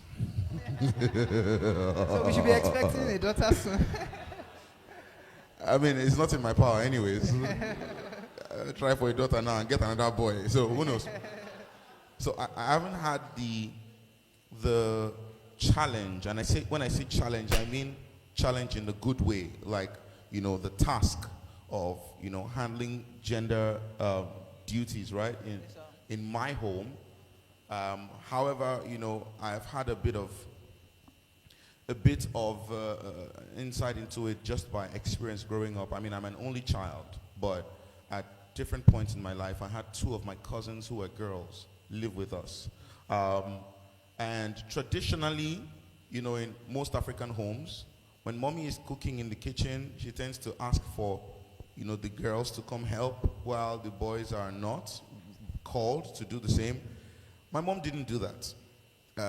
My mom called for help. She just called for help. It was not a case of girls come with me. No, come and be with me. No. It was, oh yeah, and children, come and help me. And when you were done eating, my mom's rule was wash your plates. So I think that helped me in growing up, not really seeing, for example, kitchen duties as for women only. And so for church, I mean, to a large extent, there really isn't much room to differentiate like that in church, because everything that anybody does in church, men can do it, women can do it, but for the most part, I just ensure that the principles, here's the thing, and I'll say this to boys, right, to all the boys listening. The truth is this: I can tell you how I did something, and you can try and copy it, and maybe you'll have good results. But I think there'll be more success if I tell you the reason why I did what I did. So if I tell you the reason why I did it, all right, maybe when you are faced with your own situation, you can think about the reason why I did what I did, and that reason might give you a different direction to go that will be different from mine, right? Yes, sir. And I think that's very important. So, for example, how many of you watch football? Many, right? Wonderful. And I'm sure, you know, many of you saw as the one and only star boy, Bukayo Saka, put the knife to the so-called great Real Madrid, right? And the truth is that the goal Bukayo Saka scored at Real Madrid's home, right?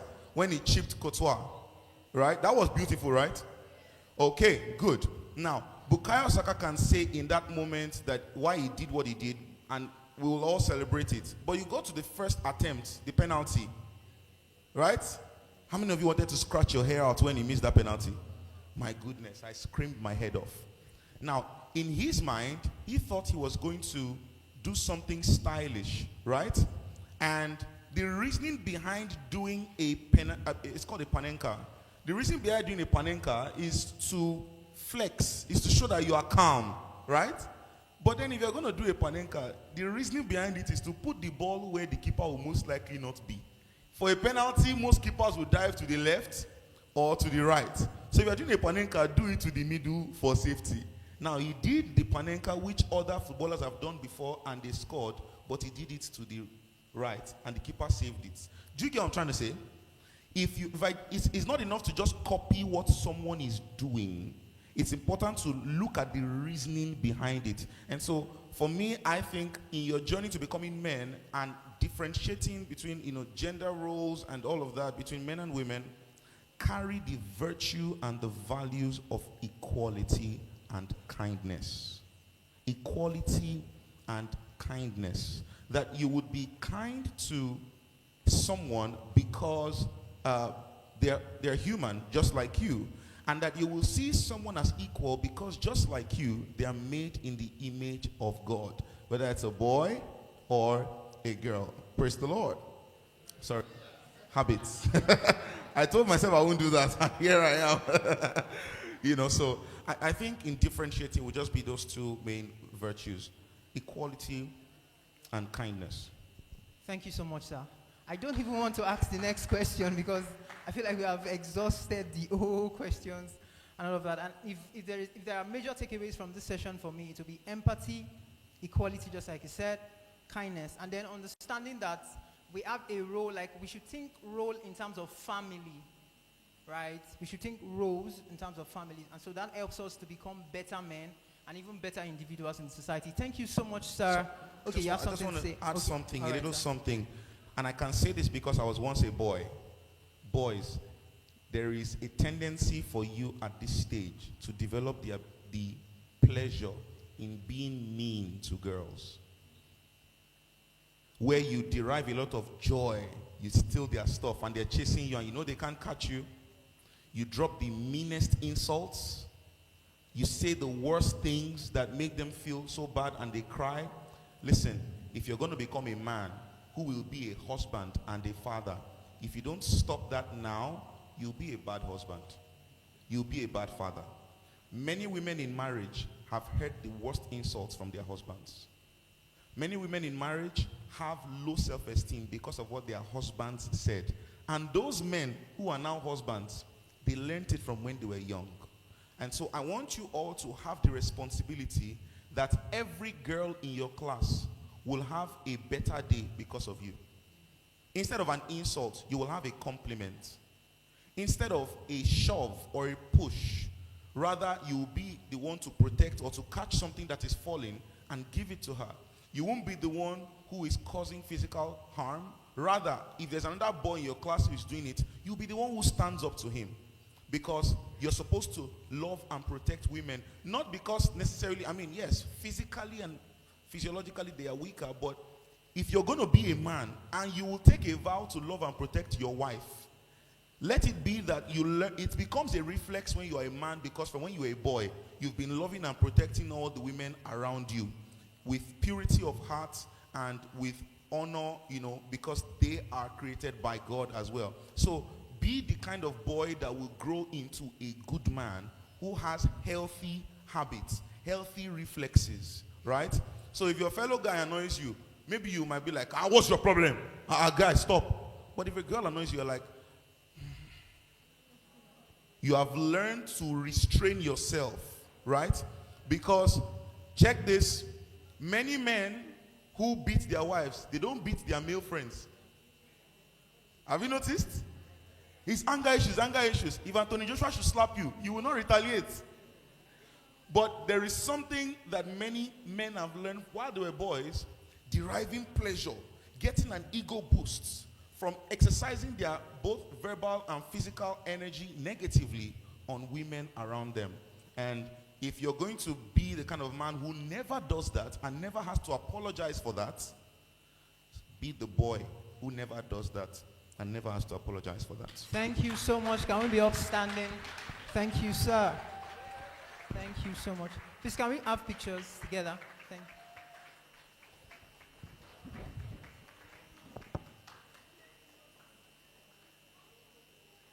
I mean, he's taller. and his name is not taller.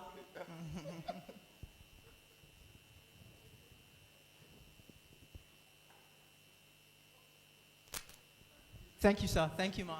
Yes, sir. Over to you, sir.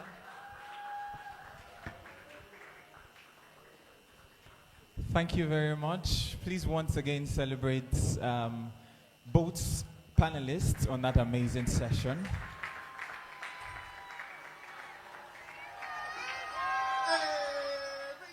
Great stuff over and again. Thank you, sir. Thank you, Mar. We are indeed very grateful for your wealth of wisdom. All right. Coming up next, we have one of our partners, Jide Dosumu, JD Frank Studios. He'll be coming up to give you a little form of encouragement, and I believe that he will also be doing his best to buy you into the media space in the world that he does. So please put your hands together as we welcome him. Hello, good afternoon, everyone. Good afternoon, panel of judges, accurate timekeepers, and my co-debaters. It's wonderful to be here. My name is Jide Dosumu, and I'm a photographer by choice. I like to say choice, because in a world of not so many choices, you still have to make some choices. So, I was speaking to a friend recently. Oh, sorry. Permit me to stand on existing protocols so that they will not flog me. All right. So I was speaking to a friend recently, and he asked a question. He said, Jide, you're almost a decade into photography. What would you have done differently, looking back 15 years ago or 10 years ago as a young boy? And I told him, I wish I had known that my dreams are valid, that my passion could become really rewarding and fulfilling, because when you understand that, it gives you a different kind of push, to get at it and make things count for yourself. But I also told him that I wish that I understood that it takes more than just the talent to become successful.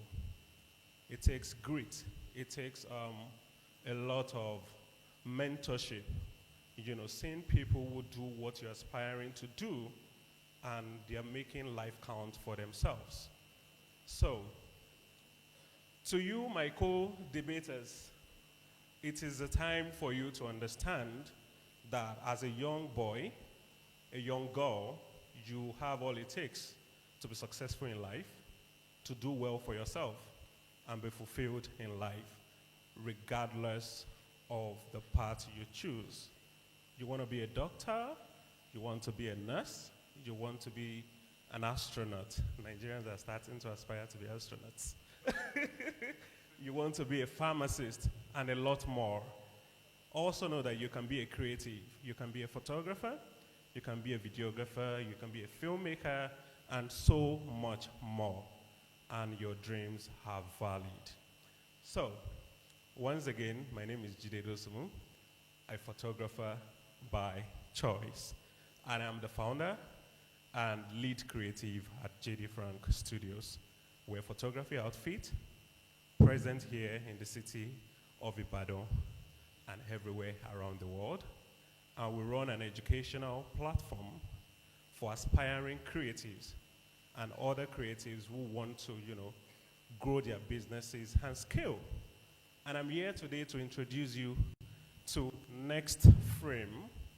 It's an 8 weeks intensive training program meant for people who want to be photographers and are aspiring to be fulfilled at it, successful at it, and make their lives count, being photographers. So, if that looks like you, or you have a friend, someone who, whenever they give phones to, take a picture for us, and you see the picture, you just go, wow, this is awesome. That is talent right there. But it takes more than that talent to build a successful career. And that is what we are doing at JD Frank Education. With Next Frame, we want to use photography as a tool, a passion to create future leaders, to create successful individuals. So if that looks like you or sounds like what you like to do, please reach out to anyone you see wearing this t-shirt with Next Frame written on it. Thank you very much. And once again, I'd like to say thank you to the organizers of this wonderful event. And we are happy, excited to be a part of this event. Thank you very much.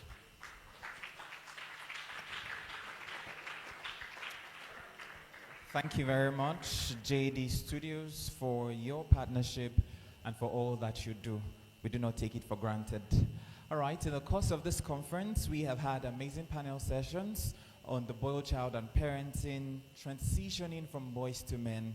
The next panel session will be focusing on the boy child and family and the boy child and media.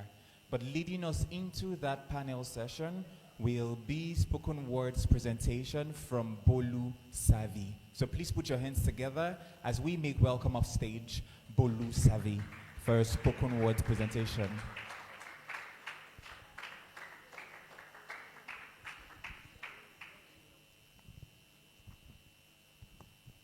All right. Good afternoon, everybody. So the name is Savi Bolu, Savvybolu, and for the sake of this event, I'm a writer, poet, and spoken word artist. And for those of you that care to know, I'm a passionate lover of kuli kuli. Yeah, I love to eat kuli kuli a lot. In 2018, I like to think that I ate kuli kuli more than I drank water. Yeah. So before, I have 5 minutes to spend here, but the piece that I have here, I wrote it at about 5:04 yesterday morning, and yesterday was International Day of the Boy Child, and I just woke up and started writing immediately. So I wouldn't take more than 2 minutes plus on the poem, but before that, I'd like everybody to please appreciate Ife Bayonle and his team for this wonderful event. Also, all of the speakers that have spoken. And I would like to do this. I have my spiritual parents in the building. Ladies and gentlemen, put your hands together for PTI and Lady Dawn. Thank you very much. They are word benders. In church on Sunday, PTI serves us. And on Instagram, Lady Dawn serves us as well. So, this piece was born out of the strong will to make sure that the next generation of boys will be damage-proof. And it also highlights some elements of the lies that the society projects about boys. And also some bits of my struggles. In 2023, I survived cancer. And that is to tell you that this poem I'm about to perform is so unhinged. I did not even have time to edit it. Yeah. But I also hope that not even the boys, even the elderly ones, when we hear this, will learn to celebrate the boy child appropriately and also find closure. Thank you. Today I will celebrate. I will not remember the opportunities that eluded me because my masculinity did not seem adorable. However, I will not make today a versus, as it is not war against my queens. I will make it a point of duty to frown at every dear boy child it is okay to cry that I find on the internet, but also not forgetting that boys are not stones.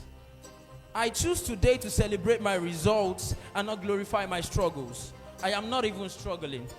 I am not my mother's husband, nor my siblings' father. A beautiful girl exists in my dreams.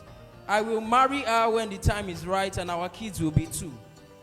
Today is for the boys who are in love with self and the boys who love girls enough to respect them.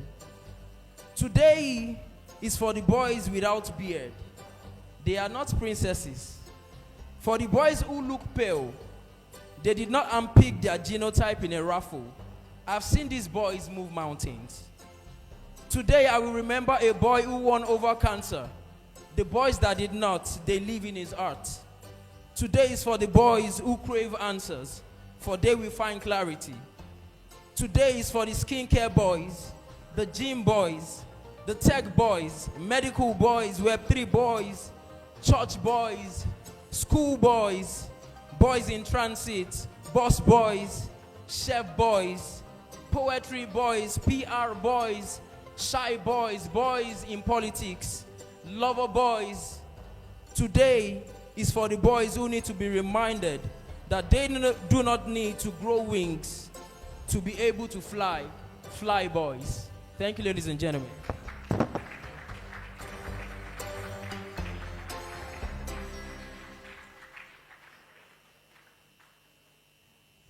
Great stuff right there. Thank you very much, Shavi Bolu.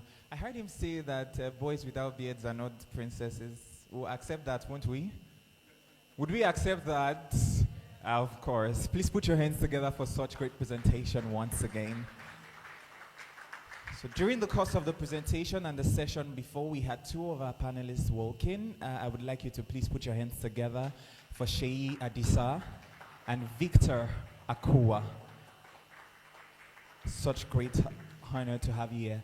We will be moving straight into the next panel session where we'll be focusing on family and media and the influences that they have on the boy child.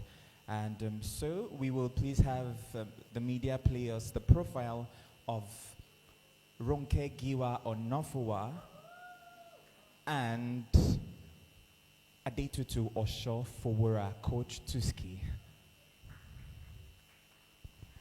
Ronke Oshofowora is a seasoned media and communications professional with a unique blend of expertise in language, music, and storytelling. She holds a BA in English from Lagos State University, an HND in music production and performance from the London Center for Contemporary Music, and a master's in communication and language arts from the University of Ibadan. Currently serving as General Manager of Television at Dominion Broadcast Group, Ronke leverages a broad experience in media, communication, and content development to drive impactful storytelling and audience connection. A dynamic force in the media space, she has consistently bridged traditional and modern communication approaches, earning her a place as a sought-after speaker at events centered on media, personal development, and intentional living. Ronke is also an accomplished author.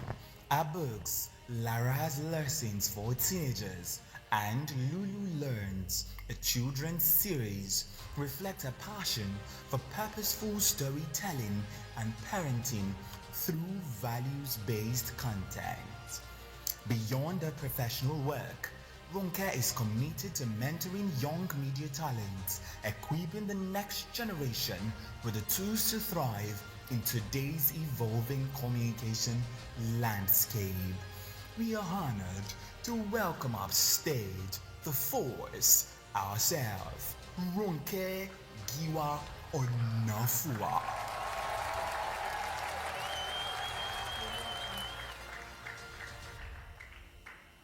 Adetutu Oshofowora, popularly known as Coach Tuski, is a certified relationship coach and marriage counselor with nearly 3 decades of practice.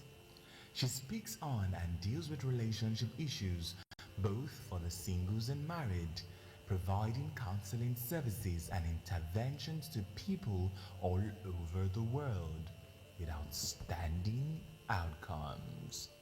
She is the president of the Relationship Building Block Organization and the convener of a yearly conference for singles, married, and counselors.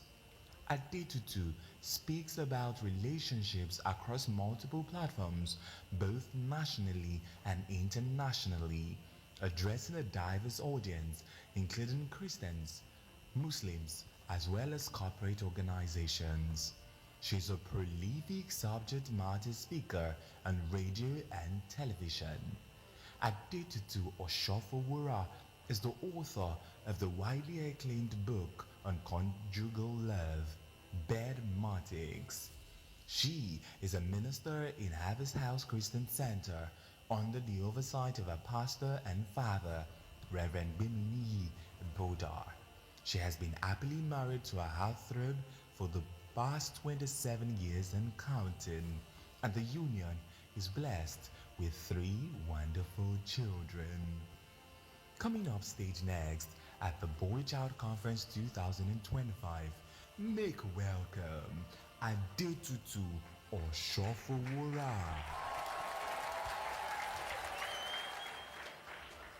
All right, thank you very much. It's a very great privilege to have both of you on the session. So yes, like was previously mentioned, we'll be doing a blend of focus on family and on media. So we'll start with identity. I mean, for the boy child, and looking at the trends that we have in the society now, we can tell how that the identity of the boy child is being tweaked and is being perturbed on what it should be. So I would like to start with you, ma'am. What family strategies do you think should be in place for instilling identity and the sense of belonging in boys? All right, thank you so much. I want to please appreciate and celebrate both Ife for this opportunity. Thank you so much. I've been celebrating, and I celebrate all our other panelists too, both present. Thank you so much, ma. It's good to meet you. Now, based on what you just said now, what are the family dynamics that we need to put in place in order to be able to help the identity of a child? And the first thing I would like to say is that the very first law of parenting is don't have a child. That's the first law of parenting. The first law of parenting is don't have a child. Don't have a child that you are not ready and equipped to build up and train in the proper way. Because children are not statements. We don't use children to prove a point. Do you get it? Children are purpose wrapped in flesh. Children are the blessing of God to the generation He sent them to. So actually, we call them our children, but in reality, they are not our children. We are divine caretakers, spiritual day care centers that God has decided to trust, to help Him to order their steps to where He wants them to be, not where we want them to be. Do you get it? So for example, my husband is a medical doctor. He has an hospital of his own. We have 3 children. None of them are in the medical line. Absolutely none of them are in the medical line. And we didn't say, oh, one of you must read medicine, one of you must do something, because who is it going to hand over to? For us to protect the identity of the child, we must understand that we are not supposed to train them to live our life for them. We are not supposed to use them to live our lives. You understand? We are supposed to help them to know who each one of them is and then guide them towards that. So when it comes to the issue of identity for the child, how can the family provide it? Number one, the first thing we need to understand is that children basically don't hear up, they look up. So the first thing we need to do when it comes to helping these children to, discover their identity is for us ourselves, the other family members, accountability figures, parents, to live the kind of a life that projects values. Do you get it? Now, if you look at what we have been talking about since morning, for me, personally speaking, I feel that generally because of tradition, culture, religion, stereotypes, we have made a lot of simple things to become very hard and difficult.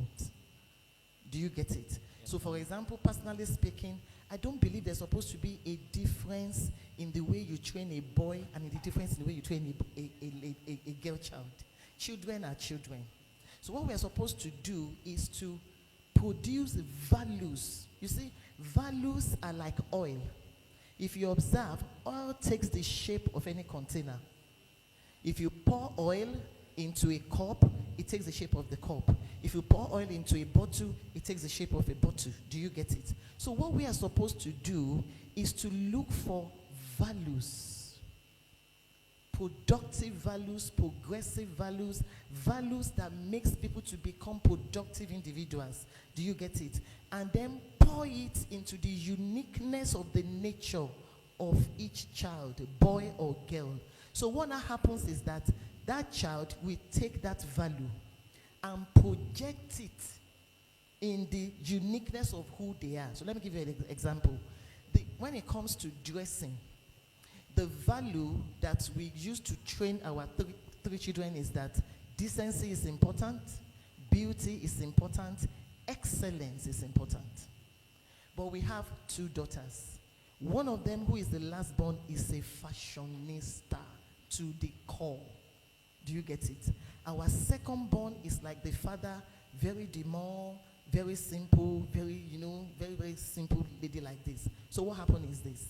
When Eve wants to dress, she searches all the fashion blogs, whatever, picks all the styles, and then she tweak and turn until she picks that particular style and presents it in a decent, beautiful, and excellent fashion. Do you get it? She's expressing it in the uniqueness of her own identity.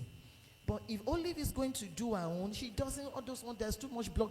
No, she just looks for something simple and presents it in her own way. They are both projecting decency, beauty, and excellence, but in different, unique matters. So we need to first understand that these children, they have their own uniqueness. So we are supposed to provide a family environment whereby they can express that within the confines of those values. So we are not just putting personal expectations over them, we are putting the expectations of God over their lives. So that when they grow up, they are different and they don't feel bad for being different. They understand that uniqueness and then they express that uniqueness. Another thing that we need to do is that when we're talking about family now, I normally tell people that children really do not need father and mother, as it were, to grow up into productive people. Children need conducive environment to grow into productive people. What do I mean by that?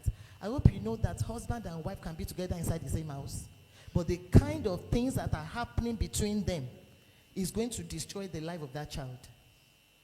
And you can have a single parent alone living with a child, but because of what is also happening in that environment, the child that was brought up by that single parent is going to grow up into a better individual than the child that was brought up with both parents. Do you get it? So what I mean by that is that families must create a conducive and safe environment. Just like what Auntie was talking about the other time. For children to grow up and understand their own identity, that I am unique. and I don't have to be like the other person. I'm comfortable in my own skin. So if families can create such a, and it happens to be the way we treat each other. So for example now, even beyond immediate family, I hope you know that all these children, the way people were walking in and they were greeting each other respectfully, I hope you know they were watching us. And they were picking things for meat. Do you get it? So the way we relate with each other in the family. So for example, the best way to make your child to be comfortable in themselves is the way the two of you are treating each other. If the father respects the mother respects the father, they love each other, there's an atmosphere by which each person is projecting those values. The child will grow up to understand that I can be a better person. So it's the atmosphere that we create that determines that. Thank you. Thank you very much, ma'am. I mean, quite a lot of cogent points, but very importantly is that we set the values, understand their uniqueness, and do not force them outside of their uniqueness. Thank you very much for that, ma'am. Now, moving on to media and identity. Like we have mentioned earlier during the course of the discussion, how that the media spreads a wrong perception and narrative of masculinity. Now, how can the boy child make use of the media and still gain the right perception of what masculinity indeed should be to him? Thank you very much. Thank you, very lovely to share this platform with you. And of course to Ife, thank you so much for this as well, because oftentimes, just like how my sister was saying, when people say, oh, we always have stuff for girls, and you know, I don't have boys. I'm also like from a family of girls. My mom had all girls. I have all girls, so I'm very passionate about advocating for girls, but I wish more guys, more men would do stuff like this. We were talking the other time too about how so many Mother's Day, it's because women have, I guess, been taught to take care of ourselves. So women are the ones that are behind Mother's Day. So when it's Boys' Day too, I'm expecting the men to shout out, and boys, so I need you men and boys to celebrate yourselves a lot more. I think there's something about celebrating other men that I guess for men, it feels as if we're celebrating it. You know, you hear some men say, I don't remember my birthday. You know, you heard the dad say that, but that's not okay. It's important to celebrate yourselves, and it's important to have platforms like this where boys can see great role models and talk about issues that they normally would not be able to talk about. Because coming to the media, there's a wrong narrative out there, and I really want to speak to all the boys here, that you shouldn't try and find your identity from people who are even in the media space, basically. And that's why what, you know, Auntie has said here, Mommy has said here is so important. It really all starts from the home. And I always hear when celebrities say, you know, I'm dressed like this, and when people say, oh, you should know that you're a role model, and they say, I'm not your child's role model. You should be your child's role model, and that's the truth. Your parents should be your first role models. Don't try and get your role modelship, in quotes, from people on radio, on TV, because a lot of people are broken. They are broken people who do not look like what they are going through. And so they come out because they're splashing money in the music videos. They're wearing all the jewelry. You see them as if, oh my goodness, they've got it all figured out. No, they do not. So when it comes to the media, it's about a narrative. What is a narrative? That means I can just come here and tell you, like just someone decided that boys cannot wear pink. And we all just, boom, boom, boom, boys cannot wear pink. And it became a narrative that we all believed. But I'm glad that now we are changing that story. And the onus lies on you boys to change the narrative, to break the generational curses, to determine that, to start to question all of those things that you see out there. And determine that, no, I'm not going to do that. And I love this platform. I love that we're telling you that boys can cry and should, because if you bottle up those emotions, then you grow up, you have, you know, high blood pressure, heart attack, die early, and we're wondering why we have so many suicidal men, why we're having men die earlier than women. It's because a lot of those boys who are now men have been taught to bottle things up. So yes, it is up to you to change that narrative. Some of you are going to become broadcasters. Some of you are going to become role models. And I love that you're here because we're depending on you to change the narrative and all of those stereotypical messages that have been told to boys. So when you grow up, you can tell boys that, oh, it's not masculine to shout at girls or to talk down at women. All right? So, and I think that's the media does, you know, but I really can't, because the media is just nobody. And if you leave a job to Mr. Nobody, nobody's going to do it. So there's so many people behind music videos on the radio who have broken themselves, so many men. And so I hear a lot of things on radio, on TV. And then it is important that when we raise boys right at home, they're able to know that, this uncle, I love his music, I love him on radio, but the message is not for me, it's not okay. But if we raise boys who have to look up to people on radio, on TV, or in music videos because they don't get that mentorship at home, they're going to believe hook, line and sinker that, oh, you know what, boys, as a boy, you just have to use girls, you just have to beat girls, and all of those things. But when you have the right role modelship at home, and you see your dad respect your mom, you see your dad to come into the kitchen, you see your dad do all those things that, so even when you hear certain things on radio, or you watch certain music videos, there's a signal in you that says, this is not okay. This is not fine. And so it's important to you, for parents, to be their children's first teachers, be their children's first role models. I know our children will not like us all the time. Now my children are grown. My older kids are 21 and 19. But I remember when they were younger and I was trying to, put that discipline in place. They didn't necessarily like me, but how I also put that discipline in place makes it that now that they're 21, they're like, Mom, you're my best friend. I've never said it to you before, but you're my role model. So because I was, just like she said, you model certain things. It's not like, oh, you're telling them to do a certain thing and then you are doing something different. So it is important. I know there are not many parents in the room, but for you kids, I need you to know that you need to have this checker inside you that says just because someone is rich and famous doesn't mean they are right. I always tell my children sometimes, adults are one of the most wrong people in the world. Most. But because a lot of the time we raise you to say, oh, respect adults. And I'm saying, yeah, respect people, but know when to know that adults need to earn that respect as well. So especially, okay, this is not a girl thing. I'm going to girl advocacy now, my goodness. But boys get abused too. So you have an uncle who's touching you inappropriately, because he's an adult, you've learned to respect adult. No. So you have to have a checker in your spirit, in your mind that tells you, okay, this is not good touch. He's an adult, but no, I'm taking back my respect from you because this is not okay. So just as well, when you are reading books, reading magazines, listening to radio, let there be a checker in your spirit that says, oh wow, I love this person's voice, I love what they do, but this music, I don't like the message. And it's important for you to change that narrative for yourself. Because the media, I don't think, you will get there. We will get more people who are more popular, famous for the right reasons. However, you are your first, you're your first assignment. And I think that's what I want to say. Thank you very much. Very profound. Very profound if you ask me. That they are up there, that they are high there, do not mean that they have the right values. And so it's left to you to determine what values you let in and the ones that you do not. Thank you very much for that. All right, Coach Tuski, you mentioned a lot on family values. Could you share a few family values, family rules, routines, boundaries that will help guide boys with truth and with love as they grow?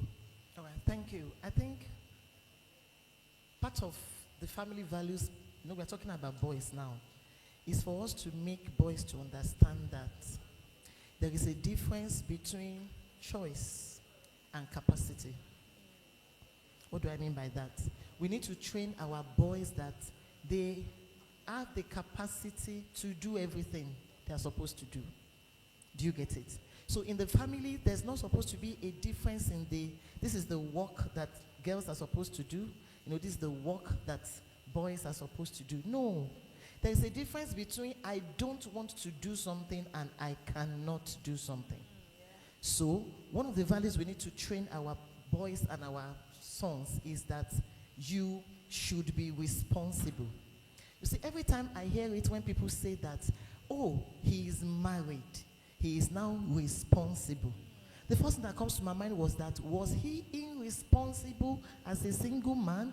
Why is marriage making you responsible? And who is the irresponsible girl who married an irresponsible man to turn him into a responsible man after marriage? Who does that? Meaning that marriage does not confer anything on you. In fact, like I normally say, we don't have marital principles. We have godly value systems.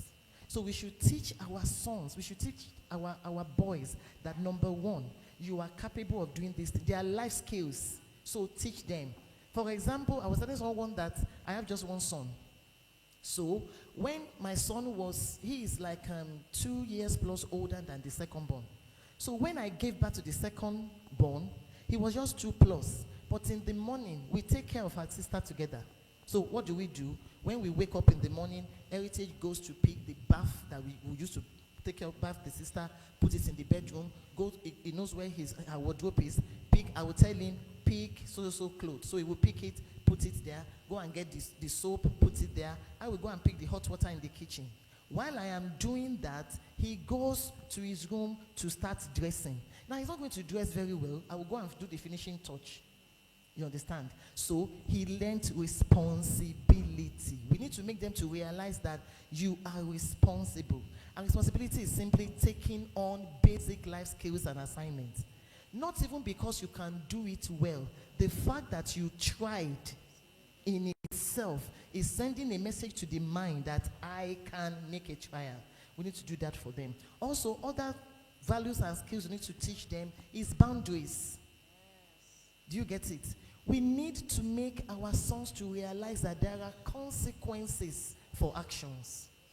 You see, a lot of parents believe that part of love is for your child to do something that is wrong, and then you cover it up, or you try to protect the child, or you don't.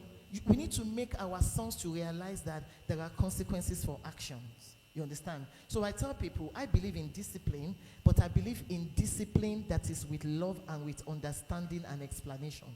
Do you get it? So when a child does something that is wrong, you need to make the child to understand that there are consequences for this, and those consequences are legitimate. You know why we must do that is because life is about choices. So if they don't understand that there are consequences for choices, they make choices just about anyhow. And like I normally tell it, I don't discriminate between boys and girls, but I believe strongly in one thing.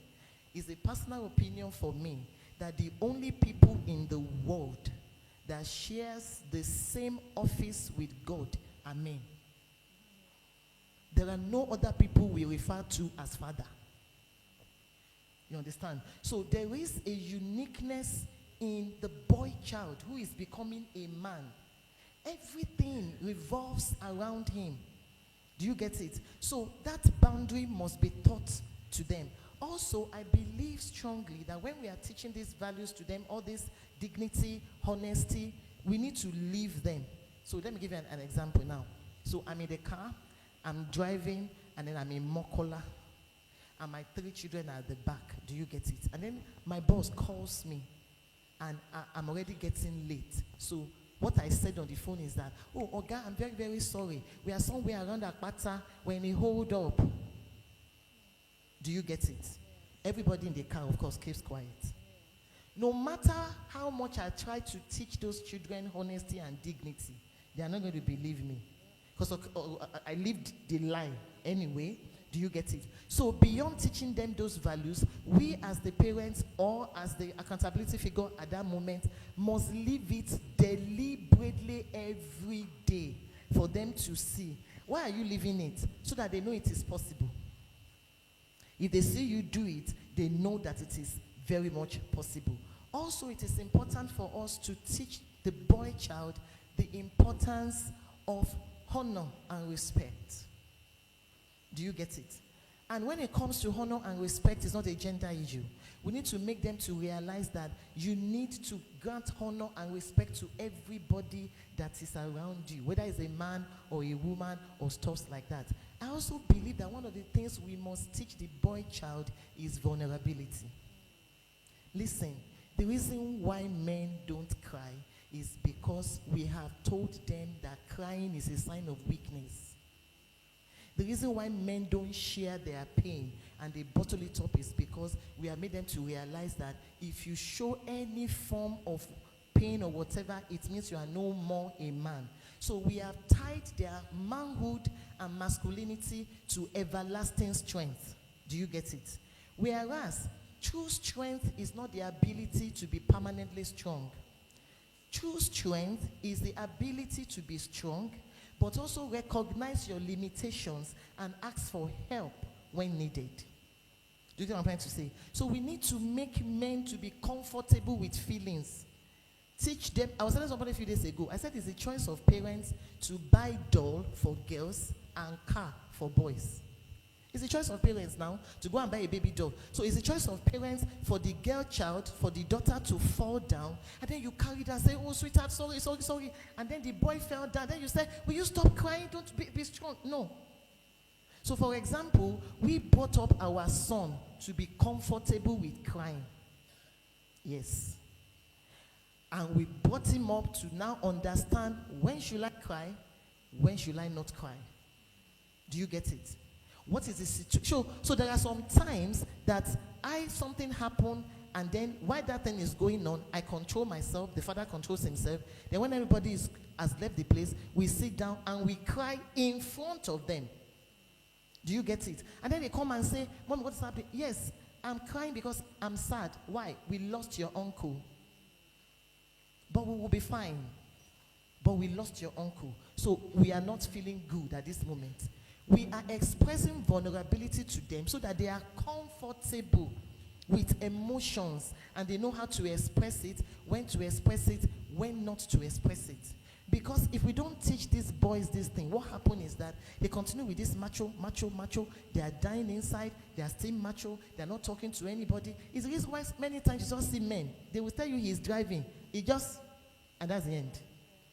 Do you get it? So we need to teach them all these things and make them to understand that it's okay to feel. It's okay to ask for help. It's okay to ask a woman for help.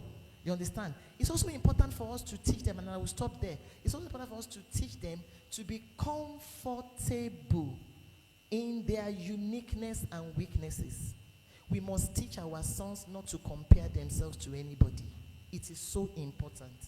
You see, self-worth, self-value, self-esteem is a very important thing for every human being. Why? It is what sets your boundaries for you.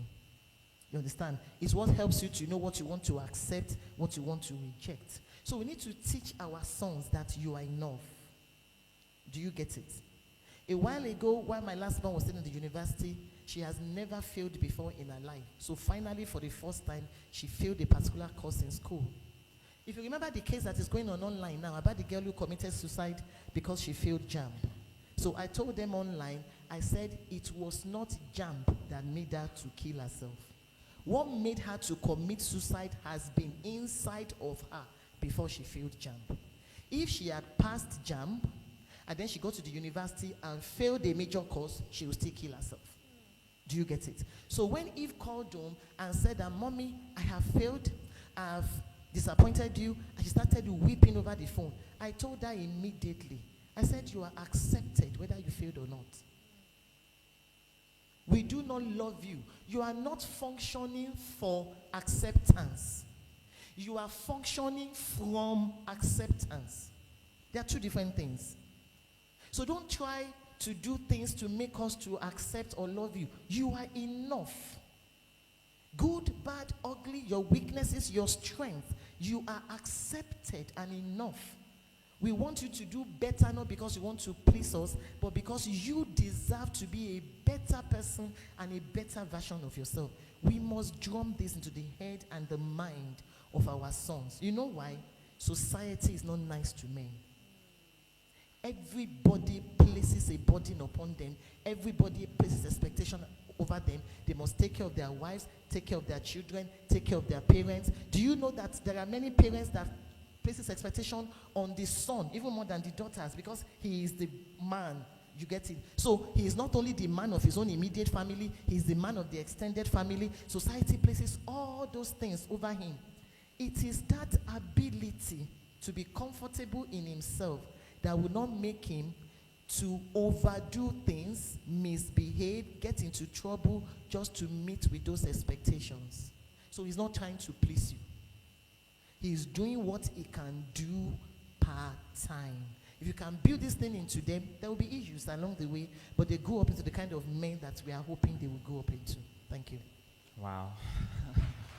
Superb, superb. Thank you very much. You know, you are not functioning for acceptance, you are functioning from the place of acceptance. Very profound. Thank you. All right. we live in a media world, and these guys are exposed to media. In fact, some of them were born in media.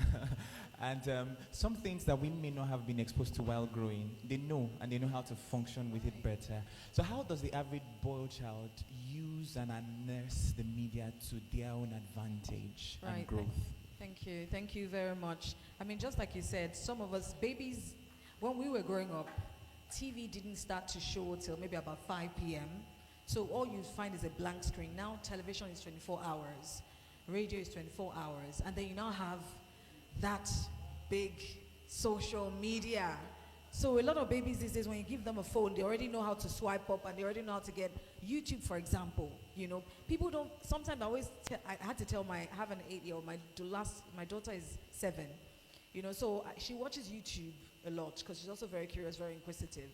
And I had to tell her this day, just recently, that, we'll have to limit your YouTube. And she said, oh, why, mommy? Because a lot of parents feel, okay, you're not on Instagram, you're not on Facebook, but, they allow YouTube a lot. So, but I just realized, and you have to be as parents, you have to be very intentional and know your kids. And that takes being around, being available, else you will not know when certain things have changed or when something has switched. I'm around my daughter, or she's around me a lot, let me say, because she's like mommy's handbag. She's always with me. So I said, we're going to have to limit YouTube. She said, why, mommy? I said, because social media, there's something about YouTube too that makes you compare. Because the thing is, media is not the entirety of people's lives. So what you see even on radio, when I come on radio, for example, and I have my radio voice, this is not how I speak all the time. Do you understand? So, because I love her voice, but when I'm at home, my children see the yelly mom, and stuff like, so they see the real me. So just with every other kind of medium, everything else is not everything. You don't see the entirety of people's lives. You just see a little glimpse. And there's more peer pressure now than we suffered when we were younger. When we were younger, the only peer pressure we had was the cousin that was in UK. And maybe they will tell you, your cousin that's in London is this, but we didn't see them much. Maybe when they came on holiday was when they would say, see your cousin, you see their phone there. And it was like, but you are literally sitting, you have front row seats to other people's lives every day.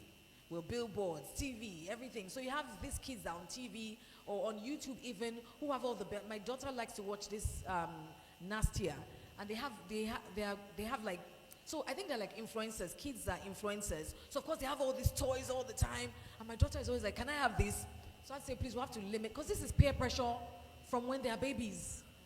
So I had to say we have to limit it because, I find that every time you watch, you always want a new toy. And I feel like that's something that's sort of playing in your head. Sometimes you even say, when can we move from our house? I'm like, I don't understand. So I noticed that, that plays with her mind. And she because when you have front row seat to other people's lives, it makes you think about your own life, and then it looks like it's not nice enough. Other people's lives look better than yours. The moment you compare yourself to somebody else, you fall short, no matter what. The moment you look at somebody and then you compare yourself to them, it's like, when we're growing up, there was this Omo advert where the mom would show like this really dry one that was used by this other soap, and then they show the one with Omo and it was so bright. That's what happens to you when you compare your life. Your life starts to fade. It looks blurry. It doesn't look as nice. So what the media exposes you to, social media, conventional media, exposes you to front row seat to other people's lives, reality TV show. You're looking at other people's lives and then you're not minding your life, minding your business.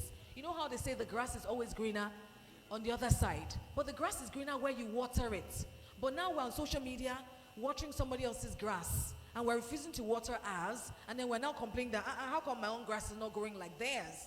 But they're only showing you a snippet of their own life. You don't know what they're going through behind the scenes, and then you're now comparing yourself to 5 minutes of somebody else's best life. So it's so important that we're able to make that distinction, that we can go on social media, go online, or even look at even people in real life and just see that, okay, and appreciate it, and not compare ourselves to those people, because comparison is stealing so many people's joy. Children are becoming depressed. And it's literally because they look at their classmates, oh, they're bringing dodo with their this and this and this, and they go home, and maybe your parents may not be able to afford, what they have. Contentment is so key as we're growing up, and that's one of the things social media generally steals from us, that being able to be content. Look, nobody has it all. Can you all say that? Nobody has it. Nobody has it. Your classmate may have the nicest bag. Your classmate may have the parents who, look. But I think it was somebody who said it in one of the first panels. I think it was Pastor Damilola who talked about how, yes, you may be short, but there's something you have that someone else doesn't have. There's something you have. There's something you bring to this world. Look, God put something unique in everyone. You may look like somebody else. You may sound like somebody else. But you know what? They are not you. And so that's what you must recognize every time. So he may have the nicest bag. Bring the nicest bag. I had to tell my daughter this story about how there was one girl when I was in primary school who used to bring, she was my school daughter, and she would bring something and give me. I'll take it. I was like, this girl is lucky. She'll bring money. She shared. Until like a week later, mommy came to school and said she had been stealing. And all of us that had been collecting from her, we were in trouble. So that's what happens when you form a mindset based on what you see in the media. And you form a mindset about this person. This person is lucky. When my daughter says this person is lucky, I'm like, excuse me. Do you know how blessed you are? Do you know how you have the most amazing parents? And I start to, reel down things, and she's like, mommy, I'm blessed truly. So you have to always remind you. You may not have the parents who will tell you, you are blessed because this, you are that, you are smart, you're brilliant. I mean, my daughter is the most blessed. I'm always reading out things that she's blessed to have. So you have to remind, maybe some of you don't have parents who, then, find someone who can do that for you. And then also do that for yourself. Reel out things, ways, look at all the things you are grateful for. You are alive, you are smart, you are blessed, you are healthy, you are here learning something that will transform your life for generations to come. You are blessed. Say, I am blessed. And you must remind yourself of that every time. No matter what you hear on radio, what you watch on TV, what you see everywhere, you are blessed. So don't let the media steal your joy. Don't let anything you see out there steal your joy. Always remember that. Thank you very much. Thank you very much for that. Stay content and stay focused on your own journey. Water the grass where you are, and you'll be grateful for that. All right, my final question to Coach Tuske. Now, we have mentioned a lot of roles and responsibilities that the parents have to play. However, for the boy child who is here today, what roles do they have to play in ensuring that they are growing and developing to the picture that they have in mind? So if the family is maybe failing, what do they do? If the family is failing, does it automatically mean that they are also failing? So what do they do to curb things? All right. One thing I've discovered over the years is that God is mindful of us. So it's very possible for you to be in a family that is failing and things are not going well. I'm a retired teacher, and I was in active service for about almost 15 years before I retired. So I spent a greater part of my life with students like this, relating with them, all sorts of stories. But one thing that I learned that time is that quite a number of those students came from backgrounds that had issues. But that is also the reason why God put a teacher like me in their schools. Do you get it? I was sharing an experience online. I went to a supermarket to buy something, and I met this tall, handsome, dark guy. I couldn't even recognize him anymore. And he just stopped, and he said, "Mommy, you have forgotten me. You taught me when I was in SS1. Thank you." And he prostrated, and then he went and paid for everything I wanted to buy in the supermarket. I meet them like that regularly. Now, what does that tell me? That tells me that at that moment in their life, there was somebody that God placed in their space that could meet certain needs. And I remember then that even though I was an economics teacher, but my students come to me not because of economics. You understand? They come to me basically because, oh, this is going on at home. Oh, mommy, what should I do? And I just prefer solutions for them. So what do I mean by, what I'm trying to say is that you may come from a dysfunctional background. You may come from a background whereby all these things that we are talking about, you cannot even relate. But there is somebody in your school. There is a teacher in your school. I believe that we must be teachable for teachers to appear. So one thing that the boy child should develop is the heart to learn. You understand? We as students, we as young people, one of the things I have issues with this generation is the fact that everybody knows everything. You understand? For me, the definition of humility is the ability to empty yourself of what you think you know and then take in the truth. Do you get it? So the family may not be there, but in school, there is a teacher, there is a senior person in church, there is somebody in church. See, Students, young people must learn to approach somebody and say, I need help. Do you get it? Maybe you have been observing that person, you like the way that person dresses, you like the way that person talk. Don't sit down there and expect the person to come and meet you. You understand? Go to that person. Excuse me, ma. Excuse me, sir. Can you mentor me? Do you get it? One of the reasons why people don't like mentorship is because mentorship puts you under control. Mentorship takes away from you the ability to do whatever you want to do. Because there is somebody on your case that is telling you what you want to do. And basically, young people don't like to be controlled. So one thing that the boy child needs to be allowed to allow in his life is that I can be controlled. 2, our sons should learn to obey. Do you get it? Listen, you cannot always legislate and control what they tell you to do, and they want to tell you to do something, and then, we are in a Sorosoke generation whereby everything must be questioned. Do you get it? In our own generation, when mommy says jump, your response is how high? Not, why should I jump, mommy? I grew up in a generation whereby it's not only by words. You must be able to read the expression in the face of your parents. You understand? When their eyes look at you somehow, you must get the message that I'm in trouble. Let me put myself in. But the generation whereby if you tell a child to do something, the next thing is, why should I do it? And if you cannot convince the person why, then the person will not do it. Our children should learn to obey. If you are asked to do something, do it. If you don't understand, ask question. Not in a rebellious manner, but because you want to understand more. Do you get it? Because instruction is life. So even if the family unit has issues, I think that God is faithful enough to put other people in our lives that they are available to teach us what to do. We should just listen to them. Thank you. Thank you very much, ma'am. So 2 things: be under mentorship and tutelage, and then be obedient to your mentors and tutors. So any final words for the boy or child in relation to media too?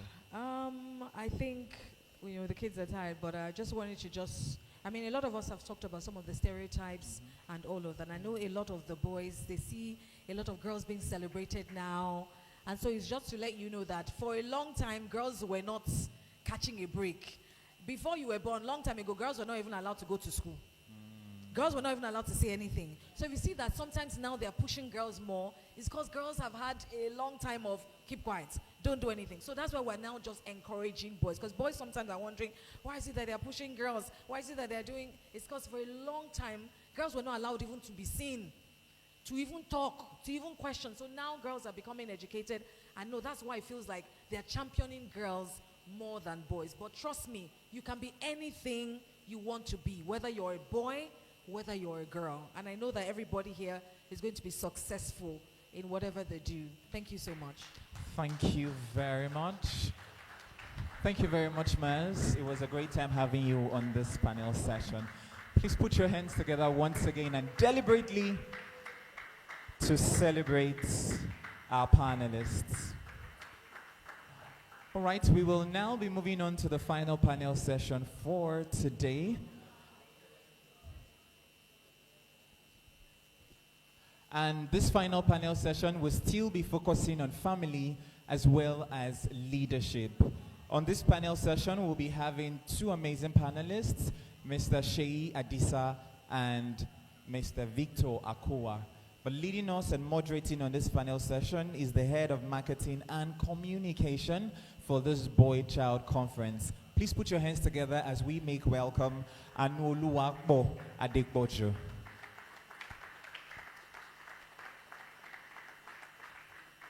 Media, please, can we have the profile of Mr. Seyi Adisa and Victor Akuwa?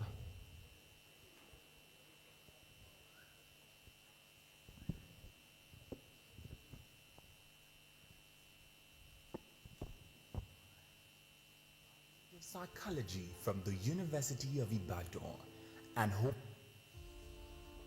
Victor Akuwa is a graduate of psychology from the University of Ibadan and holds a master's degree from the University of Lagos.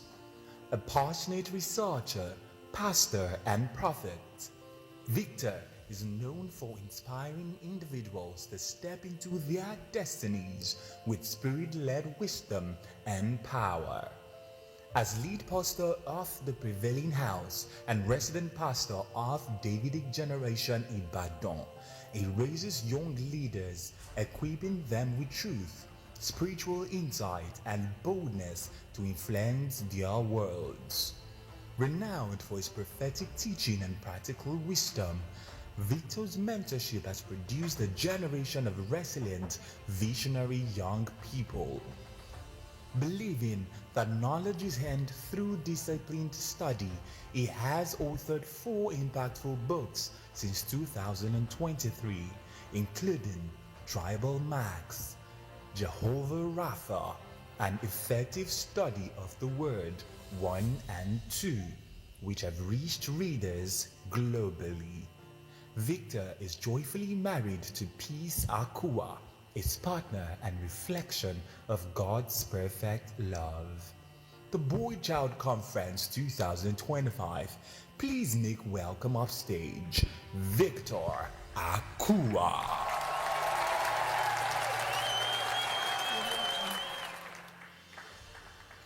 Seyi Adisa is a respected leader in governance, law, and politics, dedicated to empowering people and communities.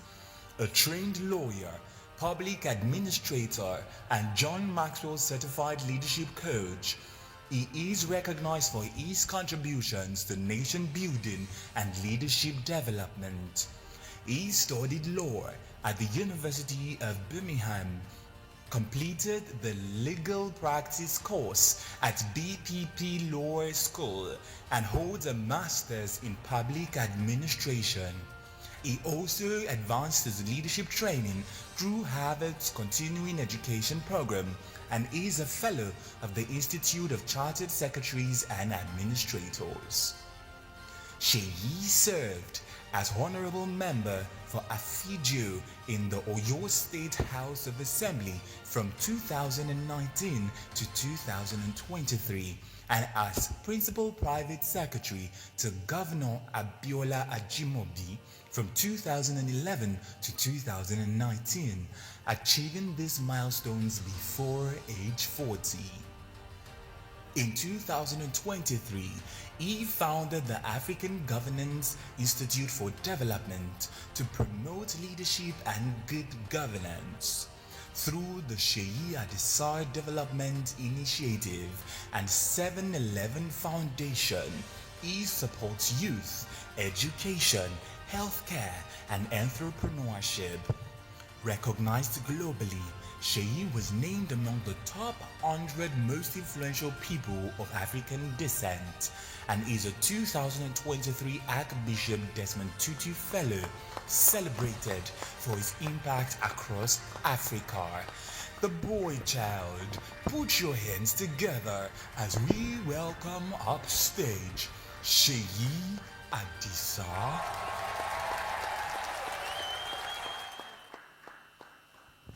Good evening, everyone, and I'm super sure we are having an amazing time. My first question will be going to Honorable Seyi Adisa, and the question is this. There are a lot of boys here right now. Some of them are not leaders. I'm intentionally saying that. They are not holding positions, and then they feel I'm not a leader. For someone like me, never got an opportunity to be a leader per se. Until I got to the university, I contested and I won. So, what do you have to say to such boys who are here? Thank you. Okay, thank you very much. Let me first of all thank Ife. I can't see him in the room. I don't know where he is, but please let it be on record. I want to thank him. He sent me the invitation to this program last year, almost a year ago. And I just really want to celebrate such intentionality and such focus. And it shows that he means well for the children and the boys in this room. So, thank you. I want to say this. Each and every one of you in this room is a leader. Everyone that was made in the image of God which is every one of us, is a leader. The mistake we make is that we think it is when we get into a position that we have become leaders. Each of us have been gifted with the gift of God in us. It could be in sports, it could be in music, it could be in entertainment, it could be in spiritual matters, but we all carry something. The problem is many of us never discover what that gift is. And because we don't know it, we don't develop it. And because we don't develop it, the world cannot celebrate us for it. Now, if all of us can discover our gift and develop it, then we will showcase the leadership that we carry. What is leadership? Leadership is just influence. The moment I can influence you to do something, it means I have led you, usually for a worthy cause. And so in a room here in front of me, I see leaders in business, I see leaders in entertainment, I see leaders in government, leaders across. They may not know it yet, but the role they have to do is to search it out, find it, and then develop it. We pay millions to watch Messi and Ronaldo and all of these people.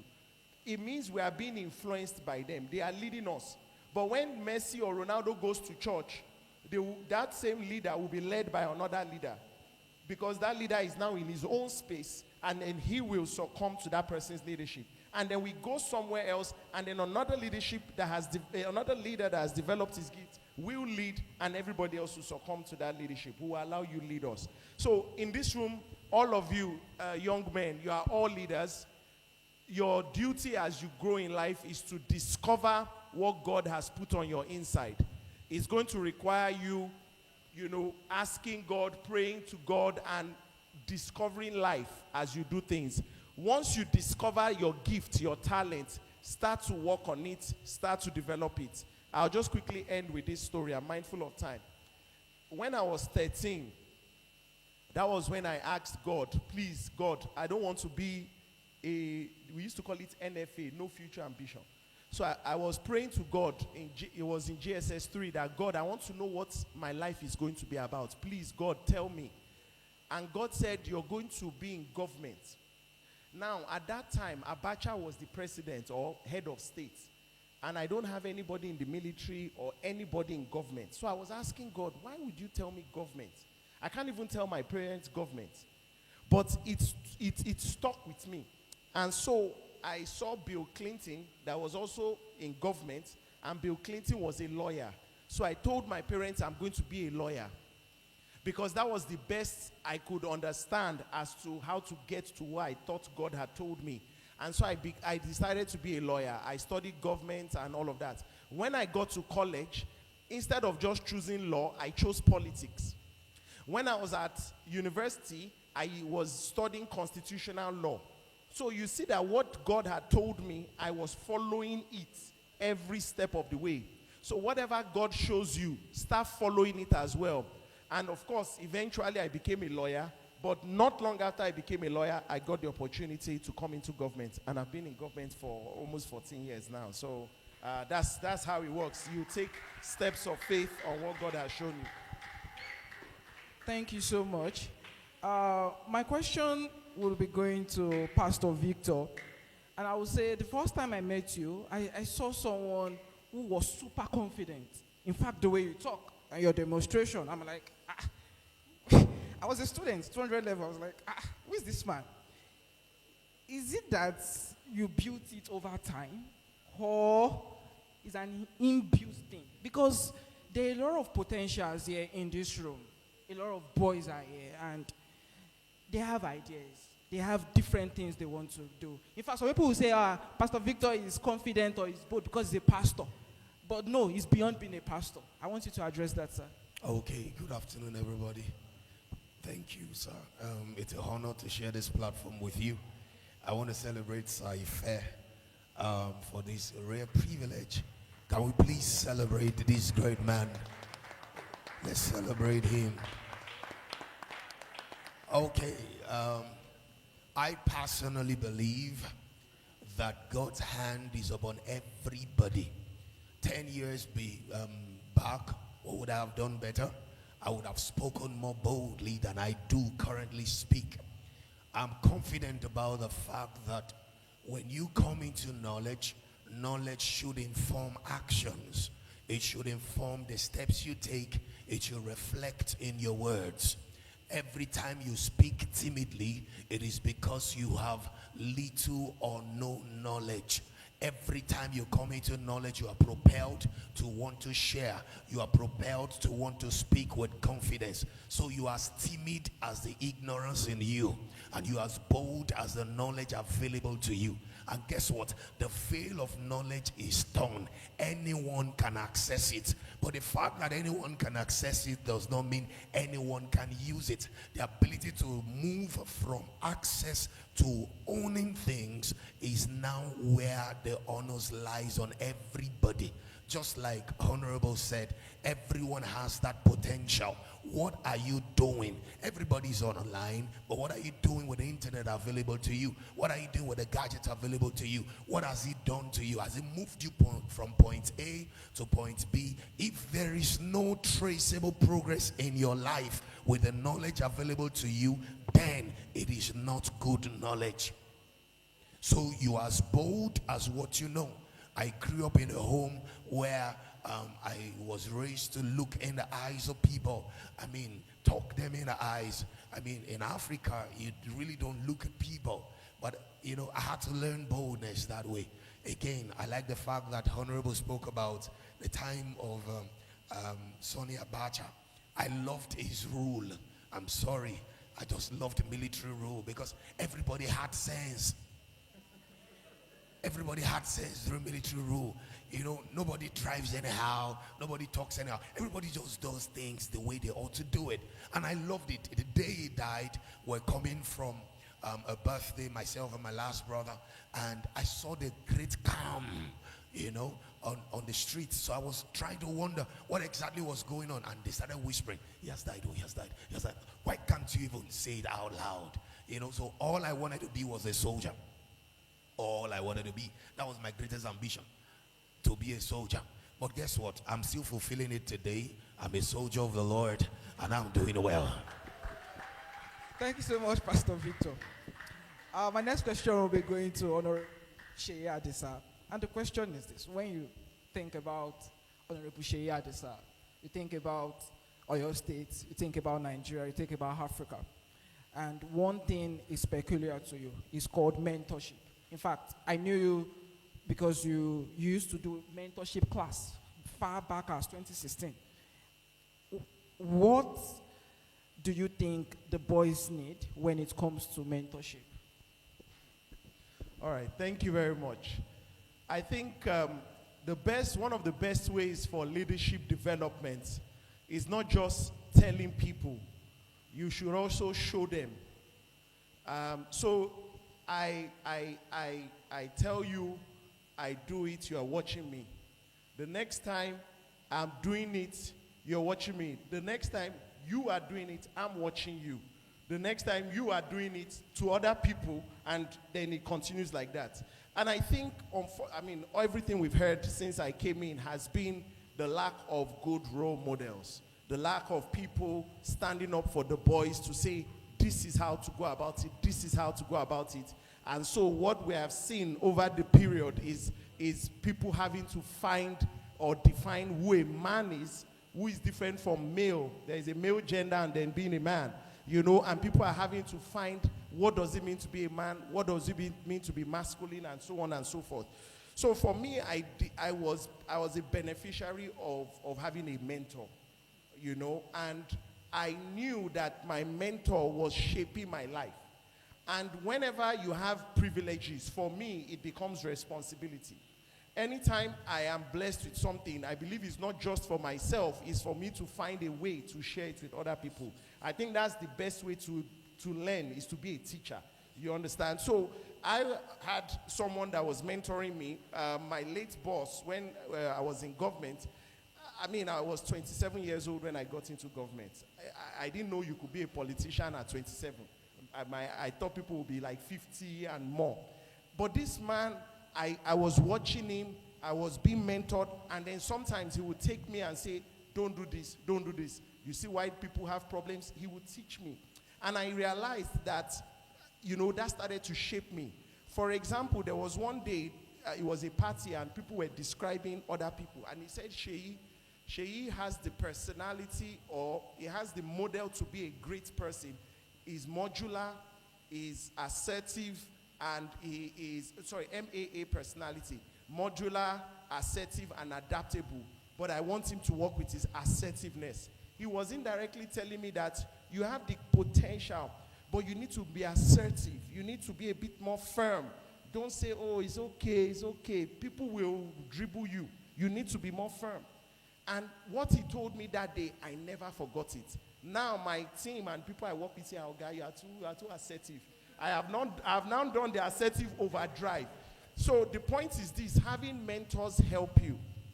They help you see what you don't see. They help you understand what you cannot see, because we all have blind spots. They help you with your personality. They help you with your success habits, because success is usually in form of habits. They help you in terms of even character, how you should do things. So to your point, you should have mentors that will help you in a place of competence. You should have mentors that will help you in a place of character.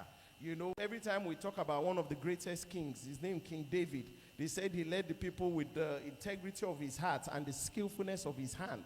The integrity of his heart talks to character.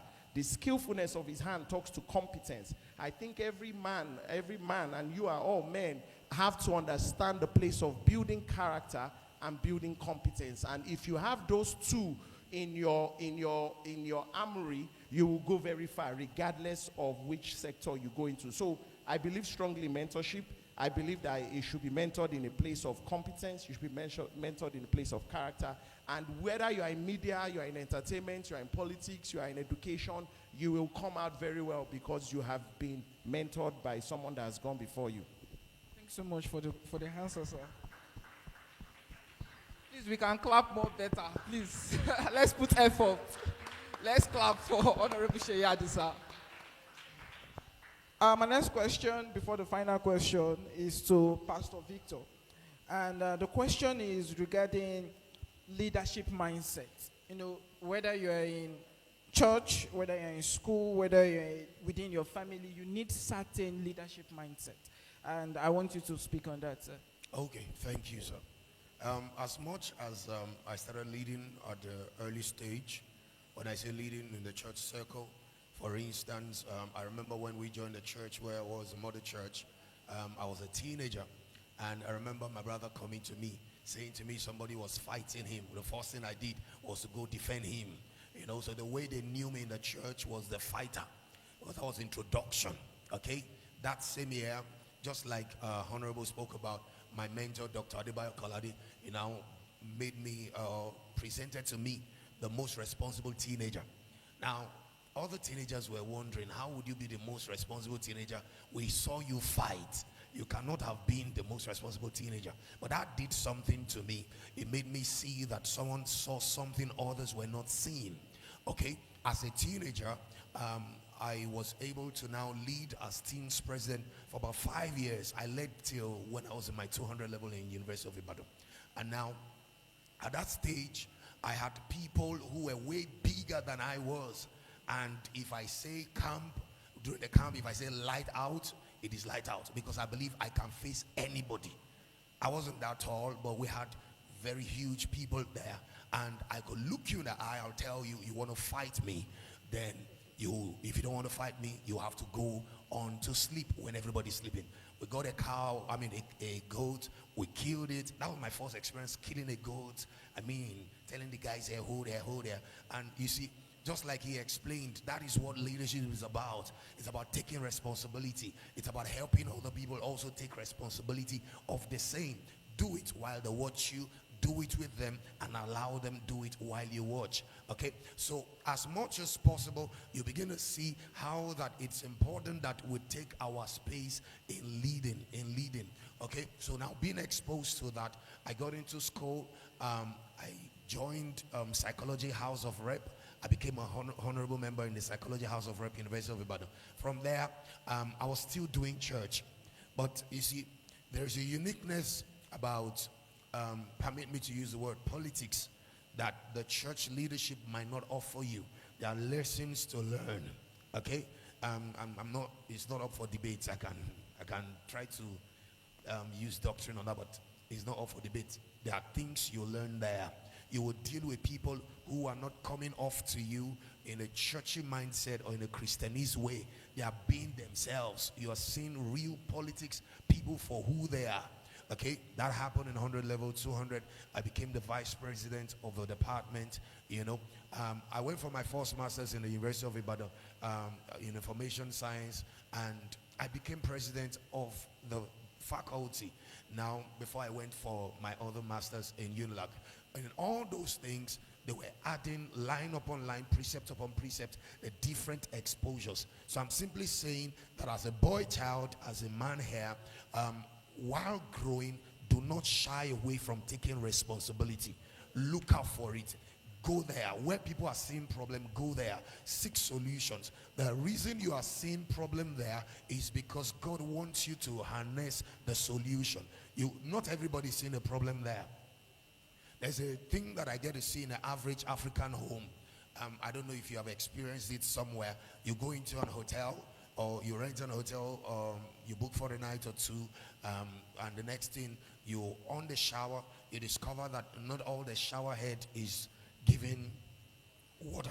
Just some holes are not, because they are blocked, you know, because of possibly sand from a water or whatever it is. But they will tell you it is still working, right? You have an extension, okay? One is faulty, but 3 others are working. They say, don't worry, we can still use it. We can manage it. You have lights in the room, and the one in the kitchen or store is not working. Don't worry, we will change it. At least the other one is still working, and we'll do this. So we learned to manage things, okay? And there's a measure of mediocrity that comes with that. We would say that that is not mediocrity. It's just that I've not had time. But it's already informing a mindset that, don't worry, you can manage things. We ought to fix things when you see things faulty, okay? And that's one of the major crux of leadership. You get to see things well. It shapes your heart that you need to do something about this. Oh, what is happening in government? What's happening in Nigeria? Why are we having this kind of thing? Why is it that our power sector is having a problem? Why is it that we're having this? Do something. 3 kinds of people we have on earth: people who do things, people who observe things done, and people who talk about things done by other people. You have to choose what category you fall into, and your choosing is also tied to the mindset you have created or formed over the years about taking responsibility. Mindset about leadership is simply mindset about responsibility taken. Thank you.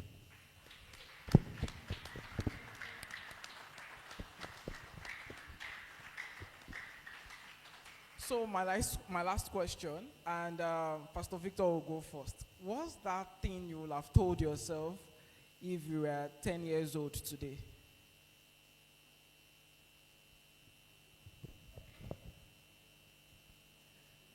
That word I would have told myself is get more knowledge. Be bold about it. Don't dim your light for other people. At a stage, some folks said the way I spoke very proudly. I withdrew a little. I'm calmer now, you know, and that's because I allowed the words of people get to me. 10 years back, or at 10 years old, I would have said to myself, be you till you are full. And that is what makes you beautiful. What makes you amazing and desired, what makes you a mentor, what makes you placed above is that you are working in your uniqueness. Yet, there's a thin line between being bold, being assertive, and being proud. Yes, and that's the work of mentors, okay? I know some mentors have become tormentors. I agree. However, we still have people on earth who are there who just want to see you succeed. Look out for them and do not keep quiet when you need help. It goes a long way to help solve problems. It's not a sign of weakness to ask for help. My mentor says that to me over and over. It's not a sign of weakness to ask for help. No man is an island of knowledge. Knowledge is in people. Everyone embodies a measure of knowledge. When you embrace them, you embrace their unique knowledge.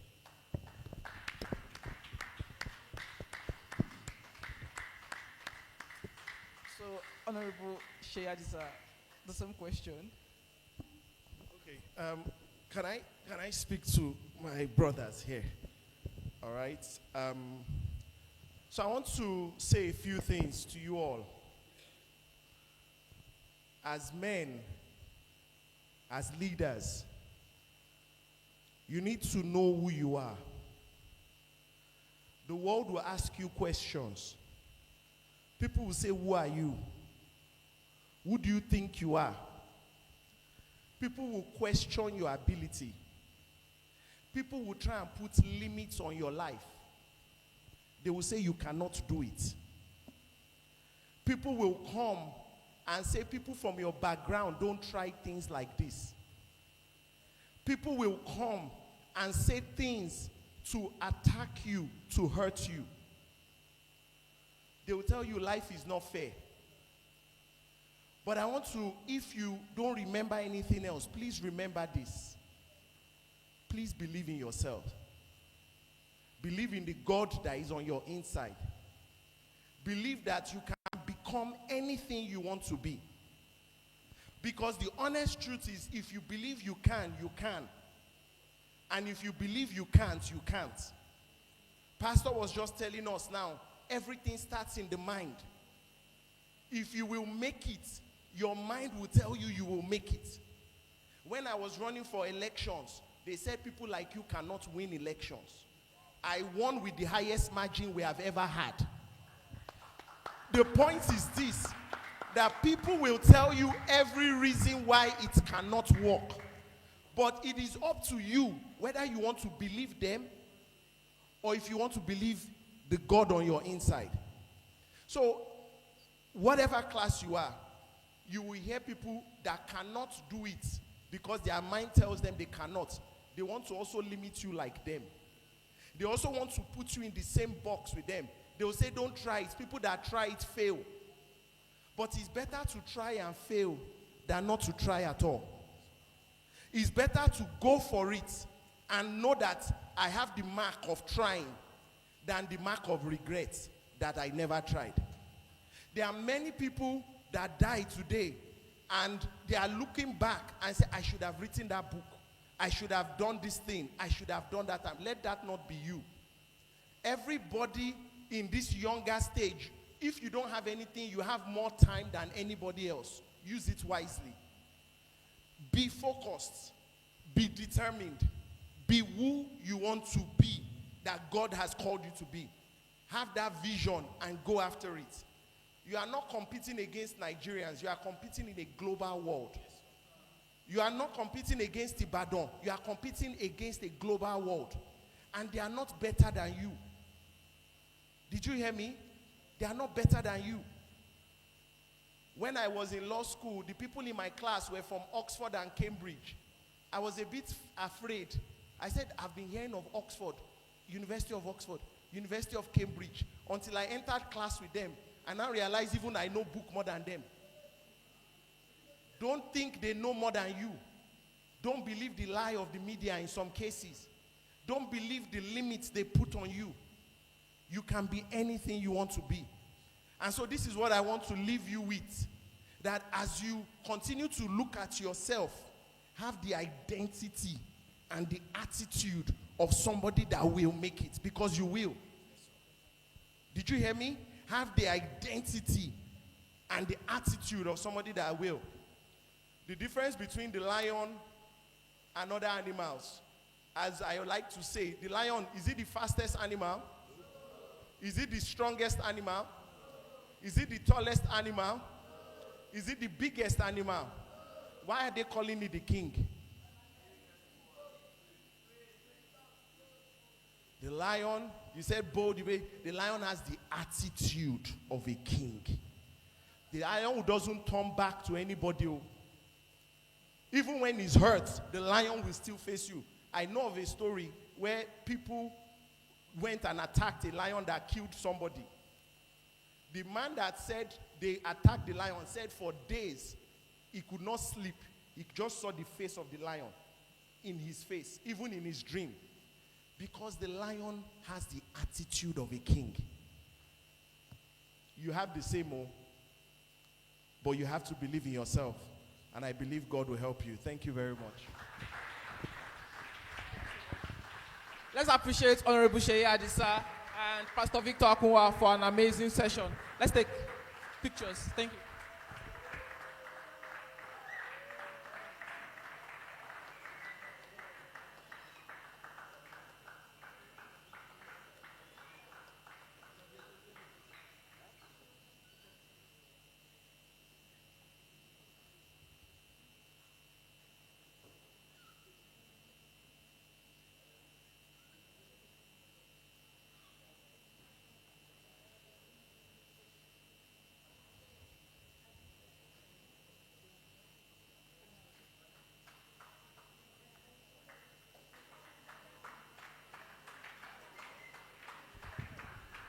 All right, if you are appreciating the panelists,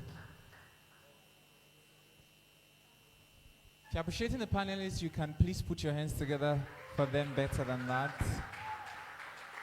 Thank you so much. All right, it has been an amazing 5 hours plus of learning, of unlearning, of relearning, and of course of gaining practical knowledge that will help you soar in this journey as boys. Just before we wrap things off, we would like to please welcome Mr. Bukunmi Olaniyonu for a very short speech to you. Please put your hands together as we make welcome. Okay, I'm not going to keep you. I mean, I wish I had done it earlier, but I still feel I should do it. And thank you so much, everyone.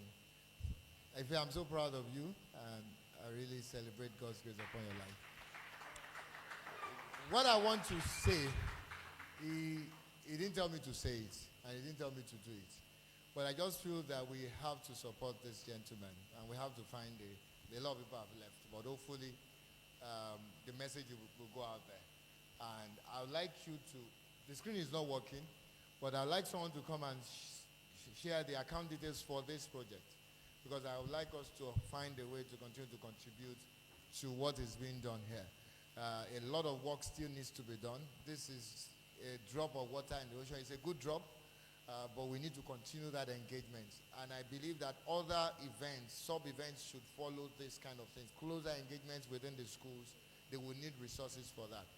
So what's the former account number for this project? So if people want to give to this project, like I said, he didn't send me, so I won't say because he brought me, I will collect my share. He didn't send me. I just feel led as I drove down from Lagos. I just felt that I should do this for him. And it's voluntary, whatever it is that you can give. No amount is too small, no amount is too much for you to really, this is a worthy cause. And I believe it's something that we are sowing seeds into the future of our nation, of the world. I love what he said about competing within the globe. And you speak so confidently. Felt like I was in church already. So the account number is First Bank, Bayonle Oluwatoyinbo Samuel. I'm going to call the number 311-058. You can write it down. 9380. One more time, 311-058-9380. Please, this is a worthy cause. Contribute to it. First Bank, Bayonle Oluwatoyinbo. That's all I have to say. I'm on my way now to Lagos. Thank you very much. Please put your hands together for that. Great. So just before we wrap things off, I want 3 boys up here who are going to tell us, I see you run. I can assure you that there's a gift for this.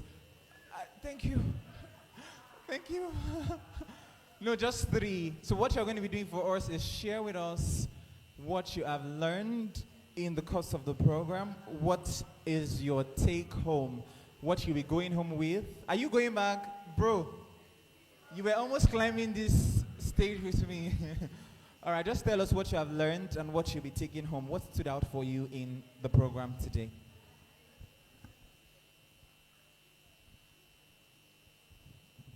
I've learned different things today, like working on your goals uniquely, you're working on your choice to be a great thing and be a great person in life. Thank you. Please put your hands together for him. I've learned so many things today, and I've also learned about what people say that boys don't cry. Because sometimes if I do something wrong and my mom beats me, it's so painful, but it is in public, so I won't want to cry, so they won't make jest of me that you are not mature. So, and I've already learned something today that it is emotional for boys to cry. It is a circumstances for every person to cry, not only girls cry, but boys cry. Thank you. Put your hands together. I learned that boys shouldn't be limited to some things, like stereotypes, that there are some stereotypes that shouldn't be limited to boys. And to be mature, that boys should always be mature. You should do everything, you should learn to take responsibilities, and you should aim towards your goal in life. Thank you very much. That was very precise. Take responsibilities, aim towards your goal in life. Okay, thank you very much. Today remain here. Okay, please return.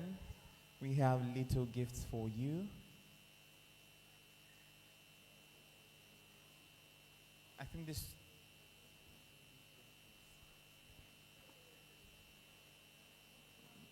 Please put your hands together. Please do not go far as we welcome for the vote of thanks the head of operations, Ife Bayonle Network, Victoria Oyedepo. Good afternoon, everybody. Wow. I hope we learned quite a number of things. People are not answering me. Are we tired? Don't worry, this is the end. We are done. So on behalf of the entire organizing committee of the Boy Child Conference, we want to say a very big thank you to all of our speakers. They've left. Some of them traveled from Lagos, some are around Ibadan. We are grateful. To all our partners as well, we say thank you so much. To all our teachers, mentors that brought the boys, to all the boys, you all were amazing. We appreciate you. And beyond just, us living here, I hope that the conversation does not end here. I hope that, when we go home, we also implement everything that we have, we've heard. So it doesn't just end here, right? Thank you so much. We appreciate it. We are so happy that you came. And hopefully, we will see you at the Boy Child Conference 2.0. Thank you so much. Thank you. Thank you very much. Now we have come to the end of the Boy Child Conference 2025. It has been an amazing ride with you. We had a keynote speech. We had sessions revolving around the boy child and parenting, transitioning from boys to men, the boy child and family, the boy child and leadership and mentorship, the boy child and the media. If you took any content, pictures, videos, we please enjoin you to use the hashtags the Boy Child Conference, hashtag Bridging the Gap, hashtag Breaking Stereotypes, and do well to tag us and collaborate with us at the Ife Bayonle Network. Special shout out to Sam Wheels, our amazing DJ who has done an amazing job through the entire event. We are thankful that you came once again, and we look forward to seeing you at the Boy Child Conference 2026. And just before then, we hope that we see amazing changes of all of these things that you have learned as they are applied in your everyday life. For the very last time at the Boy Child Conference 2025, please put your hands together for yourselves for an amazing job that you have done staying so